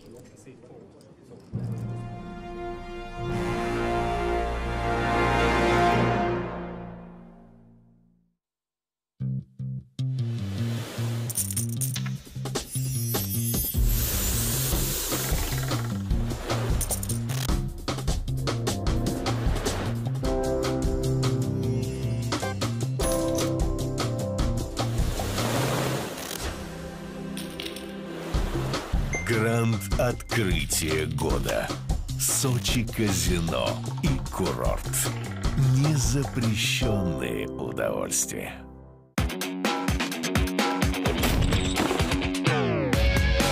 When Phil Hellmuth Jr. enters the arena, everybody notices. He can suck the life out of the room. The can I even play in this game? I mean, what the Or he can make you feel like a superstar. This is my first time with Phil. I'm so excited right now. This is so worth 100,000. Are you crazy? Our favorite moments to watch are the ones where he implodes. Show some class. As long as we're at a safe distance. Why don't you shut up? Can you say that on TV? 10, 9, 8. Get your popcorn ready, because here from the expanded PokerStars library are the top 5 Hellmuth meltdowns. Thank you, thank you. At 5, we see Phil make his super high roller debut in the Bahamas in 2013. Slept 13 hours. When I come in this fresh, it's tough for them to beat me. I'm really on my game. 25 minutes after coughing up the 100K buy-in, Hellmuth woke up with a big hand against Phil Gruesome. I raised 25, I said. You heard me? I said raise 25. He did. You bet 25, I said raise 25. I'm tired, but I think that's what I said. Oh, wait, I just slept 15 hours, baby. I'm not tired. 6 sleep brag, Phil. Bet he dreamed about hanging with some really big celebrities. And I called it 25. Everyone's yucking it up, but Helmuth's line is pretty strong here. How about 62,500? Bets big on the river. Still strong. I think a 9's a big part of Helmuth's range here. Yeah. Yeah. You told me like they don't even exist. 120K. Oh, not 110. Those things don't even exist. Why would they ever have 100? I'm all in. Gruesome shoves. Ruh-roh. Hey, That's enough to put Hellmuth all in. That's a big bet. Wow, you made all that speech on the turn. Maybe you had Jack's 4? All right, what can I beat? I can't beat ace 9, I guess. I think since Phil Hellmuth looks so strong, that makes Phil Gruesome look even stronger. You kind of deserve it, you know? I mean, I've seen how fast you play. I just don't know how I can fold it. That's why I should late, so I wouldn't have to face one. Solid plan. $100. All right, I'm gonna call. Helmuth calls all in. And Phil Gruesome shows Jack-9 for a full house. Helmuth has just a 9. He is out. Oof, cooler. I do think maybe Phil Hellmuth could have gotten away from that one. He spent $100,000 on this tournament and lasted 33 minutes at the table. That's $49 per second, $3,000 per minute. Excellent value. Well, it was the most entertaining seat in the house. Not anymore. But I could have maybe gotten away. Can we go buy you a drink? Not right now, Case. A meltdown of the financial variety. Crucially, no freak out, no belittling. Oh, wait. Explosion's about to happen. Bring the trike! At number 4 from Poker After Dark, here's the Helmuth we know. I lost a bunch of money with this hand once before. And David might lose a bit more. He's got top pair here, but Phil's got him out-kicked. 7,000.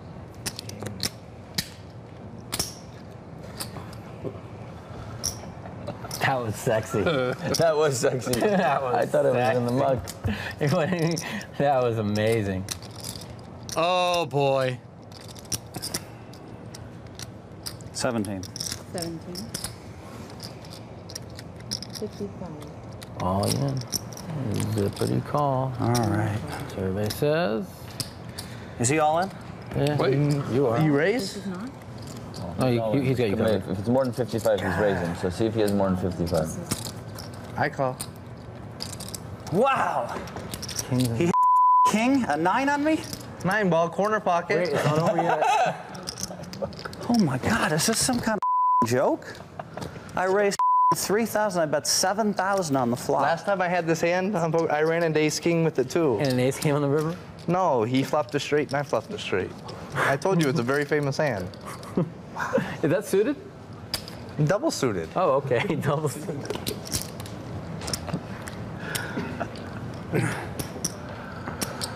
Oh.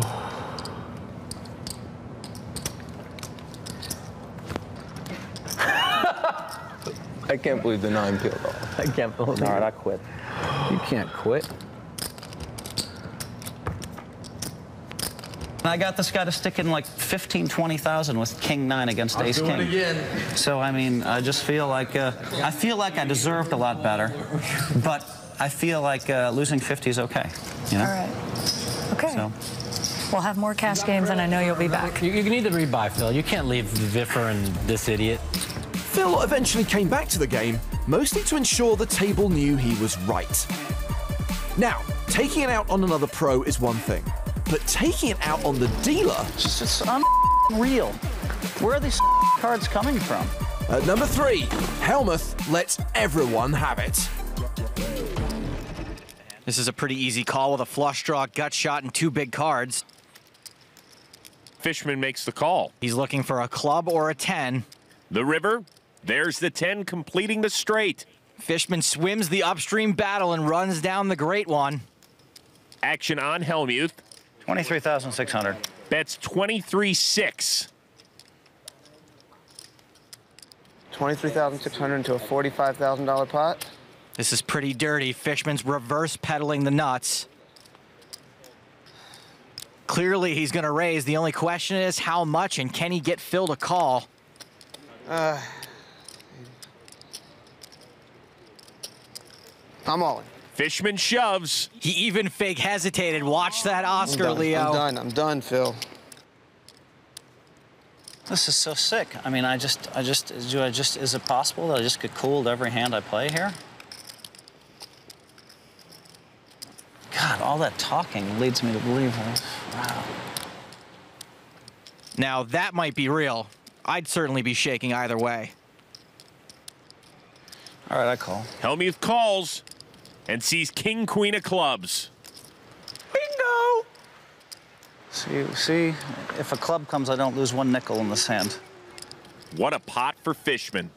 I mean, 10, 9, 8, 7, 6. Can I even play in this game? I mean, what the they find? I mean, what the I mean, how can I even play in this game? It's like I just get cheated. I mean, hand after hand after hand. Don't blame the dealer. We all know it's the seat that's unlucky. Give the amateur an offsuit 10. I don't lose one nickel if he hits a club. It's unreal. Where are these cards coming from? That was a great read, by the way. You had him. Yeah, you're a real classy guy, buddy. You are. Who? Him? You. Why? What did I do?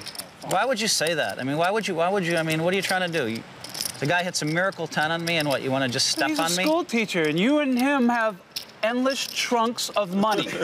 Endless trunks of money. He's a school teacher. For God's sakes, man. Screaming will do you a lot of good. It's hard to have sympathy for him when it feels like he brings it on himself. At number 2, we have some drama from Season 1 of Poker After Dark, with a cast of characters capable of creating their own controversies. Could this be another one of those unsuccessful fill traps? The ropers? I think for now we should let him think, give him a break. He's had a tough day. It's only one decision. There's only one decision left, so. You know, you're going to fall out of the love category if you keep that up. Oh, yeah, no. Steve is sticking up for Phil. Yeah. Sean, would you please mind this time? Please be quiet. Please be quiet so I can talk.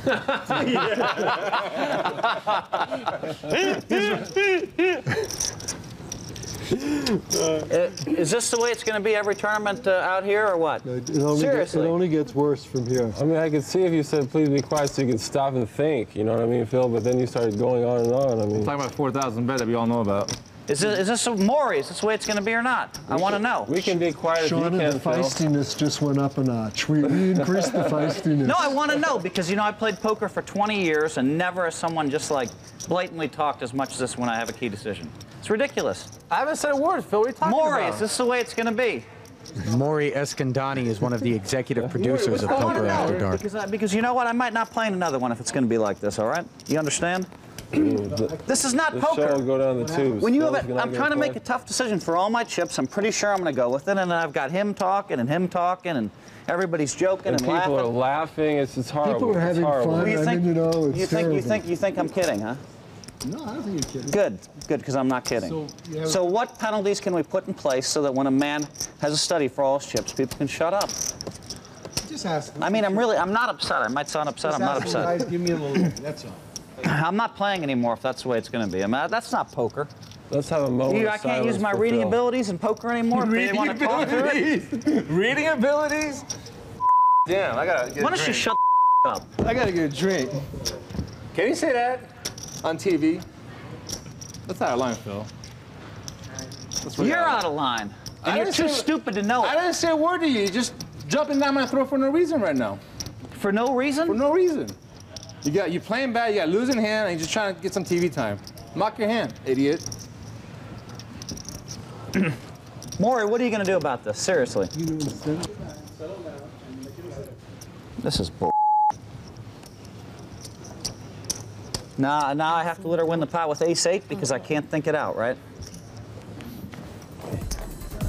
Now, you might think these outbursts have an effect on Phil's self-esteem, but rest assured, he is always ridiculously overconfident, even when he's up against poker's wunderkind. Our number 1 meltdown is from the National Heads Up Poker Championship. I like the way you move your chips. It's the first encounter between Phil and a young player he predicted wouldn't be around in 5 years' time. I keep complimenting you and you keep slapping me in the face, dude.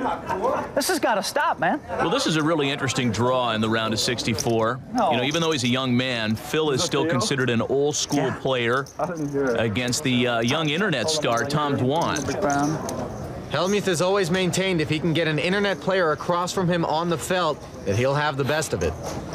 And look at this hand. Bullets for Phil. He calls. He's setting the trap, and this is trouble for Tom. Fireworks will ensue. Pocket 10s for Tom Dwan. He raises to 1,100.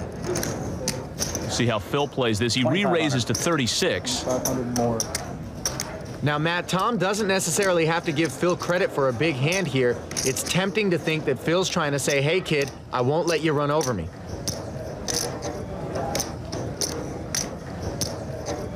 Phil's giving him nothing to read.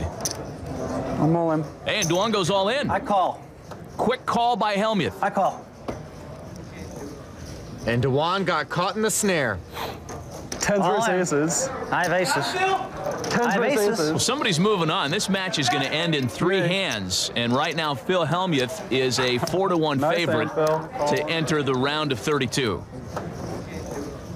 Here comes the flop. No more bets. An early elimination hand and the flop. Deuce, King 7 with a couple of spades. No help for Tom. So far, so good for Phil Hellmuth. Phil has the lone spade in the hand and the best hand with the aces. And the turn. And it's a 10!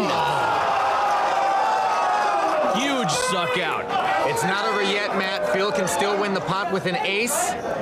He has spades. Or any spade but the king. It's not looking good, though. Here is the river. 3 of spades?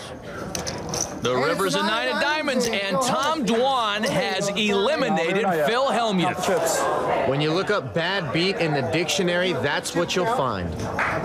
Phil sits back down because they're counting the chips just to make it official. Son, I would tell you this much, son. I would never have put more 3,000 with 2 10s before. Oh, here we go. I was gonna say good game. Sorry for the suck out, but when you phrase it that way, it makes me not wanna. Son, you're the sucker. You just put in 20,000 with 2 10s. Let's play heads up. Terrible play. Play heads up. Is that all you want to do? Is challenge me to heads up? We're gonna play If it's heads up. I terrible, told then you. let's play. Well, that's terrible. I sucked out. Well, what I'm if you sorry. suck out Nice again? We'll play as You many admit it was matches as you terrible, want. right?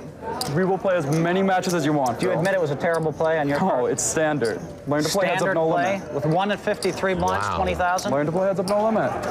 We'll see if We'll you're play even as around many in matches 5 as you years. want. We'll see if you're even around in 5 years. Maybe I won't That's be. the truth. I don't think you will be, to be honest. The gloves have come off. It's an easy lay down for you, actually. You knew that Phil would start the patronizing at some point. Good game, nice hand. Tom Dwan moves on. Phil Hellmuth knocked out in the round of 64. Well, Matt, that's not exactly how Tom wanted to beat Phil. God. But a win is a win.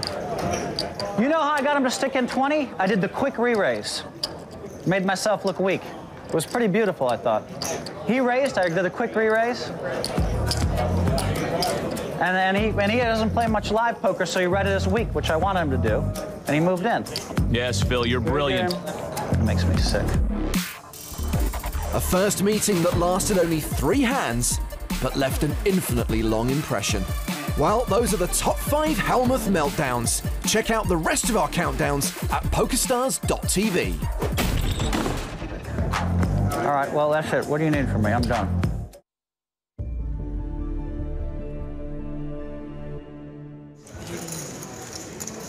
Very focused. Let's get the eye of the tiger. Now he's got the ear of the tiger.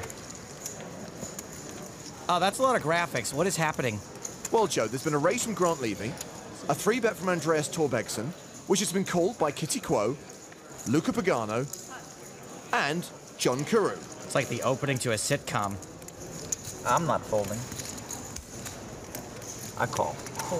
Well, he was getting 7 to 1. He should call if he's got a pair of Richard Branson's business cards, which we know he does because he's a baller.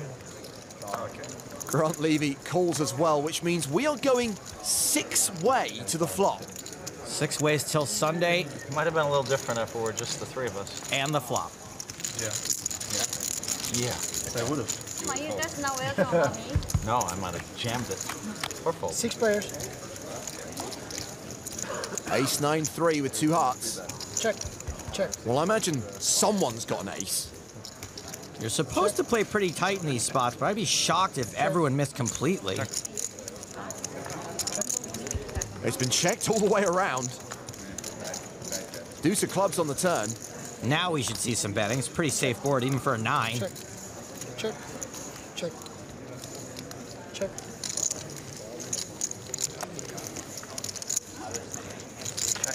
Once again, it's been checked around. What is happening? 7 of hearts. Surely someone got there on the river. Someone must have made a flush. Check. Check. Check. Anyone? Check. Luca? It gets checked to showdown. I have a big pair. And it wins? Call jack. 10s. Hellmuth with 10s. and no one can beat that. Nobody's got an ace. It's a Christmas miracle. Wow, really? Yeah, that's it. Goes 6 ways to the flop, comes ace high, he wins with 10s. In 3-way pot. You're a sorcerer, Phil.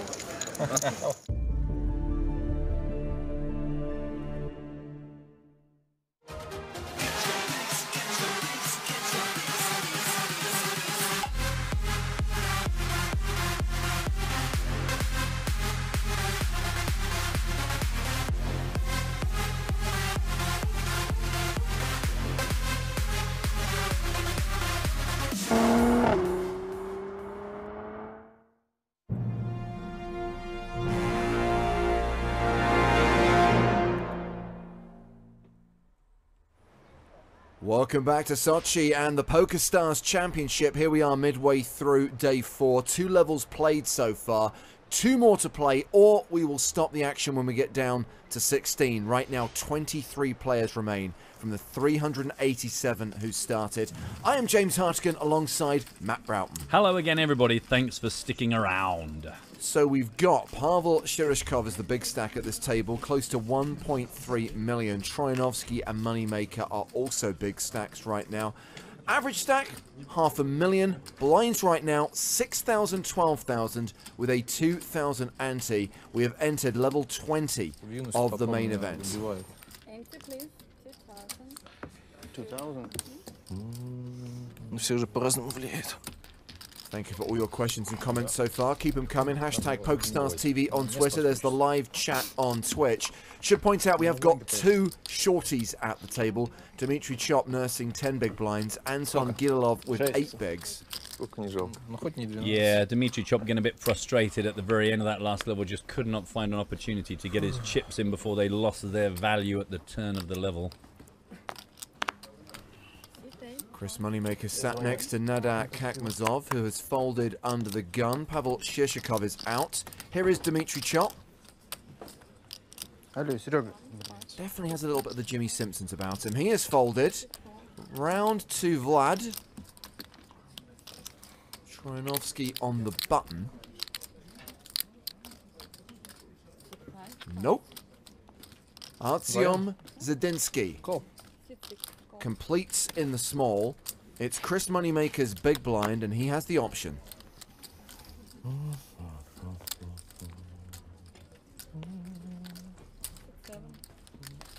Chris checks, and these guys go heads up to the flop. So confirmation that Pavel Shirshikov, who is the table daddy at this table, is also table daddy in the tournament. He's got more chips than anyone else. Danya Albakirov, second in chips with 1 million. Then it's Troyanovsky, Bubnov, and Moneymaker. So Chris is still a top 5 stack. He's gone to the turn here after it went check on the flop. Zadinsky betting into this pot of 40,000. 17k, just a tickler. Yeah, Moneymaker pretty passive for most of the previous level. Towards the end of it, clearly got a few hands, a few spots he wanted to get involved in, but very quietly getting the job done very nicely. Moneymaker calls the 17,000. King of diamonds on the river. So a straighty, flushy board, and Zadinsky betting again. 74,000 in the middle. Sorry. Zadinsky bets 40k.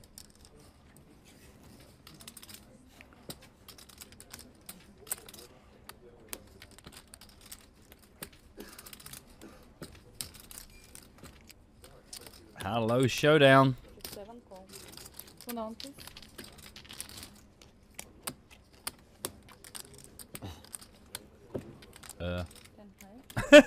Oh. Yes. 10 deuce against Queen deuce. Wow. Didn't expect to see either of those hands. Certainly didn't expect Moneymaker to call there with Queen high and be right.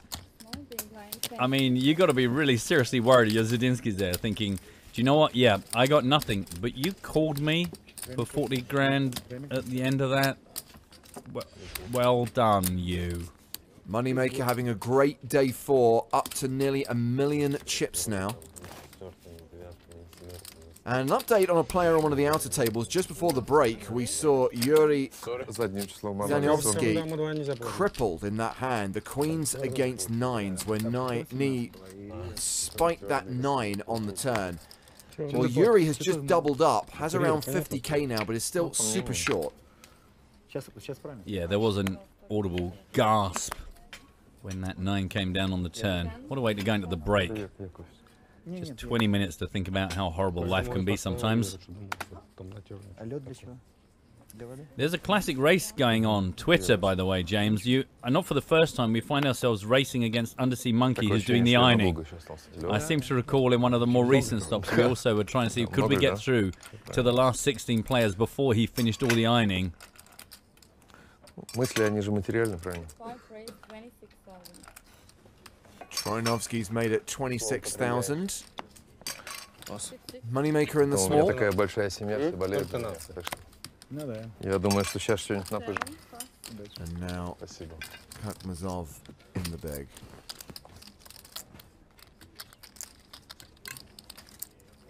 He defends. By the way, if you're watching yesterday, you'll know that we played through the bubble. Everyone is now guaranteed a slice of the 150 million ruble prize pool. Next player out will receive 1,335,000 rubles, which is roughly 23,500 US dollars. That's what you get for cashing between 23rd and 21st place in the Sochi main event.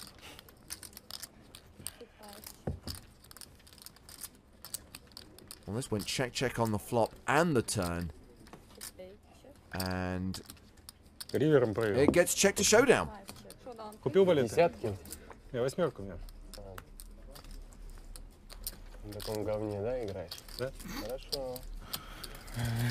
Хорошо. Поливаю. Troinovski with the best of it. Я взял, что это 30 диапазон вообще.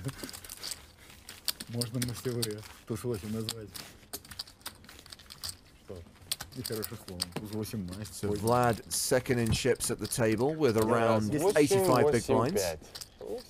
Just ahead of Moneymaker. Главное, без туза, чтобы потом... А почему без туза? Просто там, не знаю, 8. Или каточек, да. Я готов ставить. So obviously with 23 players we're down to 3 tables, so there are 2 outer tables just below the main stage. Obviously if anything major happens we'll take you there, but in the meantime if you want to follow the action from those 2 tables, if you want hand reports or if you want overviews of chip stacks, head to the PokerStarsblog.com.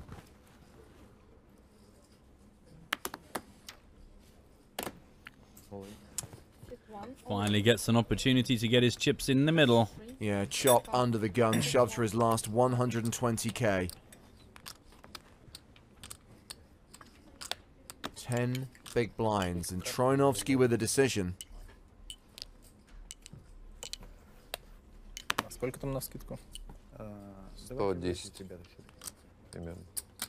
100. Нет, побольше. А, нет, 110. 120.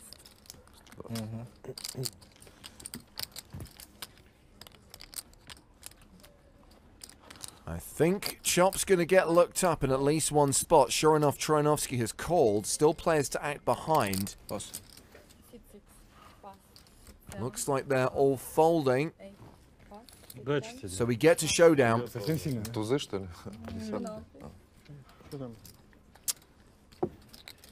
Troinovski ahead with 10s. Dmitry Chop with ace-8, just the one overcard. Туз валет, наверное. Не очень радует. Good luck. Good luck. He did manage to play himself up to around 25 bigs halfway through the last level and then took another big confrontation that he had to fold out. And here he is now praying to improve. No help on the flop. Could pick up a wheel draw on the turn.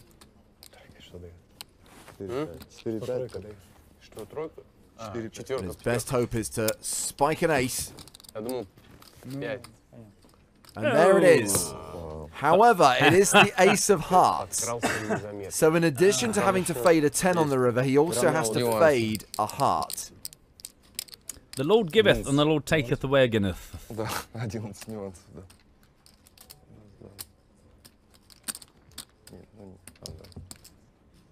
The river card is the 7 of clubs. Wow.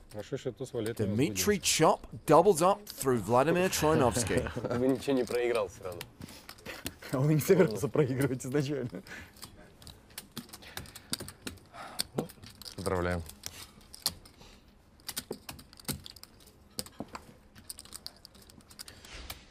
Там что-то происходит, да? Важный банчок выиграл. Очень. Back to 21 bigs. Playable. Still not comfortable. But you've got to be positive about these things. So both Chop and Zadinsky playing around 20 big blinds. A reminder that Anton Gililov is still in the hyper danger zone. Hyper danger zone? I don't know what to do, actually. That sounds very dramatic. I was trying to get you to go as high pitched as you possibly could without causing yourself permanent damage. Yeah, I'm going to fall for that one again. So 7 bigs for Gililov. And at the opposite end of the spectrum is Pavel Shershikov, not just table chip leader, but tournament chip leader with 1.2 million, 104 bigs. I love that from the D there. Stop mucking around with your phone. Boom.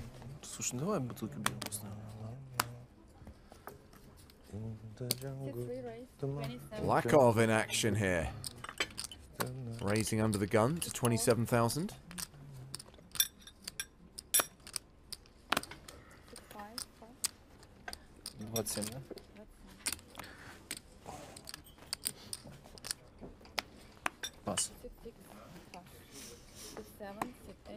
It's weird. Lakov almost never plays mid position. It is either big blind defending or under the gun raising, or maybe under the gun +1. Well, this is a case of raise and take it. Lakov is a player who spent a decent amount of time at our feature table yesterday. And Lakov has WPT and WPT national titles. Total live earnings of nearly $3 million. Looking to make a mark on our tour here in Sochi.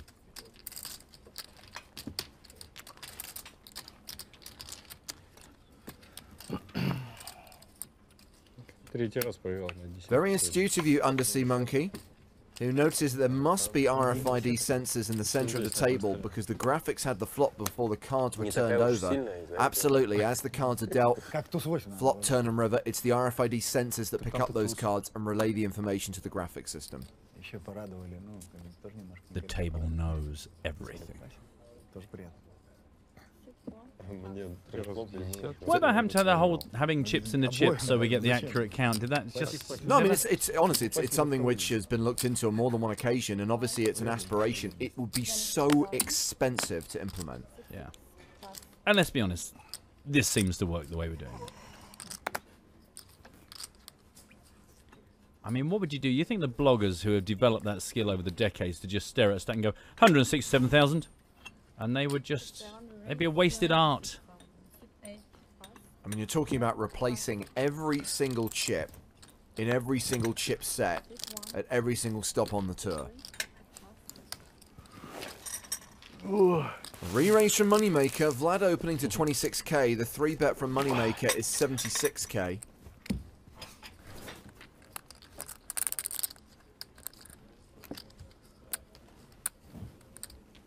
Shall I have it standing by just in case the lad gets... You know, I would. It's a rarity, but why not? Look at that. Look at that look. Here. Oh, sorry. It's just a call. Now, most of my selections for the Sochi edition of the 4-bet alert were vetoed by Joe Stapleton. But we do have one that all sides were happy with, which will be sounded should a 4-bet occur at any point at the feature table. Have you had calls to use it yet in the last few days? I think we have had 2 4-bets today. Wow, I must have missed that. Or it's just much more quiet than I used to.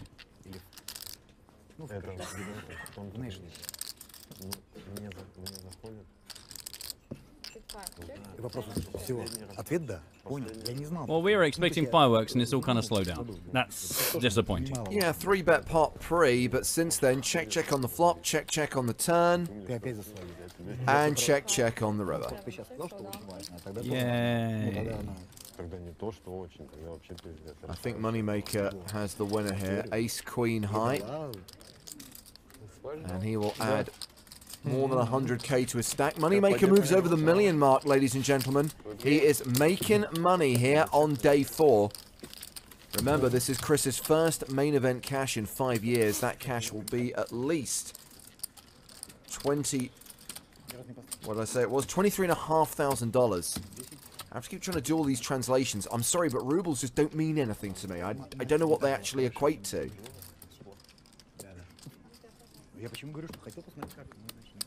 И не только это.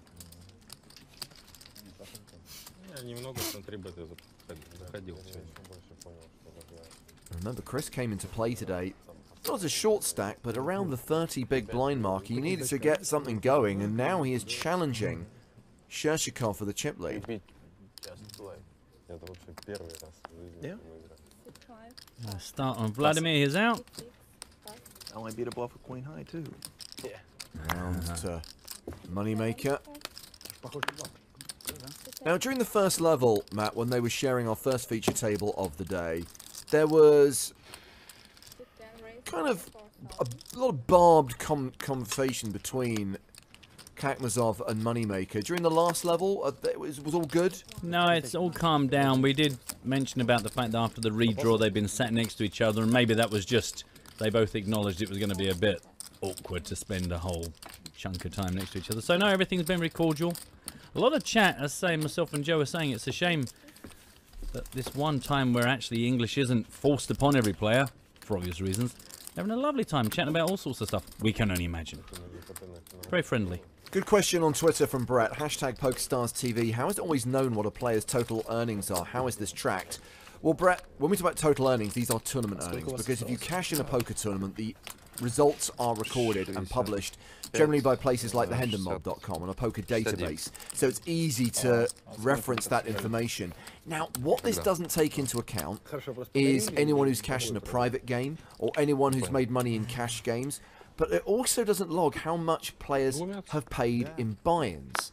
So it's very easy to turn around and say, wow, this guy's got 3 million in cashes. But what we don't know is how much he's actually paid in buy-ins over the years. He could actually be down $1 million. Yeah.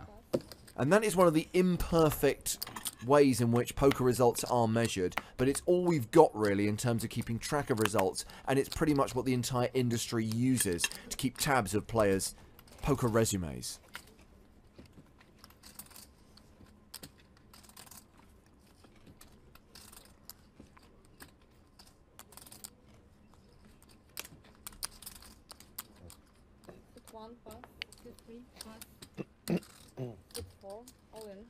All in. Yeah, Gililov fell very short towards the end of that last level.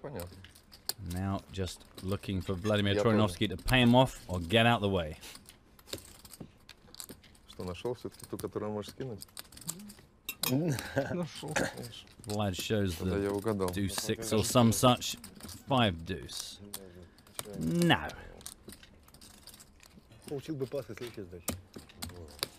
Well, meanwhile, we are going over to table Elke because there is an all-in at that table. Yep, he got his queens gazumped before the break, made a bit of a comeback. And sure enough, Yuri Zadonsky is all in again, and it's his nemesis, Lavency Ni, who has called. Elke's still involved in this hand, potentially.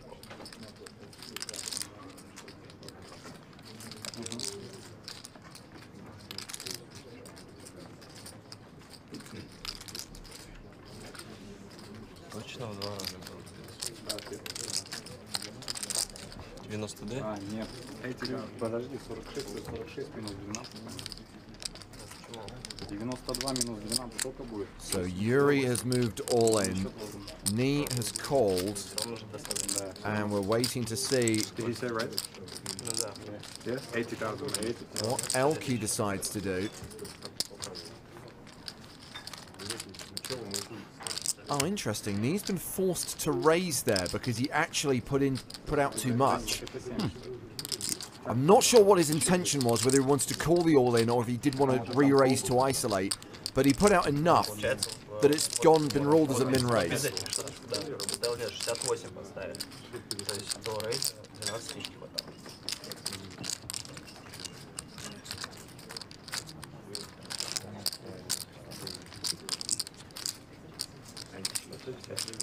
It's a raise to 80,000. And Elke is in, so we've got one player at risk here. Yuri Danovsky.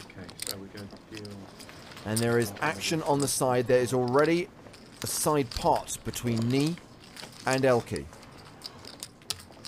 I hate being all in when there's still like side action going on. Like, you don't hate being all in for your tournament life anyway. But when you've got to watch the flop come down and you see your hopes and dreams disappear while two other guys get all excited about the cards.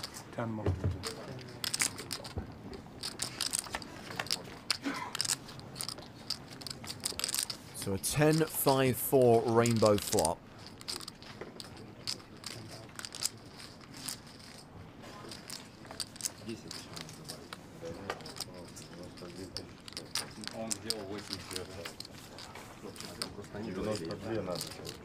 I'm guessing it's Knee who's first to speak here.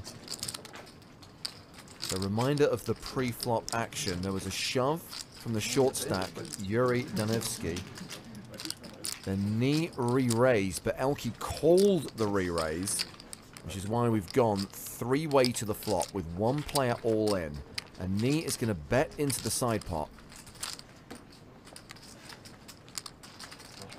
57,000.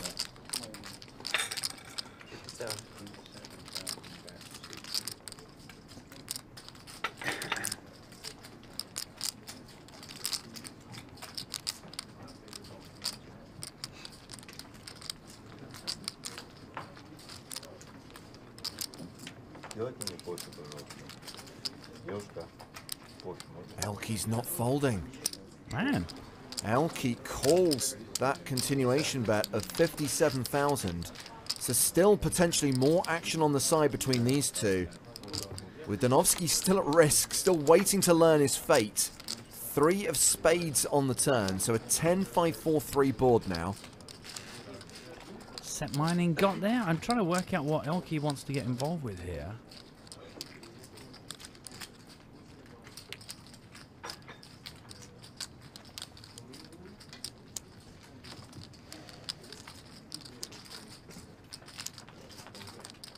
Few shouts for the ace-10 suited coming through on Twitch. Spin the Gesatron.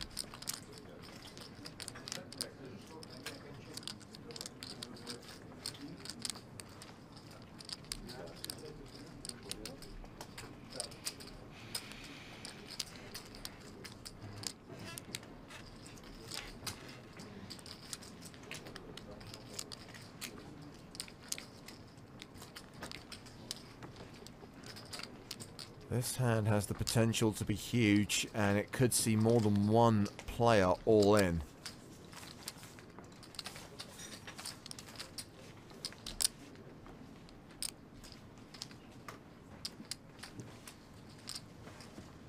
Knee bets again. That is 82.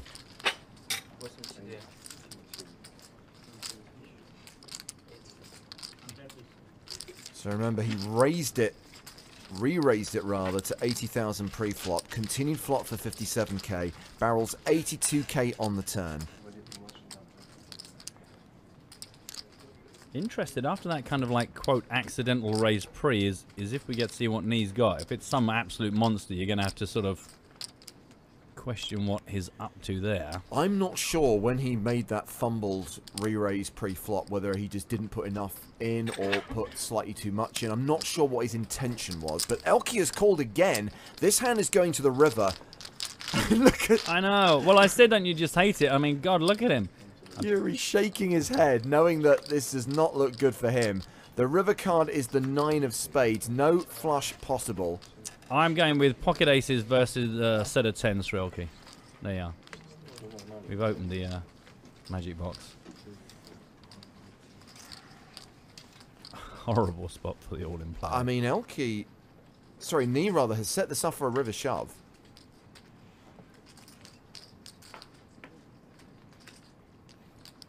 And that's what he does. He moves all in.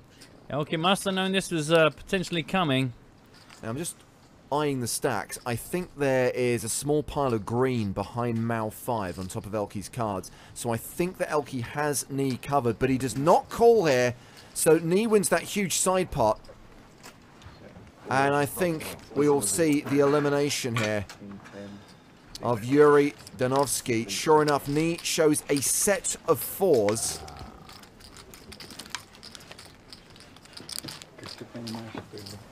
And we are down to 22 players. Man, and what about Elke's stack? That's a fair investment there to let it go. Yeah, Elke lost a ton during the last level when he ran into quads. That was another big blow.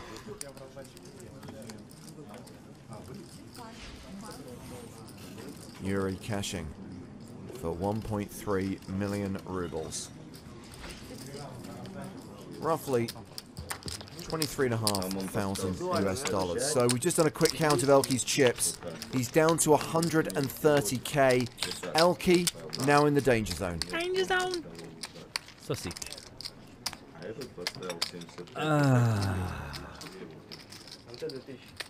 So maybe some reasonable pocket pair that just knew what his opponent had to be playing and had to get out of town.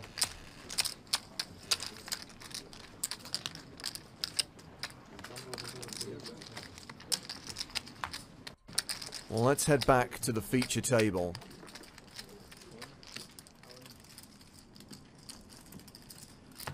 And if nothing significant happens in this hand, Matt, I've got a question I've been wanting to ask you all day. Ooh. Oh, actually, slight correction to that. We missed some of Elke's green chips. 330,000 for Elke. Okay, all right. Phew. So more like the 25, 27 big blind range, right? Phew. Okay. I must say, obviously, I'd lost track of his stack because of being on the outer table, but I thought, well, that really is a nasty level to dredge through. So an early position raise here from Alexander Lakov makes it 30,000. Vladimir Troinovsky. Ты знаешь, что он сдается всегда. Почему нет? He re-raises. It's a 3-bet to 85,000. You're ready on the horn, aren't you? Look at you, sprung into life. Chris is out. Anytime there's a 3-bet, it raises the possibility of a 4-bet. The big cack, not going to get involved.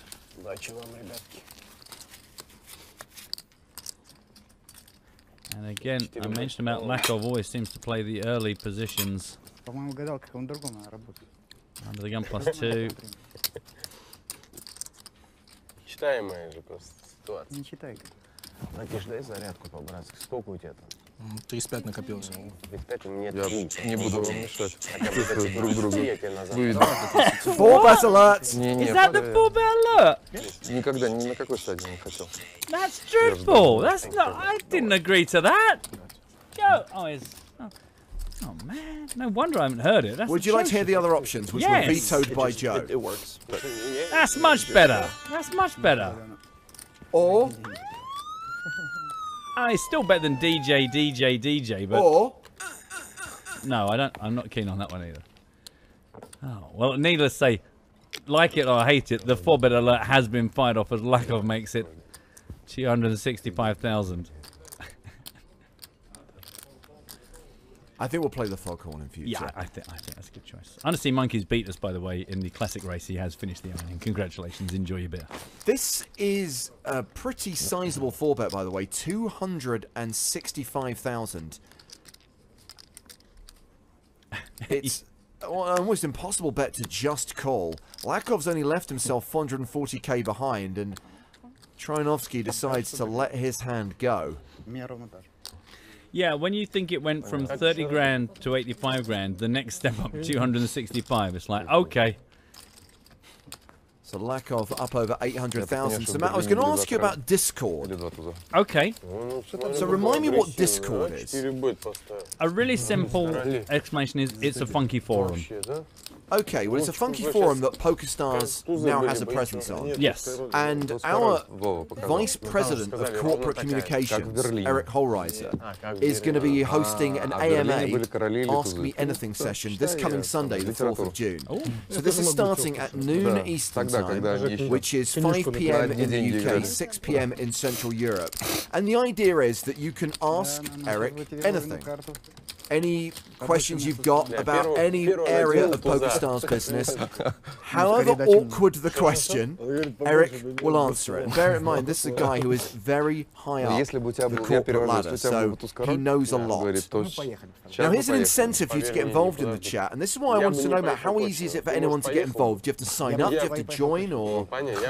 You do have to join it. You need to just tell it what name to be called by. You don't have to like make a whole account. You just have to go into it, give yourself a name, and then it's time. I mean, it says to itself that you're meant to ditch things like Skype and TeamSpeak. So it's like more like a messagey version of a forum, much more immediate, much more chatty.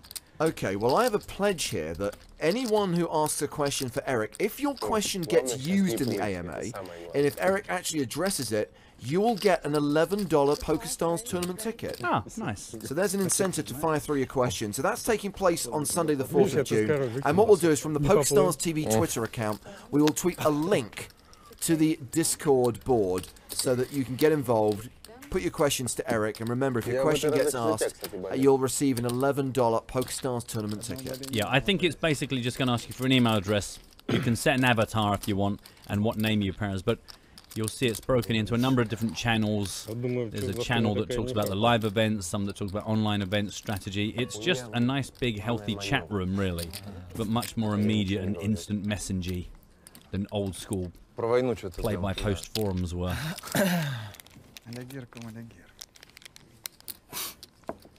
So let's pick this one up. Vladimir Troinovsky made it 26,000. Got the call from the big blind of Pavel Shershkikov.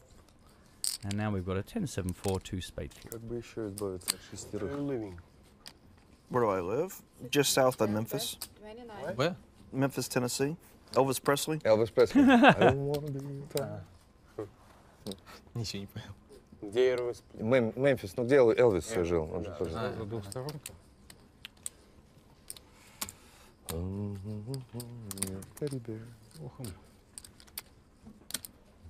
So Troinovsky was the pre-flop aggressor, but Shershkikov decided to lead this flop after defending his big blind pre.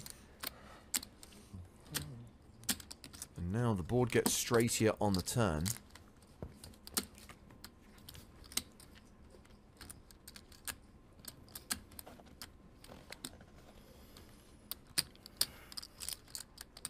You like Vegas? No. I've been there a lot, so once you're there, the heat, it's so hot. I can't imagine how the local people living over there. I couldn't do it. But people that live there love it. Shershkov gonna get the pressure on. Humidity. I couldn't do it. But it's a I special know place. a lot of places with the good weather better than Vegas. There is not good weather. It's hot there. The best games there. Okay, I know a lot of Not really. LA probably has the best games. Good weather невозможно это назвать. Там же такая жара постоянно. Пустыня, да. Был сам там? Нет. Ну, конечно. Ну, первый свой приезд, пешочек. Я почему хочу Да, спрашивать? Футболочки, Oh yeah, yeah. I mean, в шортах, пешком.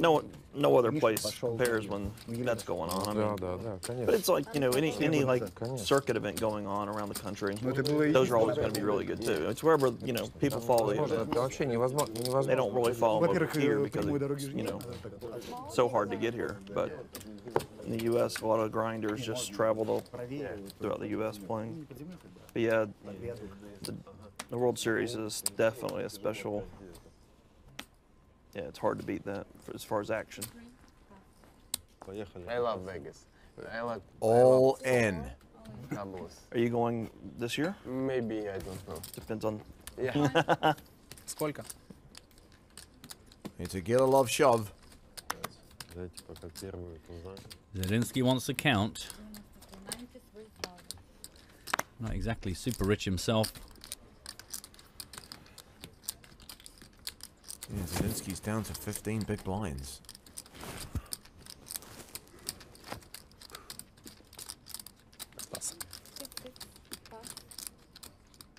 Round to Chris Moneymaker now.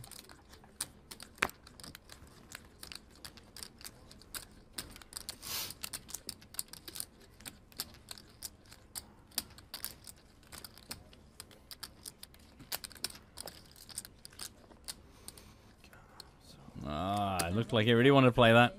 A lot of players still lied behind him, though, to consider. Folded round to the blinds. And that is a call. Dmitry Chop calls, putting Gililov at risk. Man, if this is dominated, you got to feel for Gililov. He just had a really rough last level, and now, with only 55 minutes left on this one, not running much better. 5 детей, можете представить, какое там. У тебя двое, да? Примутся, реально. Он же ну, это тяжело. Шестерых, да. Я не люблю. Нет, шестерых, стой, вот тут батл. Не 10 же. Заранее. Сколько деньги будешь? 7 разномат. 92 тысячи. Сколько это в ББ? Я так не стал ставить. 8? Ну, погранично. Ну, туз 8, туз 9. 6, наверное, уже надо ставить. Изи. 7. 7 детей? 7, а там каждый неизвестно сколько детей. Можем передать, что... Ace-7 of clubs. Хороший пас, Да. А там же еще из ранней туз 8 прилетал. Maybe we can find a 7 somewhere, somehow, or 8-9 will do as well. Yeah, that'll work for you. Хороший пас. I think Mr. Chop disagrees, but...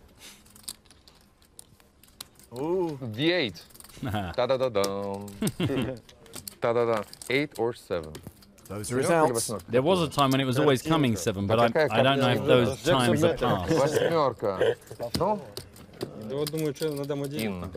Дорогая. Восьмерка или семерка, я не понимаю. Понятно, что что-то из... Oh! Есть! In lack of 7, always an 8. Есть! Runner to make us straight and survive. I mean, everyone's celebrating poor Dmitry. He's had a pretty rough couple of levels, A lot of people were... Gililov doubles up through Chop. Вопрос не стоял, выиграю, не выиграю. Просто вопрос стоял, восьмерка или семерка.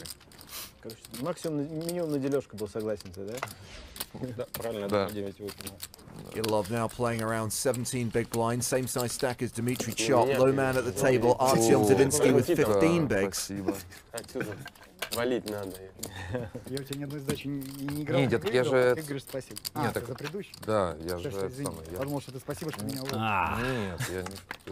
Known to his friends Я as Polk. опыта от вас всех набираюсь таким удовольствием. Я же ради удовольствия. Я же и фарта тоже набираюсь, конечно. Лучше мне-то фарт нужен, понятно. Всем удачи. Все, удачи. Давай скажем, что удачи. Удачи. Кстати, вентилятор могут поставить. Ну, так жарко. Да. Девушка, нас никак не холодят тут. Meanwhile, we are losing a player from the feature table. Very sadly, Alexander Lakov is being moved off the feature table because we have to balance the 3 remaining tables. We're going 7-handed at every table, and Lakov was due to take the big blind on the next hand, so he has been removed. Also, bad news for Gililov, who ends up paying the price. Очень тяжелую, да.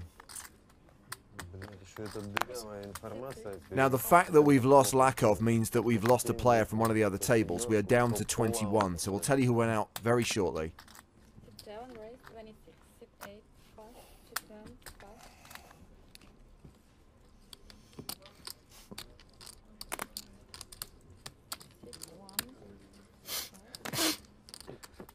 I'll have a break.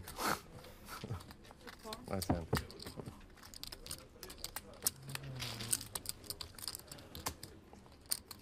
Raise and take it for Chris Moneymaker.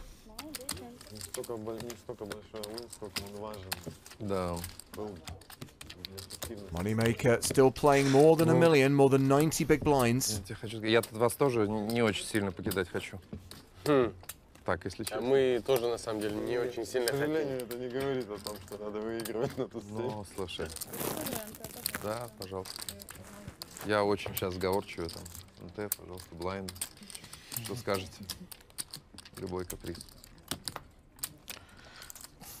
Я считаю, что все последние all-in надо переиграть.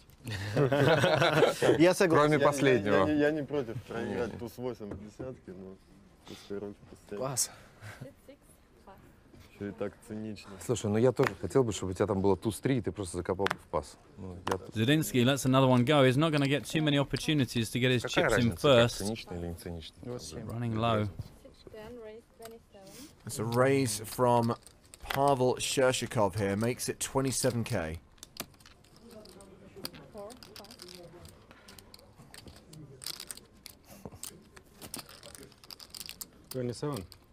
Troinovsky defends his big blind, and we go to the flop.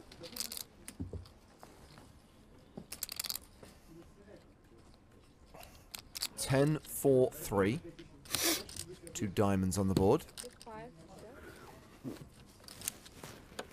Troinovsky checks, playing in flow. Миша не удвоился?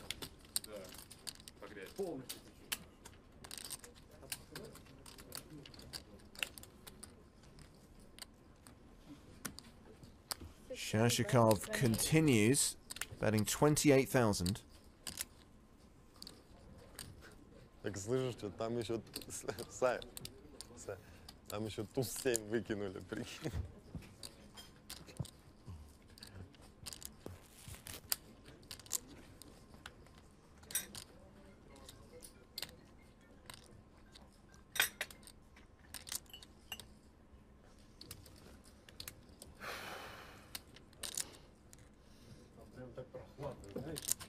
Vlad check raises. Ooh. Troinovsky makes it 77,000.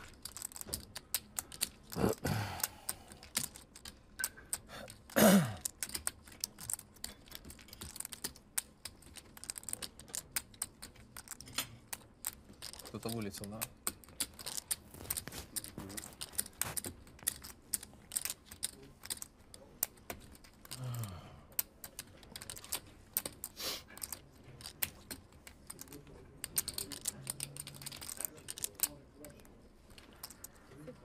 And Shershikov gives it up. Yeah, Troinovsky moving back in the right direction again with the chip stack.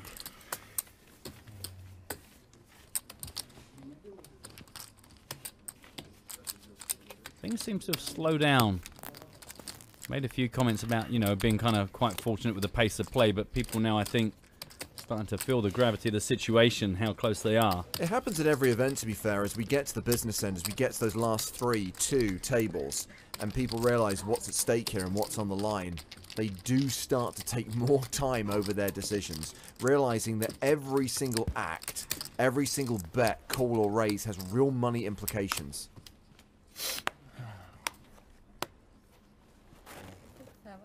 So a reminder that we are actually down to 21 players. We'll tell you what happened on one of the outer tables in just a moment.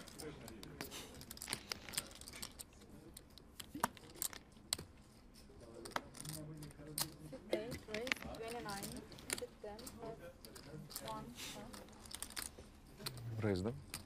It's an early position raise from Nadar Kakmazov. Troinovsky in the small blind.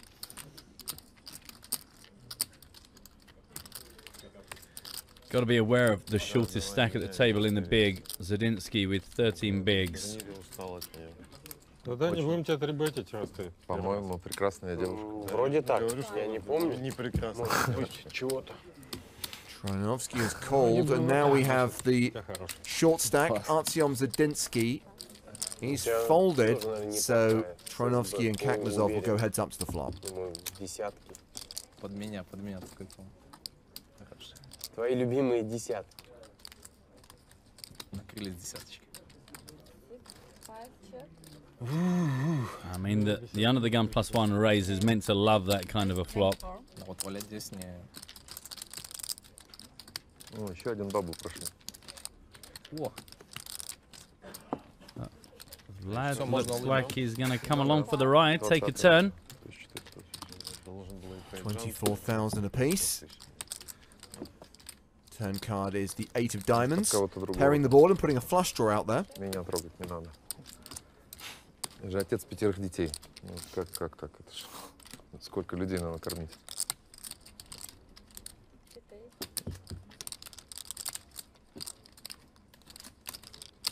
And with the action going check, check, we get the 3 of spades on the river.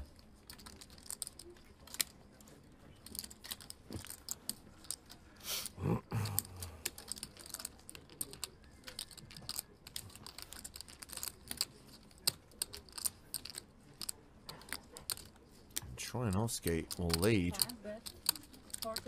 43k into 132k.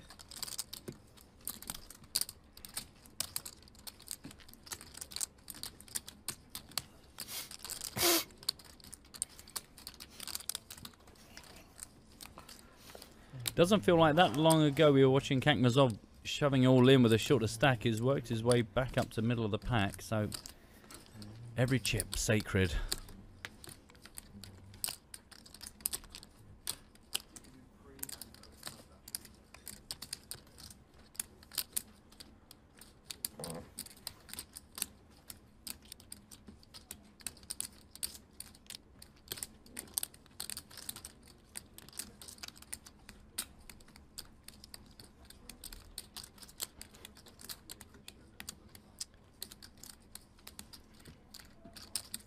Looked like he'd come to a decision there. He's like, yeah, okay. And then just thought another 30 seconds of processing necessary.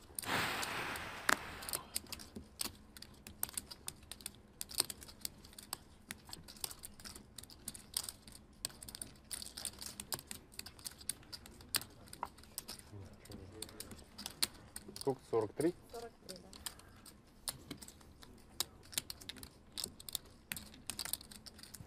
That's a call.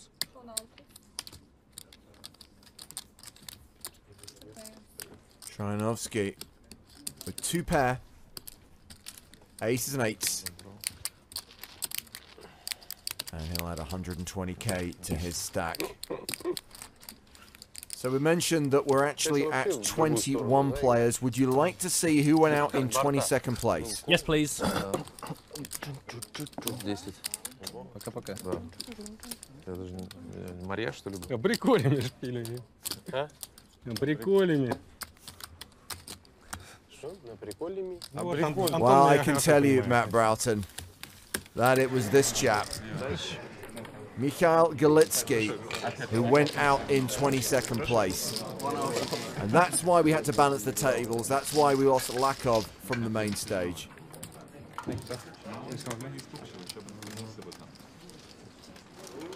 Feels like something of a anticlimax, James, I'm going to be honest with you. So that happened a short while ago, but there's an all-in here. Jonas Lauk all in and at risk against Oleg Chebratarev.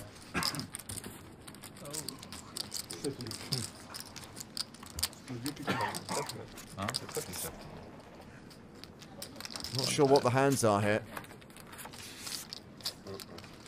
But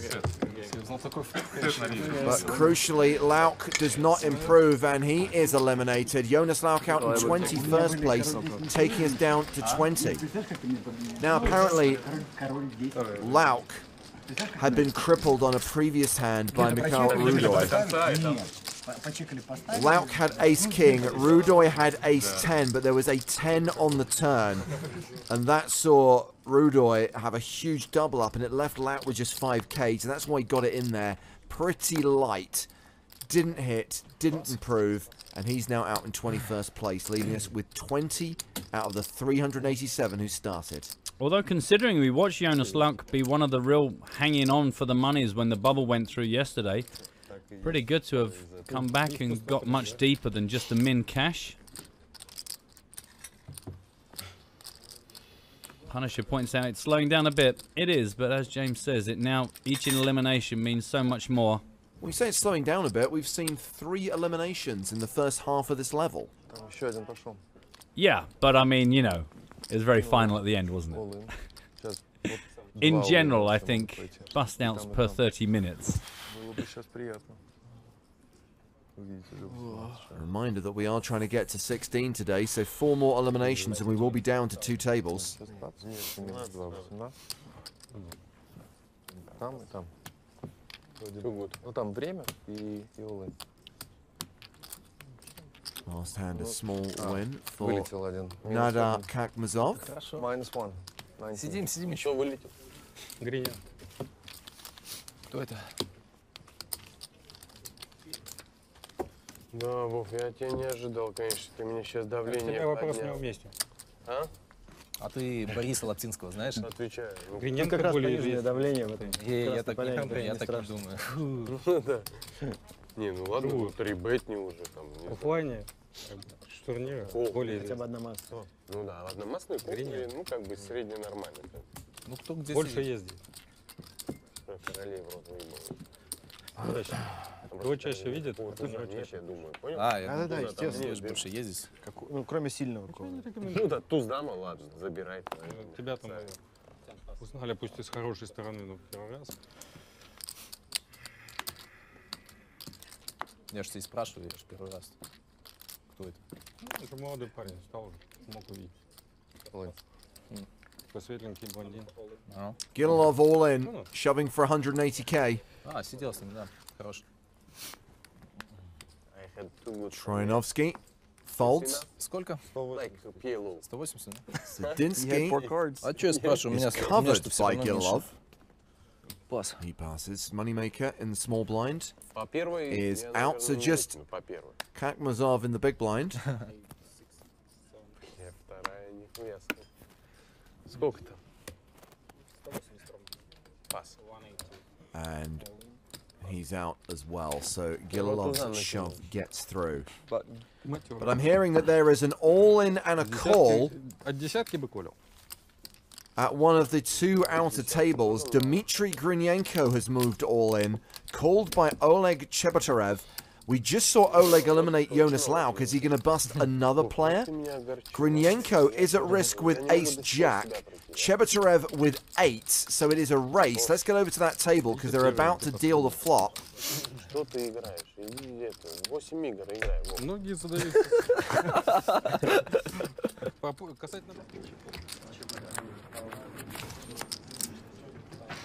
And that is a low flop. No help for Grinyenko. He's the player with the overcards, looking for an ace or a jack. Needs to hit on the river, or we're down to 19. It's a 3 and 8 hold. Oleg Chebotarev takes out 2 in a row as Dmitry Grinyenko exits in 20th place, cashing for nearly 1.5 million rubles. I feel like I need to defend Punisher, who had come in saying it's slowing down a bit. That was 4 minutes ago. I mean, we've seen a lot of action in the last 4 minutes. That's all I'll say. So with Grinyenko out, cashing, by the way, for just over 26,000 US dollars, we are now 3 away from the redraw to 16.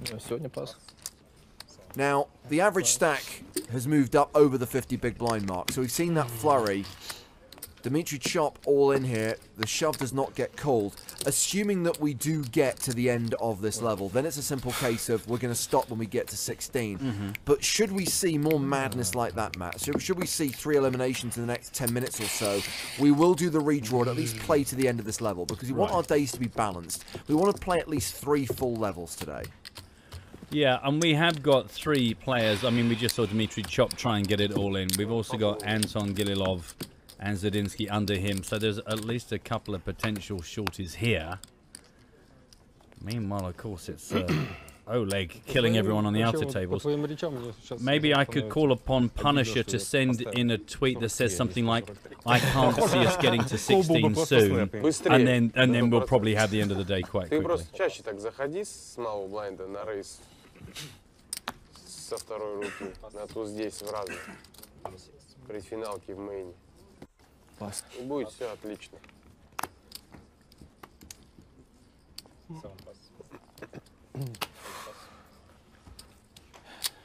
Ten pass. 1. 10 pass, 1 call. Nice to get a walk when you're that short.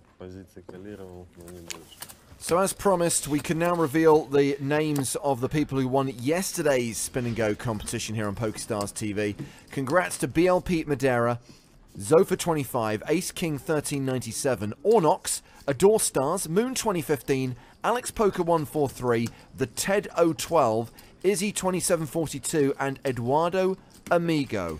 All of those players successfully won a real money hand with 10 of hearts, 9 of hearts. They get a €10 spin and go ticket, hoping to spin and go to Barcelona for the next leg of the PokerStars Championship. Remember, today's competition, exactly the same format, only the hand is different. We want you to win a hand with pocket threes, whether you're playing a spin and go, a cash game, a Zoom table, win a hand with pocket threes, and send us the evidence. And please remember to include the hand ID because we need to verify it. Whether you're sending us a boom link or a screenshot, please include the hand ID in your tweet and the hashtag PSCWin. Details of the contest running along the bottom of the screen. Just to be sure, just to be sure.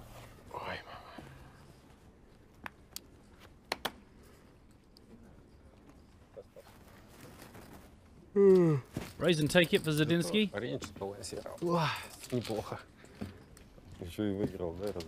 It's like the bottom three players just taking it in turns to sit at the bottom. Everyone in the relegation zone, but shifting around. Relegation zone. Sorry, I forgot there's a rule here. If you end any term with the word zone, then the other person has to make a song about it immediately. It's what we call the zone. Oh, I can't believe you didn't jump on that. Unbelievable. I'm composing. Zone. There you go. Oh, nice. Oh, wow. Oh, well, in that case, I understand why it took a bit longer. I'm still dwelling on the fact I'm quite disappointed that when you said you've got a question you've been waiting to ask me all day, it was just what's Discord. I thought it was going to be something to do with, like, you know, Marvel superheroes or bees or Bond, you know. You've already had your Marvel geek out with your Lou Ferrigno competition. True.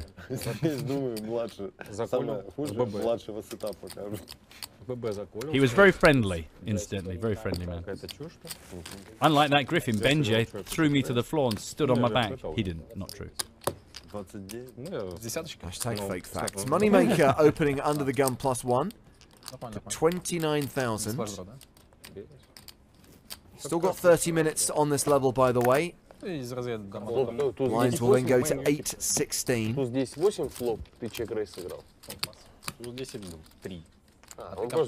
Комплитил или рейзил с прихлоп?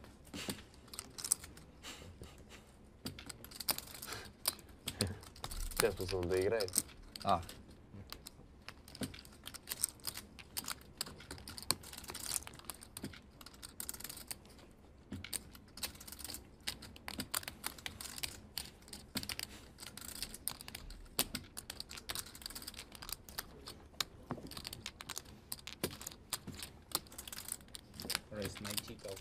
Three bet from Vladimir Troinovsky re-raises to 90,000. Action back on Moneymaker. These guys. Tilted. Tilted. Why would you be tilted? Lose stance against S8.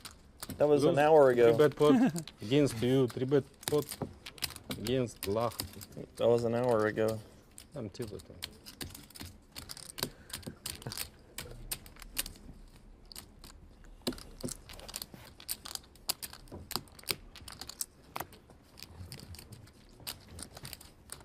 Знаешь, какую мразь засадил? Блядь, проиграл, да. Туз король. Туз 7 разномастный. Tilted works. Moneymaker folds. Tilted works. Что там? JK. Just to be clear, that was Vladimir Troinovsky's hand. Moneymaker did not fold kings to a 3-bet. So tight, isn't he, these days? So tight. He really wants to make at least 18th. Да, блин, лак такой, я уже решил просто его выдавить речью.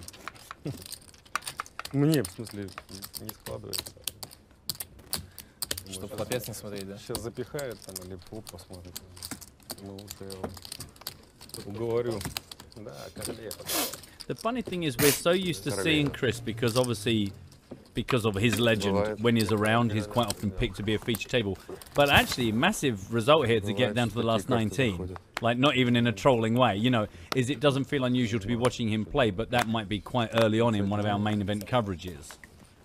Yeah, Joe and I were talking about it during the first level of today, and we were remembering the last time we found ourselves in this position when Chris was on the verge of making the final table of the PCA. It was in the Bahamas in 2011. It was the biggest field we ever had in that tournament, about 1,600 players, and Chris was in the top 15, top 14. Yeah. And we were really hoping he'd make it to the final day, but sadly went out just shy of the final table, 11th or 10th place. And let's not forget Elke, of course, who's on one of the two outer tables. Doesn't have the chip stack he once had, but every opportunity that we could see both Elke and Chris return for the penultimate day of the Sochi main event. And for Elke, this is his second top 20 finish in consecutive PokerStars Championship main events, following his deep run in Monte Carlo earlier this month. Yeah. So this was an opening raise from Dmitry Chop. Artyom Zadinsky, the short stack of the table, defends his big blind, checks this 10-9-6 flop. Inviting check.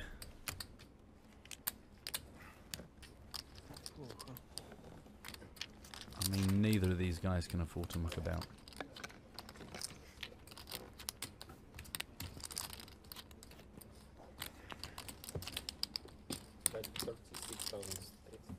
Chop continues for 36,000.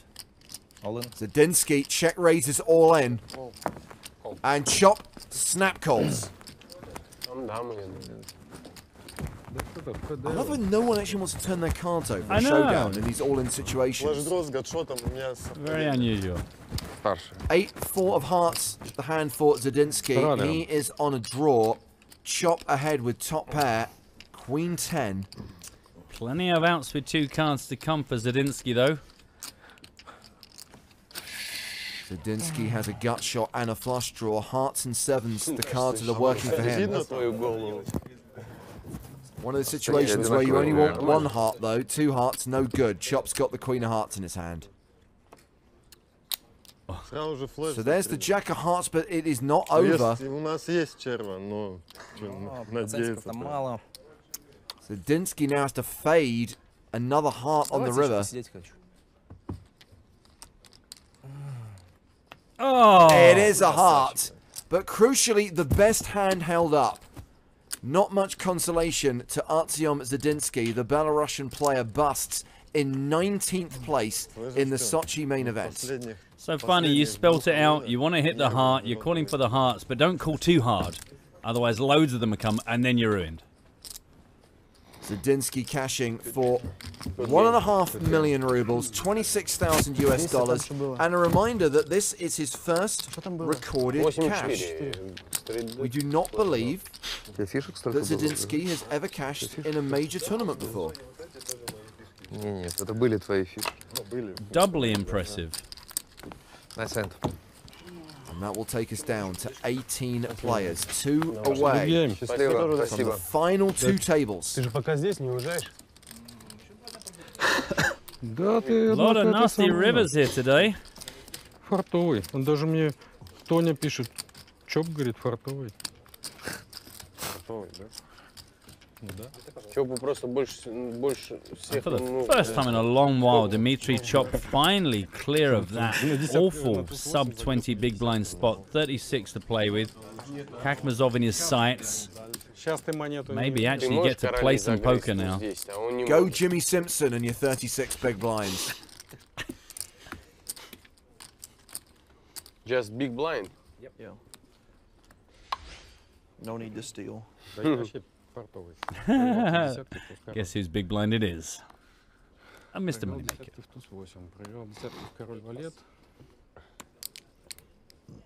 Don't be funny, he's making money. He loves his honey. He's Chris Money Maker. Yeah. It's a work in progress, don't judge. Don't judge. Sometimes the journey is better than the arrival, and I think that was the case there. It was great. It's just sadly didn't really end how it should have done. Nothing Quite here. lost. You have a good hand? I don't know. I haven't looked yet. I don't want to look. Troyanovsky is not going to give Moneymaker a walk. He raises. I need to know. Look your reaction. Oh no, just a call from Vlad. So Moneymaker checks his option, and we at least get to see a flop. Diamonds are a girl's best friend. Queen Jack 9 of that flavour. Strawberry. Hearts of strawberries. Yeah, as soon as I said it, I knew it, but I don't really know what are diamonds then. Red currant. A little bit bitter, but nice on ice cream.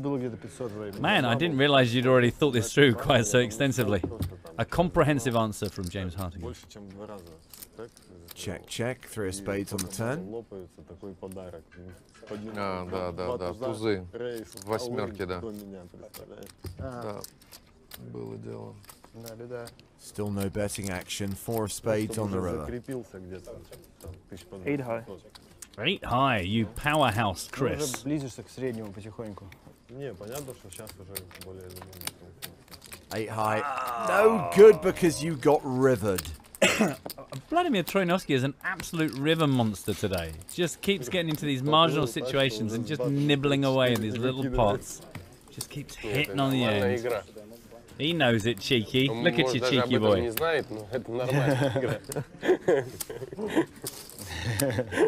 Одномастный или разномастный? Разномастный? Ну, хоть не позорься.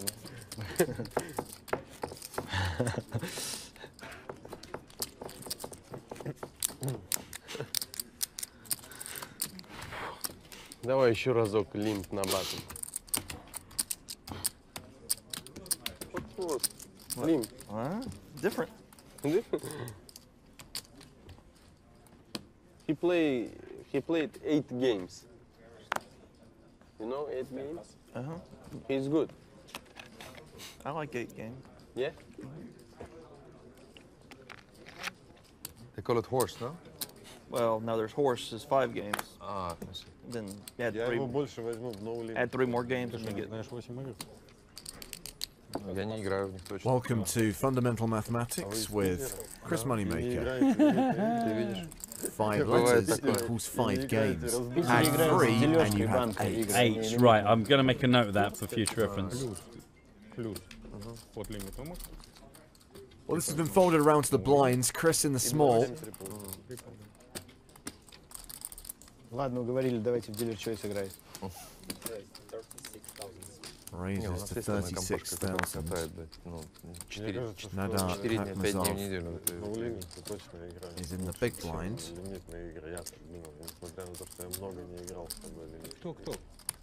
Akhmazov has got quite a few live cashes on his CV.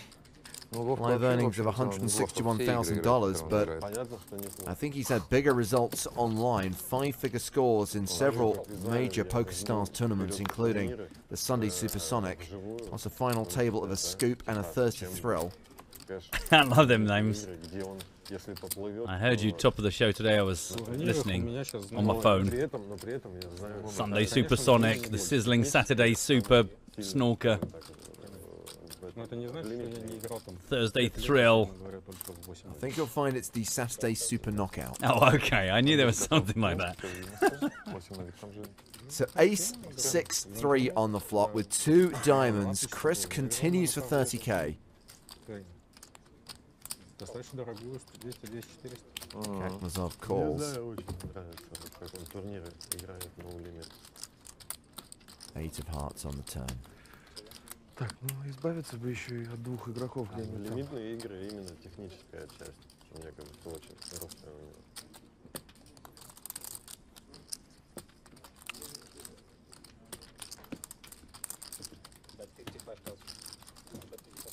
Chris barrels 55k into 144. Я больше деградирую в плане лимитных игр. 2 года назад на скупе со мной никто ставить не хотел, если только на ноу-лимит. Это когда ты там стат выиграл? Я все тащил, все разы, стады, 2 силы.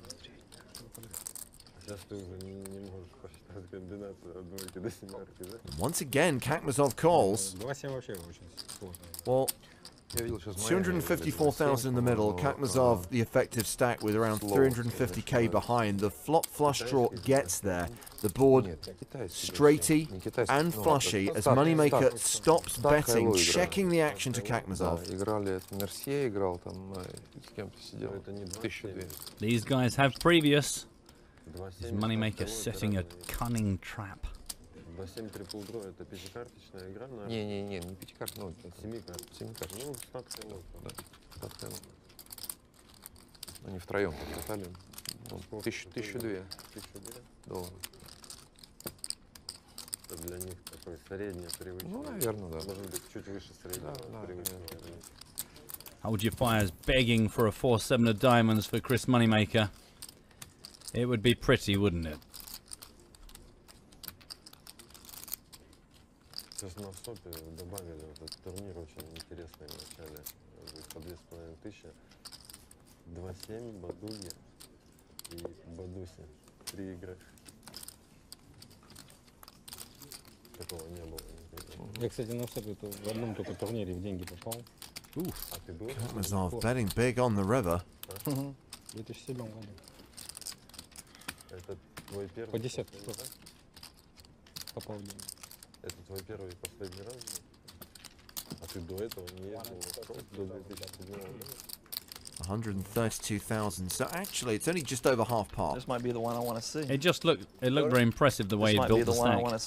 Говорит, это, скорее всего, это может быть той раздачей, которую я хочу увидеть, которую я захочу тебе вскрыть. Maybe. Chris has made some pretty impressive hero calls so far today. Игру больше. Я и на СОПе был, там я сыграл 10 турниров. The sick bluff alert has been fired on Twitch. Everyone's spider sense is clearly tingling there. Headaches. Yeah, but Moneymaker doesn't want to just gift this guy 132k. Oh, I can. You can? No. Never. Do you have the flush? I can't tell you about it. Yes, you can. Do you have 2 pair? You have 2 pair. So do you have 2 pair? I have 2. You do have 2 pair? Stop talking. Kakmazov, stop it.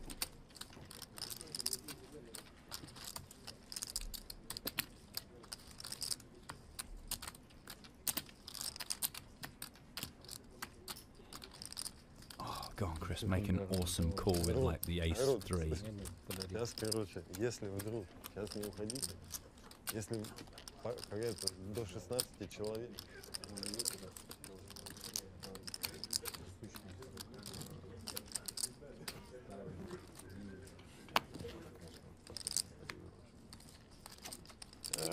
Иди сюда! Естественно. Даже так. Oh!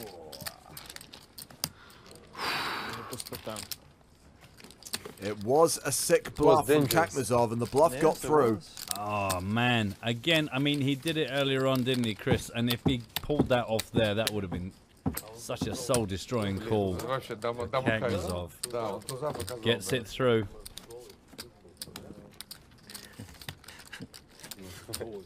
Well, let's check in on Elki, the other member of Team PokerStars Pro, still in the Sochi main event. We pick up this hand on the river. He's in a pot against Daniar Abrakov, the WPT Amsterdam champ. So the board is ace, ace, king, jack, 7.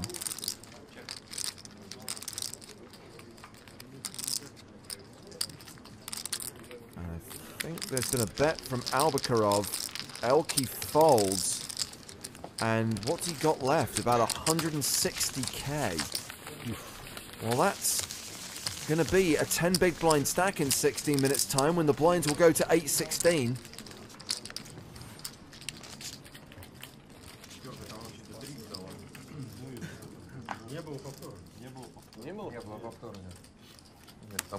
Я уже просто поплыл. We're back on the main stage. Things still going okay for Chris Moneymaker. Well above average, 70 big blinds. He's opened here to 27k.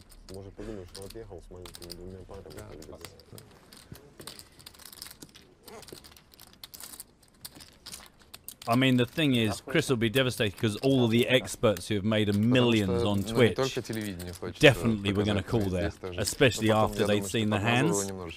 So, also a few people going, I'm pretty sure that Chris will be steaming after that.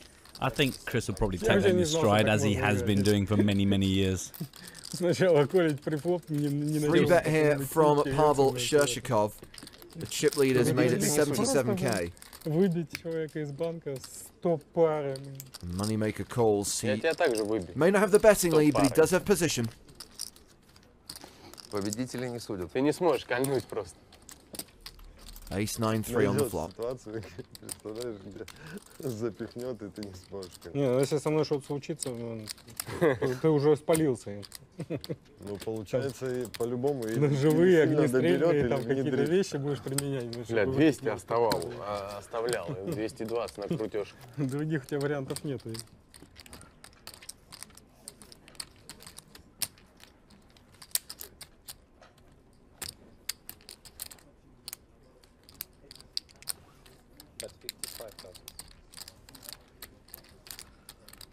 $55 into 172.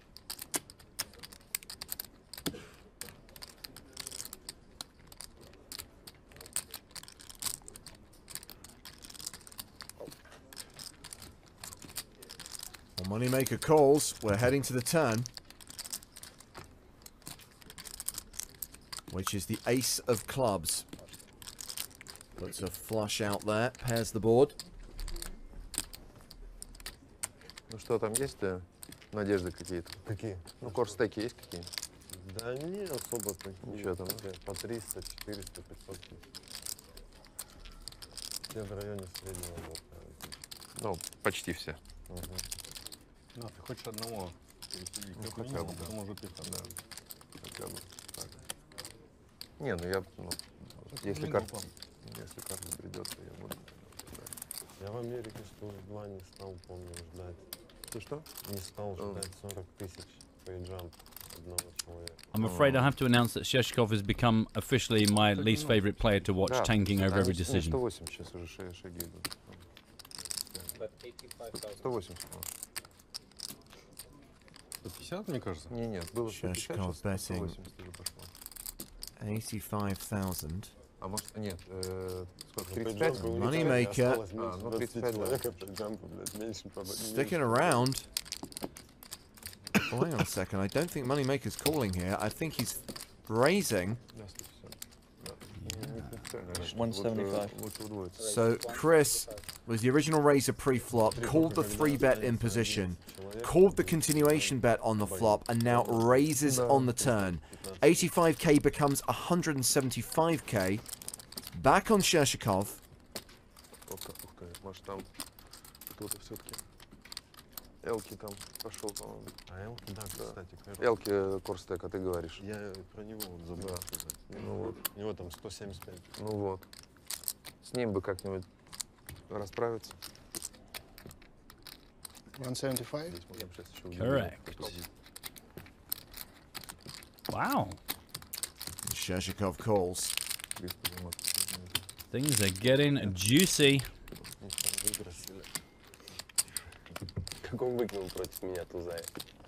King of Hearts on the river, 632,000 up for grabs. Well, these are the two biggest stacks at the table. They are two of the biggest stacks in the tournament. Shershikov checks, Moneymaker checks behind. Ah. And Moneymaker's been beaten. What did Shershikov show? Скорее всего, выкинул бы, но я бы думал точно. Ну, понятно, что думал. Oh, man, don't keep us hanging. Что там рейзер? Или тройки, или девятки, правильно? Почему десятки и девятки, десятки и валеты зарейзить для бесплатного шоудауна, понимаешь? Понятно, ну только 2 валета. Маленький, совсем мелкий рейс на маленькую ставку для того, чтобы вскрыться. Ну, чтобы ривер чек. Да. I'd much rather have a close-up of Chris Moneymaker than to see any of the cards, obviously. Sorry about that. We'll get those hands verified, but we are slightly distracted right now because we're hearing that Elke is all in, so we want to get over to that table. Mao 5 at risk. I mean, that's got to be like throwing your car keys in for Elke to put Mao on the line like that. So decision on knee.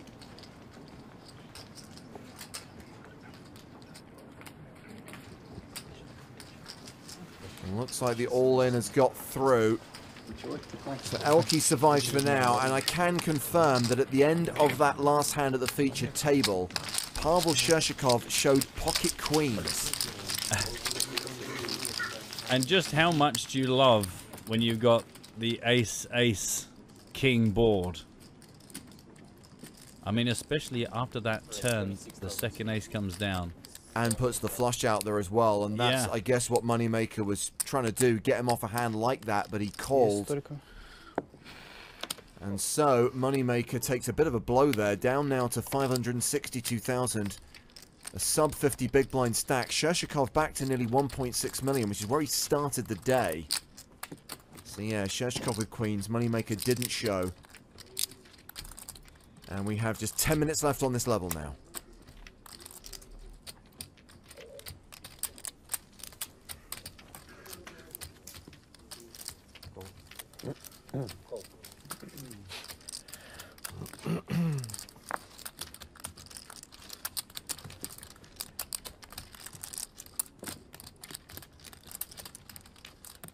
Troinovsky has raised to 26,000 and been called by two players. Shershikov in the small, Chop in the big. A jack, tray, deuce flop, two hearts.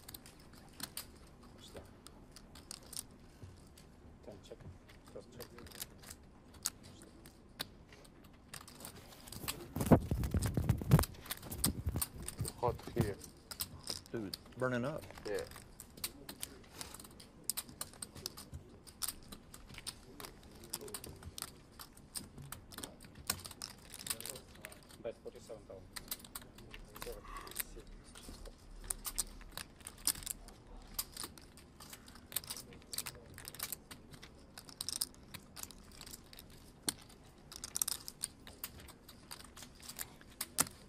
Never get a free turn with Vladimir Troinovsky.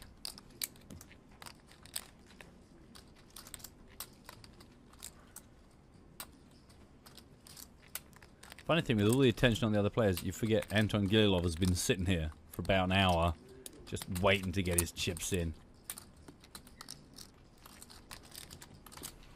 A horrible feeling, the more hands Shershikov is involved in, the less opportunities the short stacks are going to get their chips in.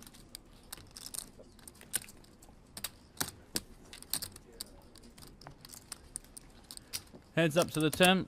Troinovsky, Shershikov, 184,000 in the pot.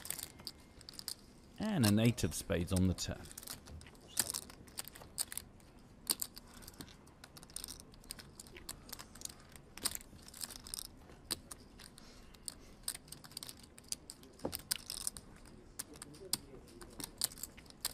Когда у вас день рождения? Check.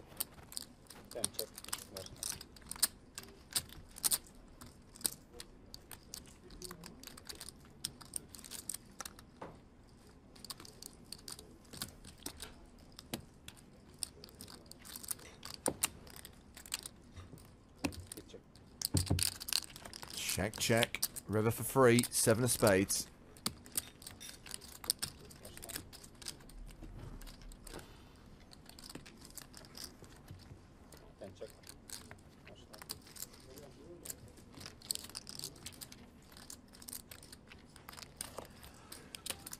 Shershikov has checked Нам river. никого не подсадят, да? Везде по 6. Везде по 6 человек. Везде по 6. Так что вряд ли. Уже до 16 будет так. Did you get there on the river again, Vlad?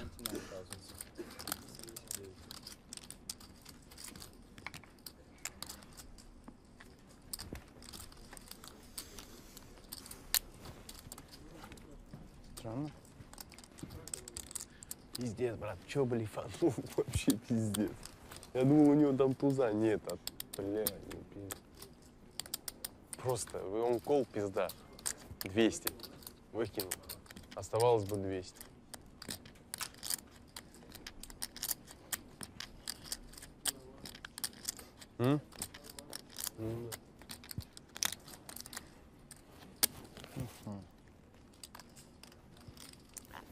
Tick-tock, Shershikov.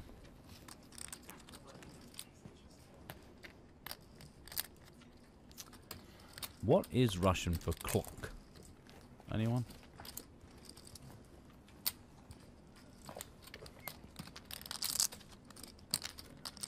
I mean, yesterday we saw someone call the clock after 90 seconds, which even I thought was a little bit severe. Yeah, I mean, we like a fast game, but, I mean, a little bit of space is acceptable.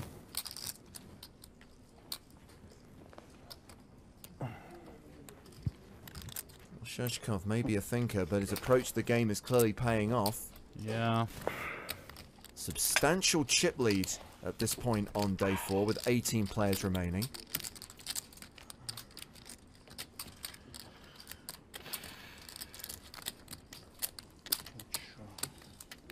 Как будет уверен на английском? Sure. Sure. My friend, I was sure that you don't. I'm not sure. Really, I was sure. You're not sure? Cool, because you want to know, right? Really? 99%. Yeah. It's funny how much more relaxed they are about everyone just chatting about a hand when two guys are left. He lets it go. Vladimir Troinov's going to pick this one up. Sizable, too. Еле дышит. Он-то не покажет, как я. So fewer than 4 minutes remaining on the level. 20-minute break coming up at the end of the level, and then we will roll into level 21. Blinds will go to 8,000, 16,000. Играет с дама 7. Победители не судят. Ну да, но все равно это плохо. Там с блайнда на блайнд была разбил. Я бы потер, ну... And I think there's every chance that during the next level map we probably will lose 2 players and get to 16, at which point we will conclude day 4. Yeah, it gets to the point where you look at the short stacks and you're getting too creative, imagining that they all double up and everyone just hovers around the 33 bigs and survives for hours on end. It's not going to happen here.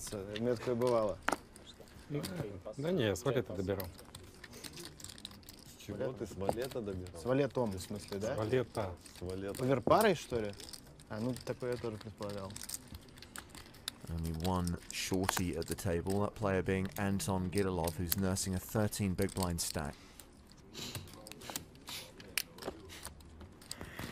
Ну, с валетом бы на желку. Ты уверен, что тебе это надо? Я так, на всякий случай. Мне надо свой флеш-дро было. Shop knows that Gidalov is in the big blind here.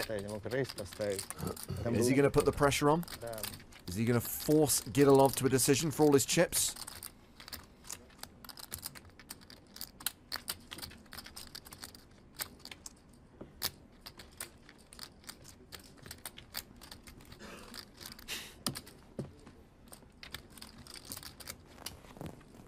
Nope. Just raised to 28,000. Now, is this a raise designed to induce a shove, or is this a raise that he's prepared to fold? If Тебе же вроде не складывается со мной, Gidalov makes his move. Well, I always think, why would you make it more than a min when you know you're up against a player who's either all or nothing?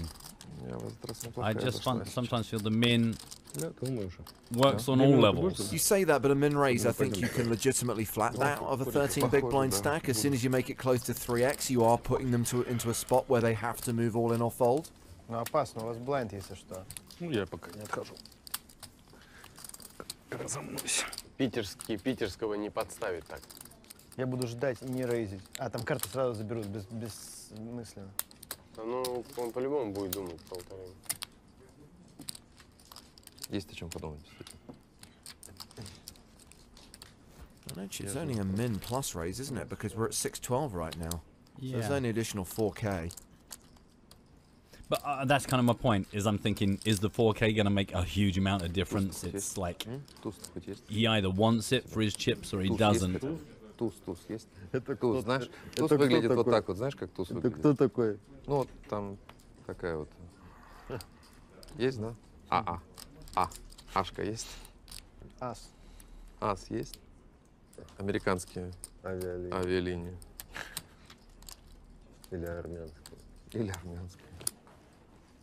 Well, at this rate, we're going to be heading into the break at the end of this hand. Break is that what we're doing here? Chris Moneymaker's as confused as I am. Ладно, хочется еще на перерыв уйти с вами. Надо было уже додумать 40 секунд. All right, let's go. Let's play one more. Yeah, I agree, Chris. Get on with it.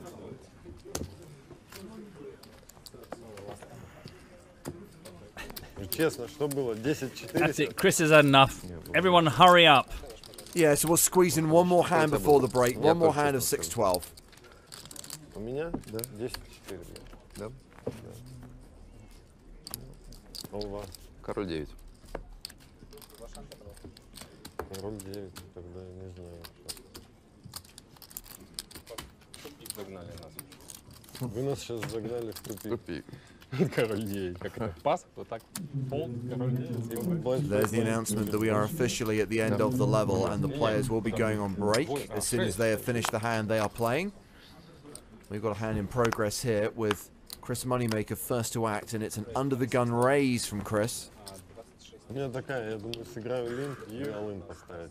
Every time last hand. Сыграю all-in, вдруг Пас тоже вариант. Less chatting, more looking at your cards and deciding what to do. Do you know what? I was about to say almost exactly the same thing. Less conversation, a little more action, please. Пардон. Прошу прощения. Замазался. It's like it's been folded to Troyanovsky in the big blind, and he defends. Knowing somehow he will always make it on the river. А его не показали руку. Ну, стрифовый. Дамы стрифовый. Jack 10-4, 2 hearts. Сейчас.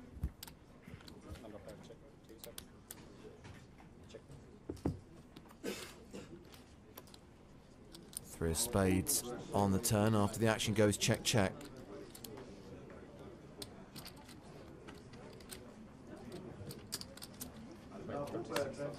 Meh. Good draw.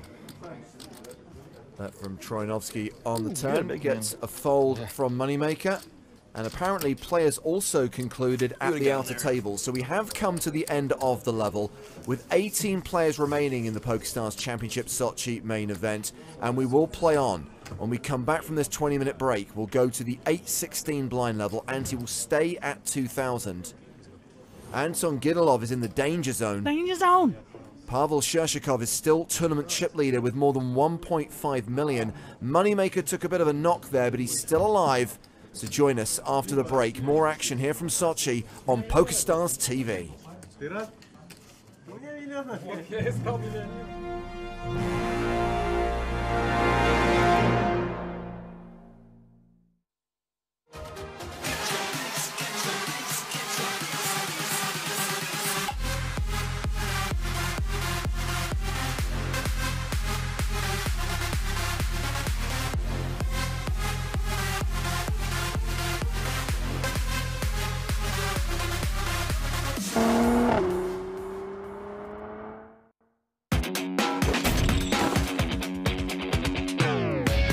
In the movies, there are bluffs, coolers, and bad beats that flirt with implausibility but create the maximum amount of on-screen drama. They couldn't possibly happen in real life, right? Well, here are the top 5 hands that look like they were scripted in Hollywood, but were actually pulled straight from our expanded PokerStars vault. Without the bluff is great. I like it. That'd be too cool. At number 5, 3 unlucky players and 1 incredibly fortunate one. With only 13 remaining in the Prague main event in 2015, this happened. I'm all in.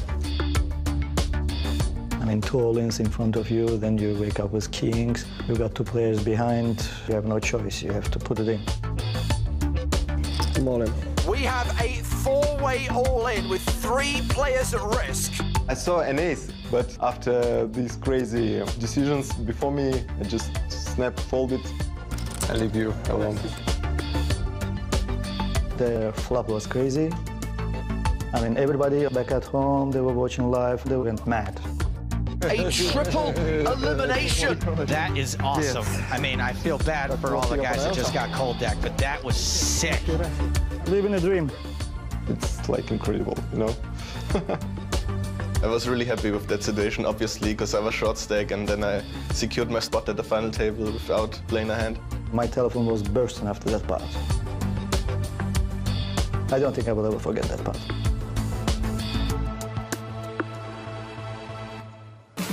The unbelievable part of that hand is that Kings held up. Number 4 is probably the best way to end a tournament. Remove the sweat after the flop. On Poker After Dark, 2 legends were heads up for 600 grand and bragging rights.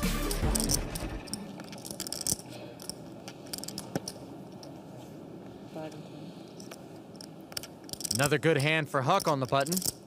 Raise it to 20,000. Yeah. And Ivy's got a pocket pair as well.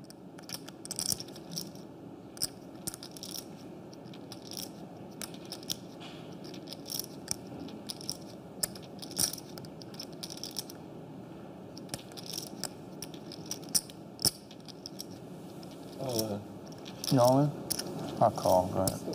Raise it to 85,000 and an all-in and a call.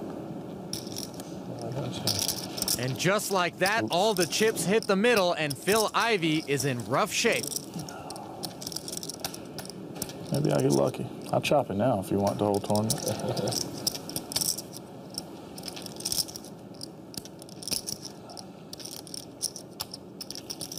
Huck Seed, a better than 4-1 favorite, heading to the flop. You're looking for diamonds. 666, here she comes. Good game, my close. friend. Good night, Phil. It was nice. Game over. Wow. Wasn't much to that cooler, was it? What are we celebrating? Quad 8s on the flop means Phil Ivey was drawn dead. And Huck Seed is this week's champion. That's Huck's excited face. Now, from watching poker in the movies, you'd think that royal flushes are a common occurrence. Well, we all know they are rare. And at a TV table, they're practically unheard of. So Tedeschi's all in with a set of queens, but there's still monster draw action on the side. The river card is the ace of hearts, a royal flush for McAllister. No way. 300. Rubber is betting. It doesn't matter what his cards are. He can't win. All in. With his royal flush, McAllister shoves on rubber. I know you're sick, but I don't know if you're that sick. He's not that sick. Flip a coin. Literally. Probably best. Oh, look at this baller. Rubber lets it go. Fold a flush? No, king 10 clubs, yeah? Royalized. McAllister came third in the tournament, but he definitely got all the cool points for that one. Number 2 is from Barcelona 2012. It's one of those crazy hands where fortune changes with every card. How do you not call it this? It's juicier than a velour sweatsuit. He calls. Vladimir Trinovsky has Jack-Queen in the small blind. He calls. Martin Schleich with Ace-Deuce in the big blind. Not juicy, dominated, out of position, but he's getting better than 8-1. He calls as well. Seriously? 5 players to the flop? Which is Queen 6. Oh my God. Bring out the stretcher. Check to the razor. Somebody is going home in a body bag. Theo Jorgensen does not continue with less than 1% equity. He's built an amazing pot for someone. Nikolaisen thinks it's him. But right now, it's Pavlavskis with the full house, and he bet 6,500. Nikolaisen with trip queens will call. Troinovsky also with trip queens. With his stack, I think we're fairly likely to see a shove here. This is going to be a shame. 1500. I think he means 15,000. He only has 13,000. He is all in. Schleich and Jorgensen fold. Pavlovskis is folding less often here than a guy who always wears wrinkled clothes. I don't know, he's never folding. All in. He reshoves. What does Nicolaisen do now? I think he should sometimes be able to find a fold here, but no. He calls, so Troyanovsky and Nicolaisen both at risk and both way behind. A 10 on the turn sees Nicolaisen improve to a better full house. That is just horrific. And a jack on the river sees Troyanovsky win the pot. What is happening here? The dealer just went over to Pavlovsky's house, let himself in the front door, went to the kitchen, and ate his lunch. Well, from that understated reaction to the greatest reaction of all time, the award definitely goes to the Brazilian series of poker and this epic hand at number 1.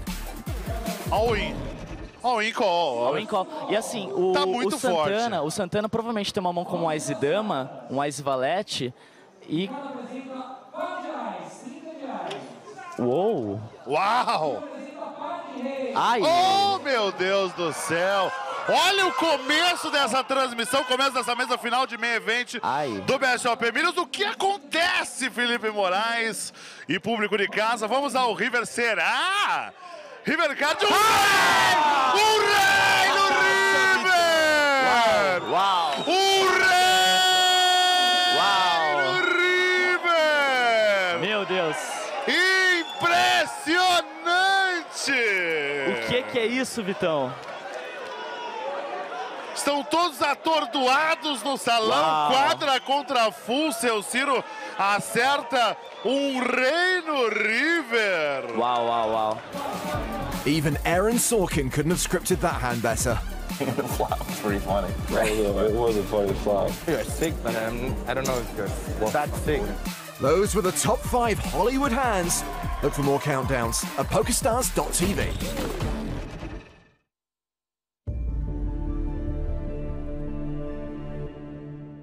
Action folded to Mikkel Nielsen, who's got aces. He raises to 80k. Andrea Dato has 8-10 suited. He folds. Ace-king suited for Panka. Things are about to get pretty rank for Dominic Panka. Do you know it's actually harder to get dealt ace-king suited than it is to get dealt aces? It's kind of messed up. Here comes a 3-bet. Panka re-raises to 190,000. Kirill Radzivill folds the small blind. Andre Letao in the big blind. Also passes. Back on Nielsen. Folks aren't folding much in position, so I would suspect we're going to see a 4-bet.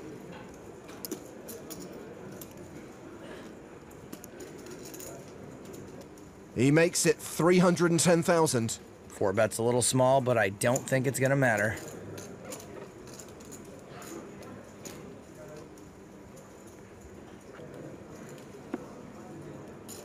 Panka shoves. Call. And Nielsen calls. Panka at risk and behind. Last time I saw a cooler this big, Rocky was punching meat in it. Here comes the flop. 2 hearts on board. Dominic Panka. So good. He now has 9 outs. And that's one of them!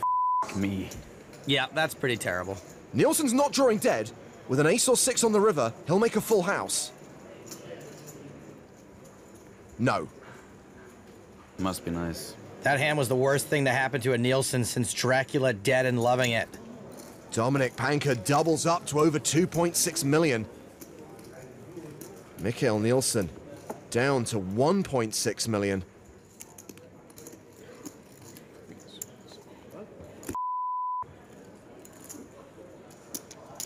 Dominic Panka, who did the dirty on Nielsen, has ace-queen of diamonds. Hope you're happy with yourself, Panka.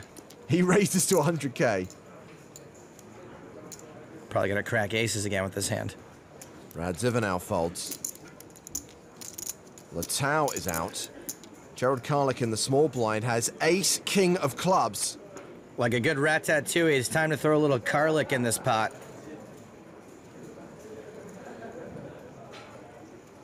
This is a 3-bet to 260,000. Popov folds the big blind. It's back on Panka. He's not folding. He shoves. Makes sense. And gets called. Once again, this is just kind of coolery. Can Dominic deliver another brutal, brutal suck out? Karlik is officially the player at risk.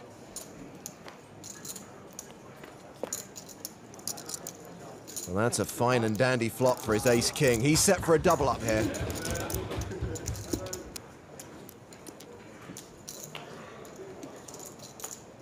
Dominic Panka only has 2 outs. Karlik just has to fade a queen on the river.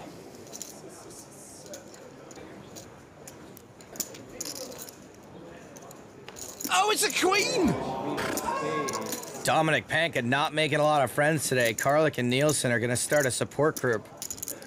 He does it again! Another brutal suck out. Good luck. And this one sends Gerald Karlik to the rail in 18th place. I feel so bad I can't even do another garlic pun. Stinks.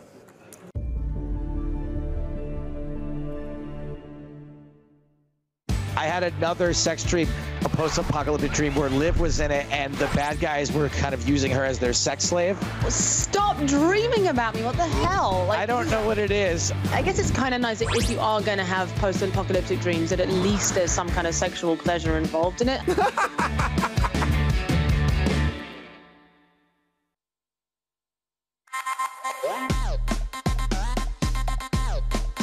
Call me the champ. Here to take back what's mine. I'm about to get in their head. This is me getting in their head. Hello, my name is Kevin Hart, the winner of the Super High Roller Tournament. Wow. What are you seeing over here? Weakness, Daniel. Weakness? Weakness. Poker players think they better than me. They not. Ooh, when this rush comes, ooh, it's gonna be like a tsunami. Let's just address the obvious fear on a lot of these players' faces. Nothing?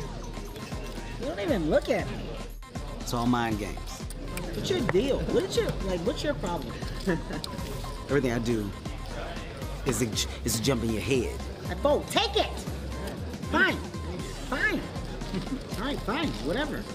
Fine, take it. I don't give a I'm in everybody's head right now. All right, that's it. I'm only playing aces. So now is when you separate the men from the boys. Poker doesn't go slow when I'm at the table. I've seen that hand twice. Easy. Easy. And I'm gonna tell you something. Looking around, I'm the only goddamn man in here. But I want you to put a lid on that damn stinky butter. All right? It smells so good. You have no idea. I don't know what you're missing, man. I'm not drunk. That's the good thing about me. What the I'm trying to portray a drunk image just to get you guys off your game. That's like out of the devil's ass. Like, how hot?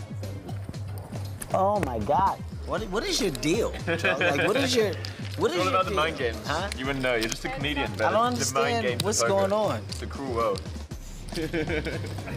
I'm Kevin Hart, AKA Mr. Whoop Ass.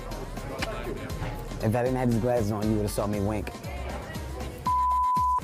Damn it.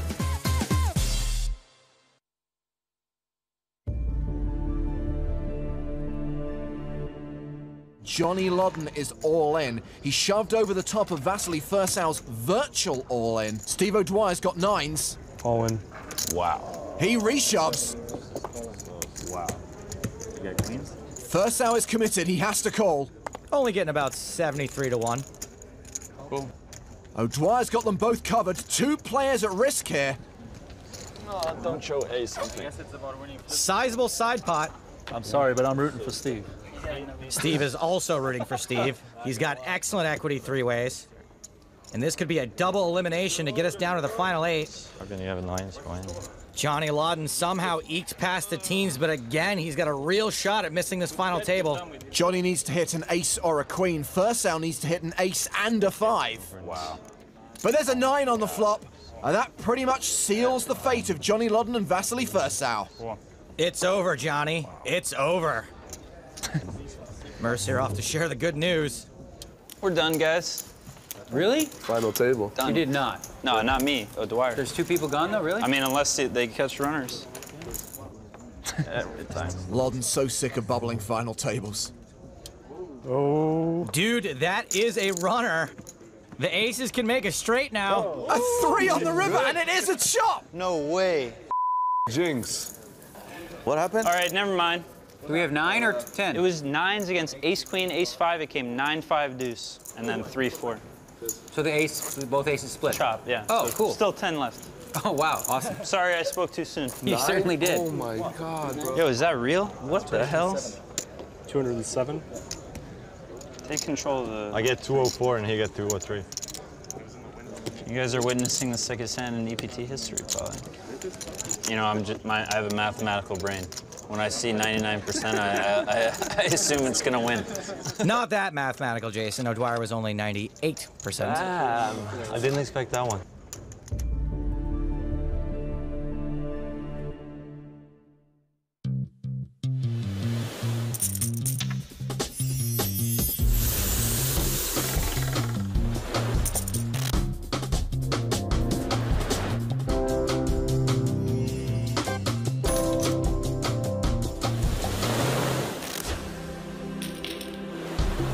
Гранд открытие года. Сочи казино и курорт. Незапрещенные удовольствия.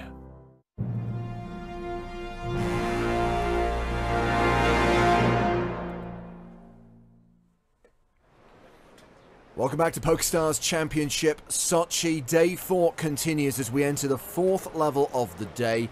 18 players remaining as we try to get down to the final 16. James Hartigan alongside Joe Stapleton. Hello, my babies. I looked up how to say Uncle Daddy in Russian. It's Dядя Papa.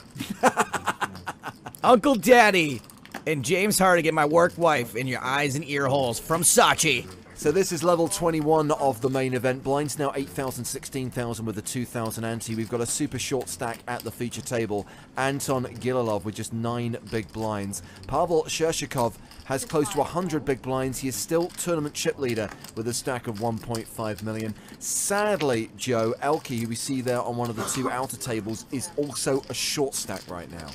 It is the graveyard of big names. Day 4. And we did see Chris Moneymaker take a bit of a knock during the last level as well. He has gone to the flop here against Vladimir Troianovsky. First hand of the new level. It is blind against blind. No raise pre. Check on the flop. Did you tell them I was napping during the last level? No. Southside Squash on Twitch says, yay, Joe is awake.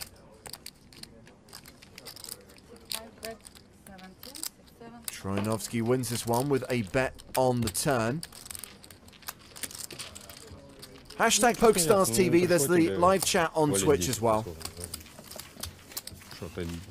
Ты стараешься понять, откуда я буду ставить? Ничего нет. Ну да. Какая разница? Я еще же на СБ, именно ББ. Ты запихаешь свой all-in, мне надо валять даму минимум поднять.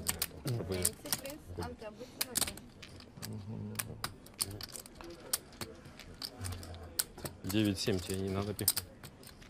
2-7 было. So average stack right now is 645,000, so just shy of 40 big blinds. Very good chance that we do lose 2 players during this level and close proceedings. We'll come back tomorrow with 16, following a redraw and play down to the final 6 tomorrow. And then we have cards up coverage of the final table. 6 playing down to a champion on Wednesday. So 2 more days to go after this one.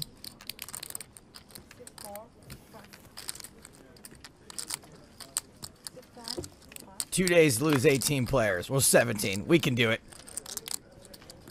We're on pace.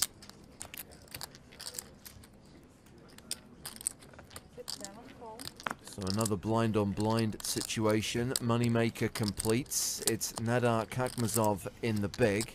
I feel like I made a big mistake by being nice to Chris Moneymaker and rooting for him today. Because look at him now. 30 big blinds. Raise from Kakmazov, the fold from Moneymaker, and yes, Chris, fewer than 500,000 chips right now. Now, registration has not yet opened in today's PokerStars TV free roll. It doesn't start until 9:15 this evening, Central European Summer Time. But we thought we'd give you the password now, so you've got it for future reference. So make sure you write it down. You will find the tournament in the PokerStars lobby by searching PokerStars TV. And to enter the game and be in with a chance of winning a slice of the 2K prize pool, you'll need that word. Read it for us, Joe. Kowalczyk. Or Kowalczyk, I guess, if you want to be pernickety. K-O-W-A-L-C-Z-Y-K. We're not making it easy, are we? Capital K is important. All the other characters, lowercase. K-O-W-A-L-C-Z-Y-K. Kowalczyk is today's free roll password. Here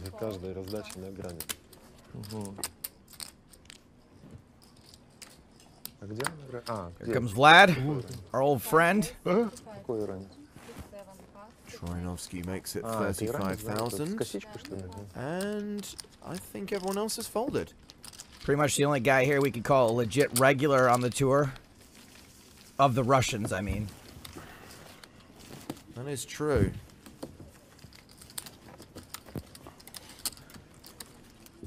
Although Alexander Larkov, who's at one of the outer tables, we do see him around quite a lot. I know most of his cashes, most of his success has been on the WPT, but I've seen him at several stops on the EPT and the PokerStars Championship. I will now.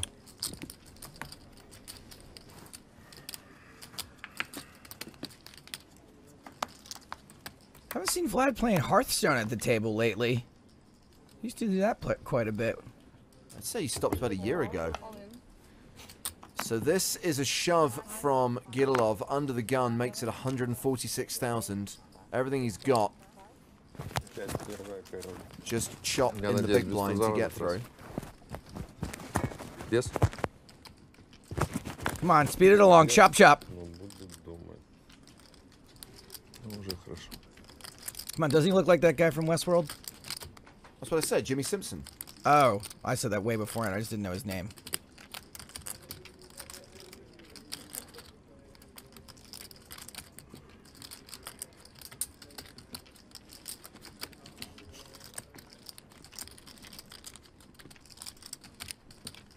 Не забывай, 5 детей, большая семья, все пыжут. И еще друзей столько пыжут. Почему бы это только к тому, чтобы я заплатил, потому что очень... Да нет, я заберу эти блайнды и все, и буду доволен. These two spend a lot of time talking to each other, not much time playing poker against each other. I think they're talking about the costumes from Handmaid's Tale and what a feminist statement they are.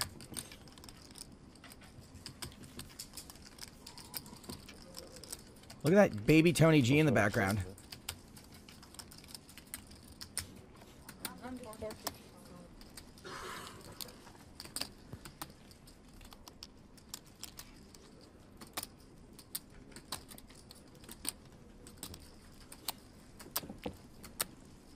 Разумно. Почему ты считаешь, что слабенький туз? Может быть, сильненький туз? Love shows an ace. Лучше. The ace. У тебя туз с девяткой? А, король с девяткой. Туза я, наверное, никакого не выкинул. Ну, наверное. Король 10. А король 10? Король 10? Ну, тогда был бы доминирован. Туз 10. I don't know if this is true or not. Sasha on Twitch says, remember, I have 5 kids. Chomp asks, what's that supposed to mean? Do I have to pay or do I have to fold? Ну, конечно, зачем тебе? Ты что, удвоишь? Мы поменяемся с тобой местами. Если вы сейчас так говорите, это... Не, ну поменялись бы местами с тобой. Я-то не против поменяться с тобой местами. Да? Ну, я имею в виду по стекам. Так нет. Так я себя и так нормально. А 16 уже? Все дороже и дороже. Нет, так я себя в своей шкуре достаточно комфортно чувствую. Честно скажу. Не хочу ни с кем меняться. Типа 1050, так у меня был бы больше. 32.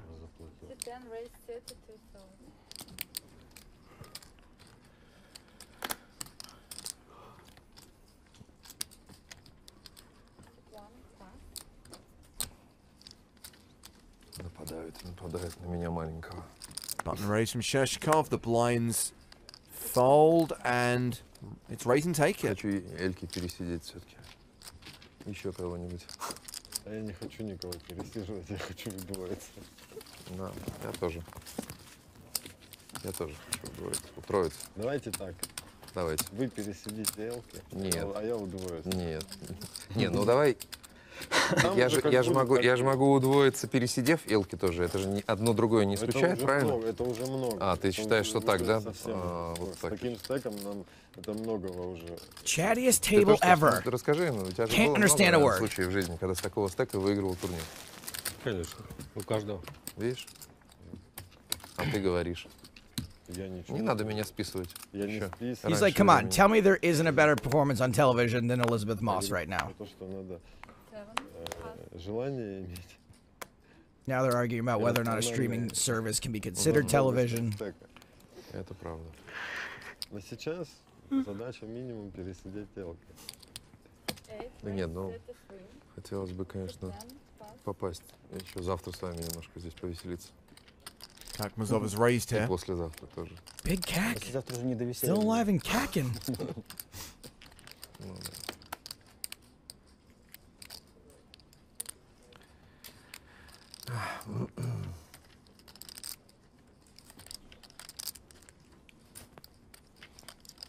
Самые большие шансы на том столе. Что кто-то вылетит. На том, да? На этом? What do we have for laddering now? Are we at the point now where everyone goes up every spot? No, we're not quite at that point. One elimination and then there is a ladder though, right? No. The laddering doesn't. It doesn't become like a increased payout until we get to the top 9. Yeah. Right. But yes, so the next person out gets 1,000,085 rubles, and then after that it does go up. 16th and 17th both get 1.6. It's basically every 2 spots. Я бы хотел бы сейчас быть на его месте по стеку.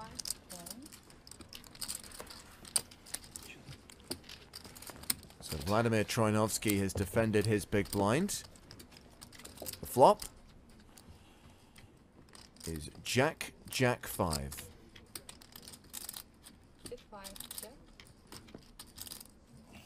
Kakmazov continues to 25k.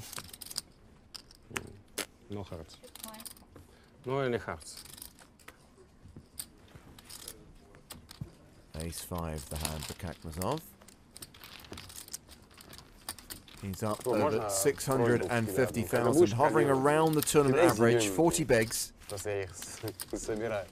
ты попроси слева Я тоже собираю. соседа. А, тоже собираешь? Не дает так. Коллекционеры.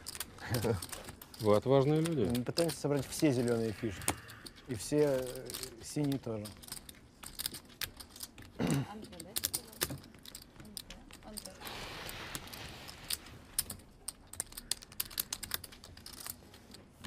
Ну, дайте Антону за 4 зеленых 101 желтую. Ой, и моя готова. У тебя желтых больше всего. I think we're in a situation right now where the 2 biggest stacks in the tournament are both on the feature table. Shershikov with 1.5 million and Vladimir Troinovsky with just over 1 million.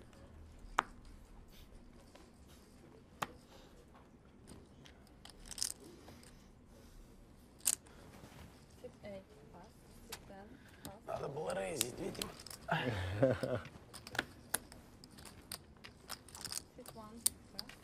видимо. All in from the button. Anton Gilov shoves for his last 150k. About 9 big blinds.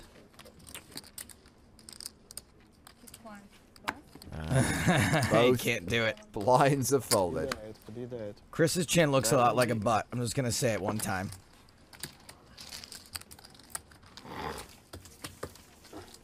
Okay, maybe more than one time, but just once for now. Gilov still hovering around the 10 big blind mark. Dmitry Chop with nearly 25 bigs, and Chris Moneymaker just shy of 30 bigs. They are the 3 shortest stacks at our feature table. Not sure if there are any players in the danger zone. Danger zone. On the 2 outer tables. We're playing 3 tables of 6 right now. When we get down to 16, we'll have 2 tables of 8. But that's where play will conclude for day 4. They will do the redraw overnight, and we'll come back with those 2 tables tomorrow. Pass.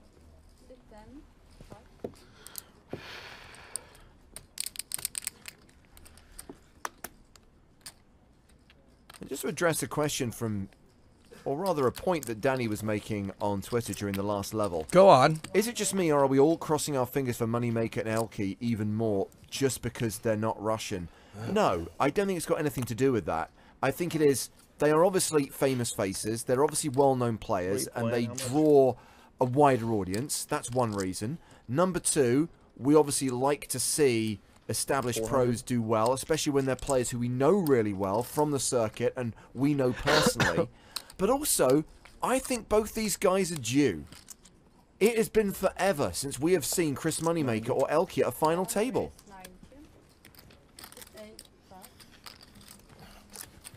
Well, Moneymaker is 3-betting here. Chop opened to 32,000. Moneymaker has re-raised to 90,000, and this is a pretty committing 3-bet from Chris. I'm rooting for them because they're not Russian. Just kidding. Exactly what James said. Look, we know these guys. That's it. It's hard to root for people you don't really know. I'm also rooting for Vladimir Troyanovsky, and he is Russian. Yes, and you know why? Because we know him.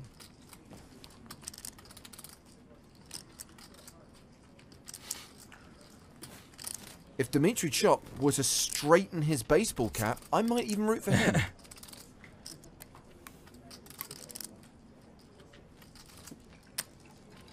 Don't you just want to go down there and be like, just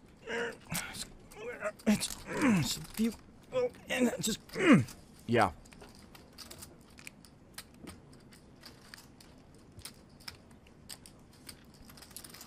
Yes, Verdi, and I still am on a Tinder hiatus.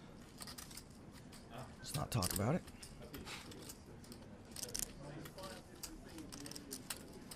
It's going to be a decision here. We're playing for stacks. There's the all-in. 4-bet alert. And Moneymaker calls. Oh, boy. So Moneymaker not at risk, but this is for most of his chips. However, he is ahead. Ace-King against Ace-8. It is Domination Nation, and Moneymaker is the president right now. Chris Rubelmaker's got my vote. Plus, I like to see the best hand win.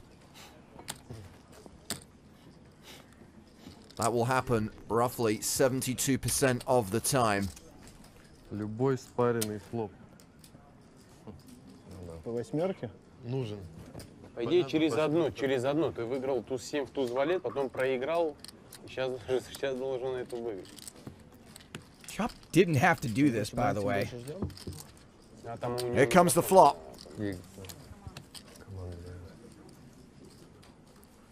Ну, спаренный как просил. Maximum drama. Drag it out. Yeah, there are some shot opportunities with that board pairing. Chop's immediate outs are the 3 8s in the deck. It's a 6 on the turn. Dangerously close looking to an 8.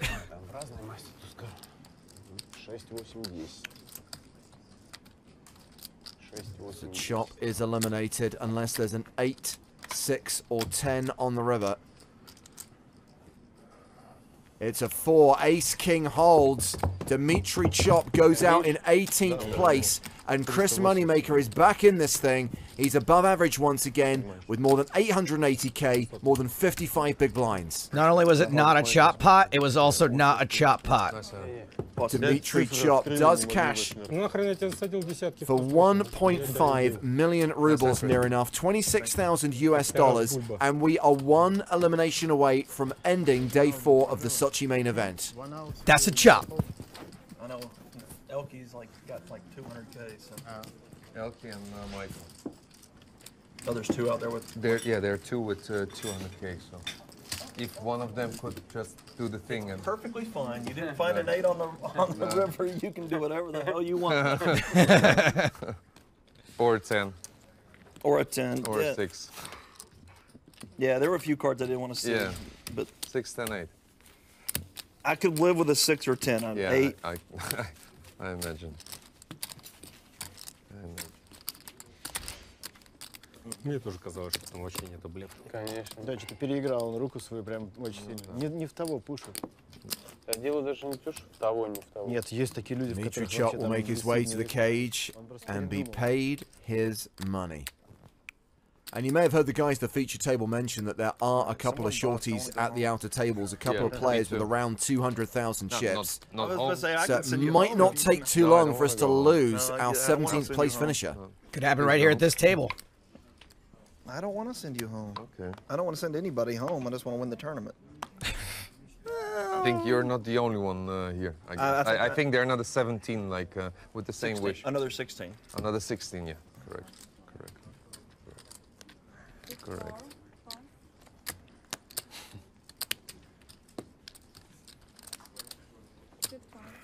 К нам никого не подсядет, я так понимаю, да? Мы будем пятером играть.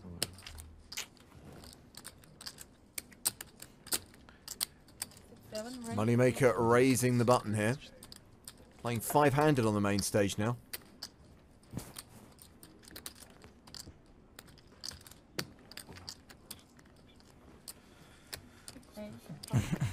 I got new toys, so.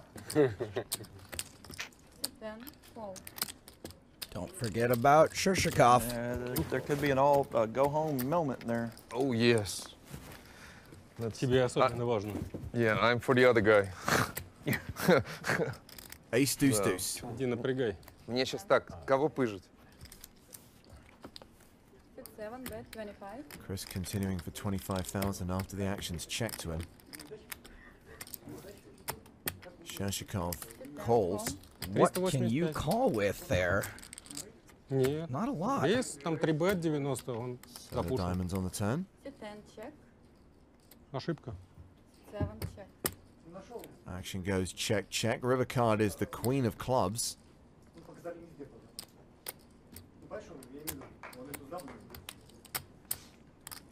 So on the flop, you can call with, maybe call one time with some wheel gut shots, call with clubs, call with an ace, call with a deuce,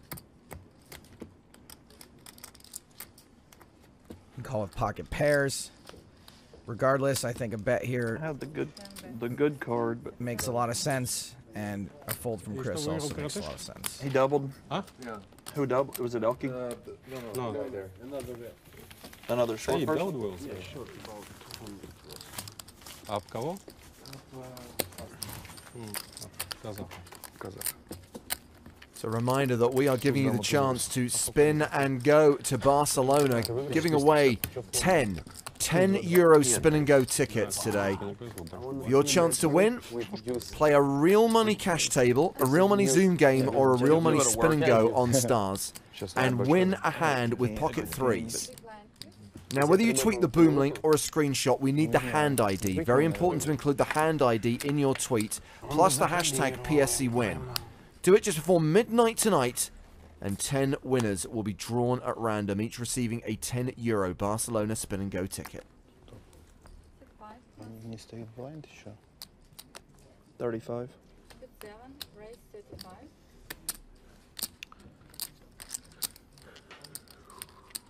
Мишка Волыни, по-моему. Да.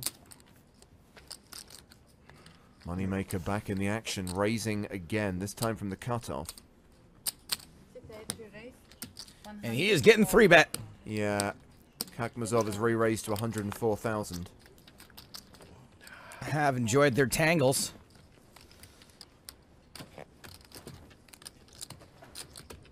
You got a deuce again?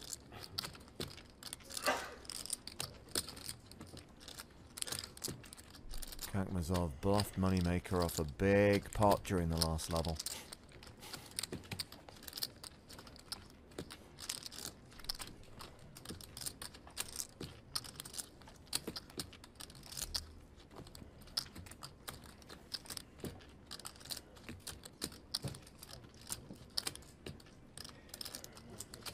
Да, обратно, как вылетит, я думаю, услышал. Конечно, остановится. Остановится за часы. Да.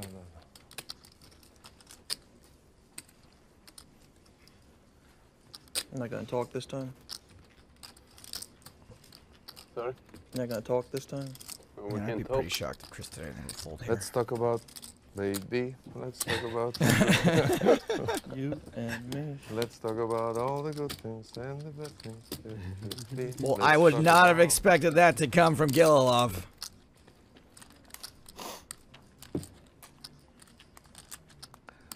If anything, Vlad Trinovsky, he's the one with the salt and pepper hair. You expected Chris to fold. It doesn't look like he's folding. 4-bet alert.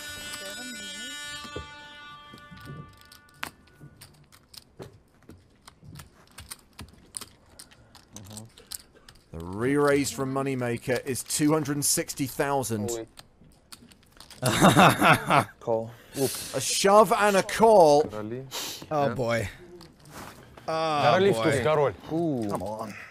Ace, king of diamonds for Chris Moneymaker, but pocket kings Pretty sizable for pot. Nada Kakmazov, and this is a huge pot. 1.3 million in the middle. This is just a ridiculous cooler.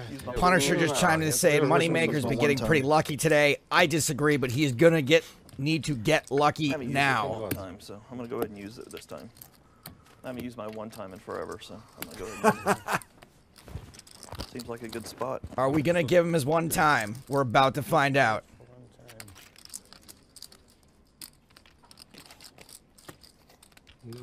Раздали вам. Kakmazov, a 2-1 favorite. No diamonds, but he does have that gut shot draw now. 4 trays and 3 aces. Moneymaker still with 26% equity. Aces and threes working for him.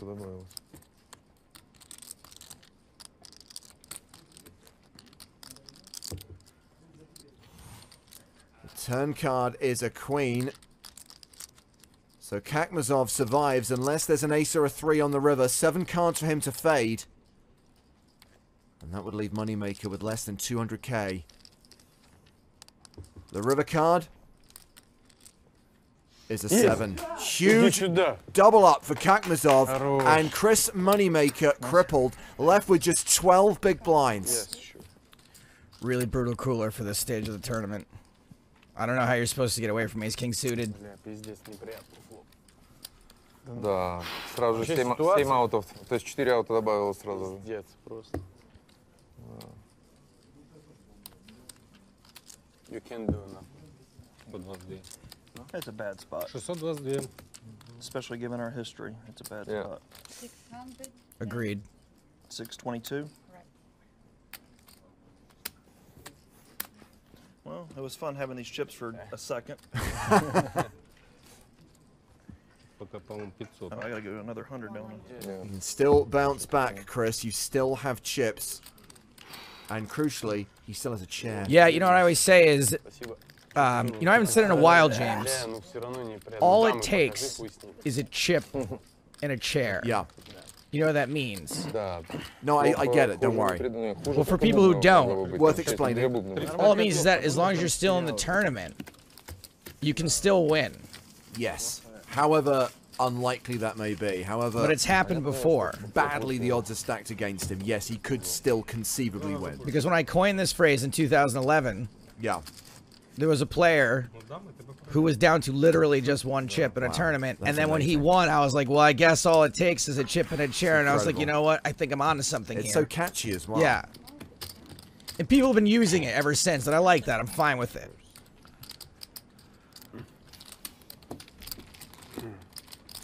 Oh, Chris.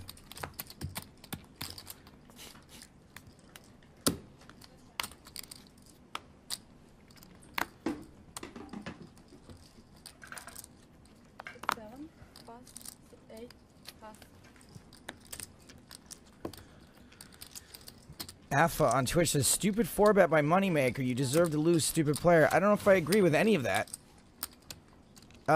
I mean, I'm not just trying to read something that's mean for no reason. I would like to talk about what happened there, given the dynamic between those two. I think that is key. This is not just a hand in a vacuum between two random players. There's a lot of history between these two. We mentioned the fact that there was that huge bluff in the last level. I tried to use my one time. And Kakmazov has been out to get Moneymaker pretty much all day. The problem is once Moneymaker makes that 4-bet, he can then not fold to the shove. Right, and also, not just the dynamic between them personally, but the positioning of course, of that hand. Cutoff button. Chris can't just call with ace-king suited out of position. I do too. And he can't That's how I fold. lose too. So he's got a 4-bet, and then he's committed. You have big titles, but You have titles already. He's gotten. He needs. He needs a title. not big titles, huge titles. Yeah.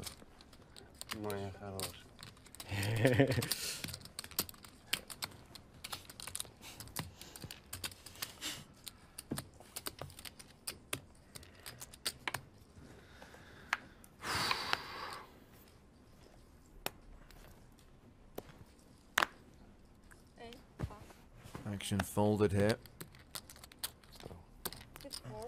Round to Gililov, and he's all in from the button. Vladimir Troinovsky in the small blind.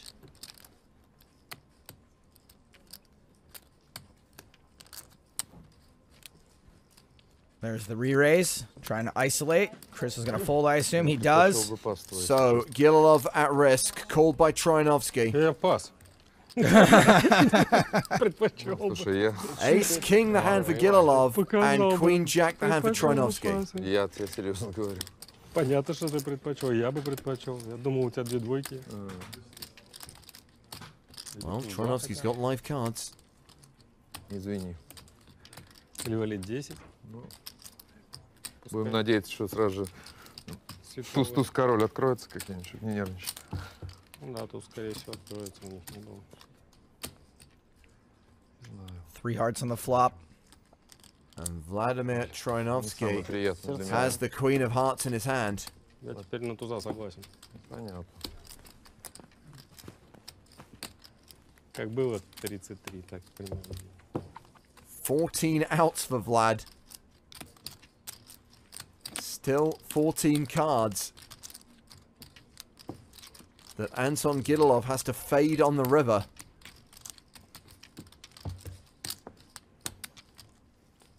The river is a heart, and that will do it. Anton Gililov eliminated in 17th place. We are down to 16. Stop the clock. We have our final 2 tables, and we are going to draw a line under day 4 of the PokerStars Championship Sochi main event.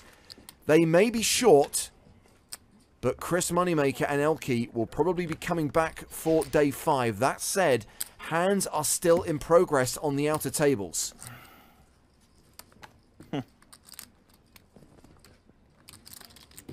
Gililov out, collecting 1.6 million rubles. So confirmation that the clock is being stopped, and play will be stopped once those hands on the outer tables have concluded. Chris has got 10 big blinds, by the way, but still alive, still coming back for the penultimate day. Обязан же, Колич. Chip in a chair, chip in a chair. Да, конечно. Я же не боюсь, как бы. And he's got more than one chip. Понятно. Да, вообще дармово. Бля, просто еще в куражах, братан, ну пиздец, что я выиграл, ёпта я. Блядь, ну клянусь тебе, вот, блядь, страшно было так, думал засажу. Я хотел спросить у вас, кто-то туз имел, думаю, не буду спрашивать. Блядь, ну туз, это туз откройся, все. So what is happening at the outer tables? Не хотел говорить, расстраивать, а то последний придет. У меня тоже 2, я выкинул. Well, it seems that play may have concluded here as well. Yep. So I think it might be time for everyone to bag and tag. So reminder that now we're at 16. There are just 2 tables left in the tournament. There will be a redraw overnight, and we will come back tomorrow and play down from 16 to 6. So 10 players to lose tomorrow. Great to see Vladimir Troinovsky, Elke, and Chris Moneymaker in the final 16. Can we salute Elke, by the way, for making the final 2 tables in back-to-back championship main events? Well done, Elkster. So seek. Now, obviously, both he and Chris are pretty short. The percentage chance of them making the final table is lower than they would like it to be, but they are still in with a chance. Troinovsky is among the chip leaders. He has got 1.2 million. Similar size stack to Nadar Kakmazov. Pavel Shershikov probably will come into play tomorrow with the chip lead, just as he did today. A stack of 1.6 million, close to 100 big blinds. And we are only 30 minutes into level 21. So when we come back tomorrow, we need to play out the rest of this level. Blinds will still be 8,000, 16,000 with a 2,000 ante.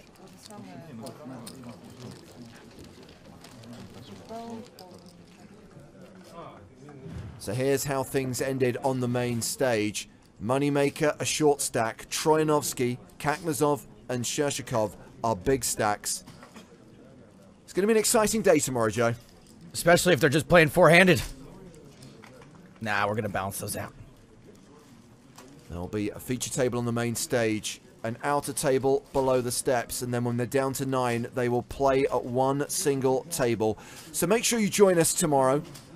It will be day 5 of the PokerStars Championship Sochi main event. We'll be live once again at noon Moscow time, which is 11 Central European time and 10 a.m. UK time. If you want a summary of the day's action, make sure you read all about it on the PokerStarsblog.com. You'll get live updates from the main event and also some of the side action here in Sochi. If you missed any of today's action and you don't really want to watch the replay on PokerStars.tv, they'll give you a full summary of everything you need to know. So yes, there's just 2 days of our coverage left, the penultimate day and the final table, and tomorrow's where it's all on the line, a chance to grab a seat at the final table. So make sure you join us for all the action from noon local time. Day 5 of the Sochi main event. Moneymaker in action, Elki in action, Vladimir Troyanovsky wielding a big stack. Thanks once again for all of your tweets. Thank you for all of your contributions and competition entries. We'll be back tomorrow, but until then, from Matt Broughton, Joe Stapleton and me, James Hartigan, it is good night from Sochi.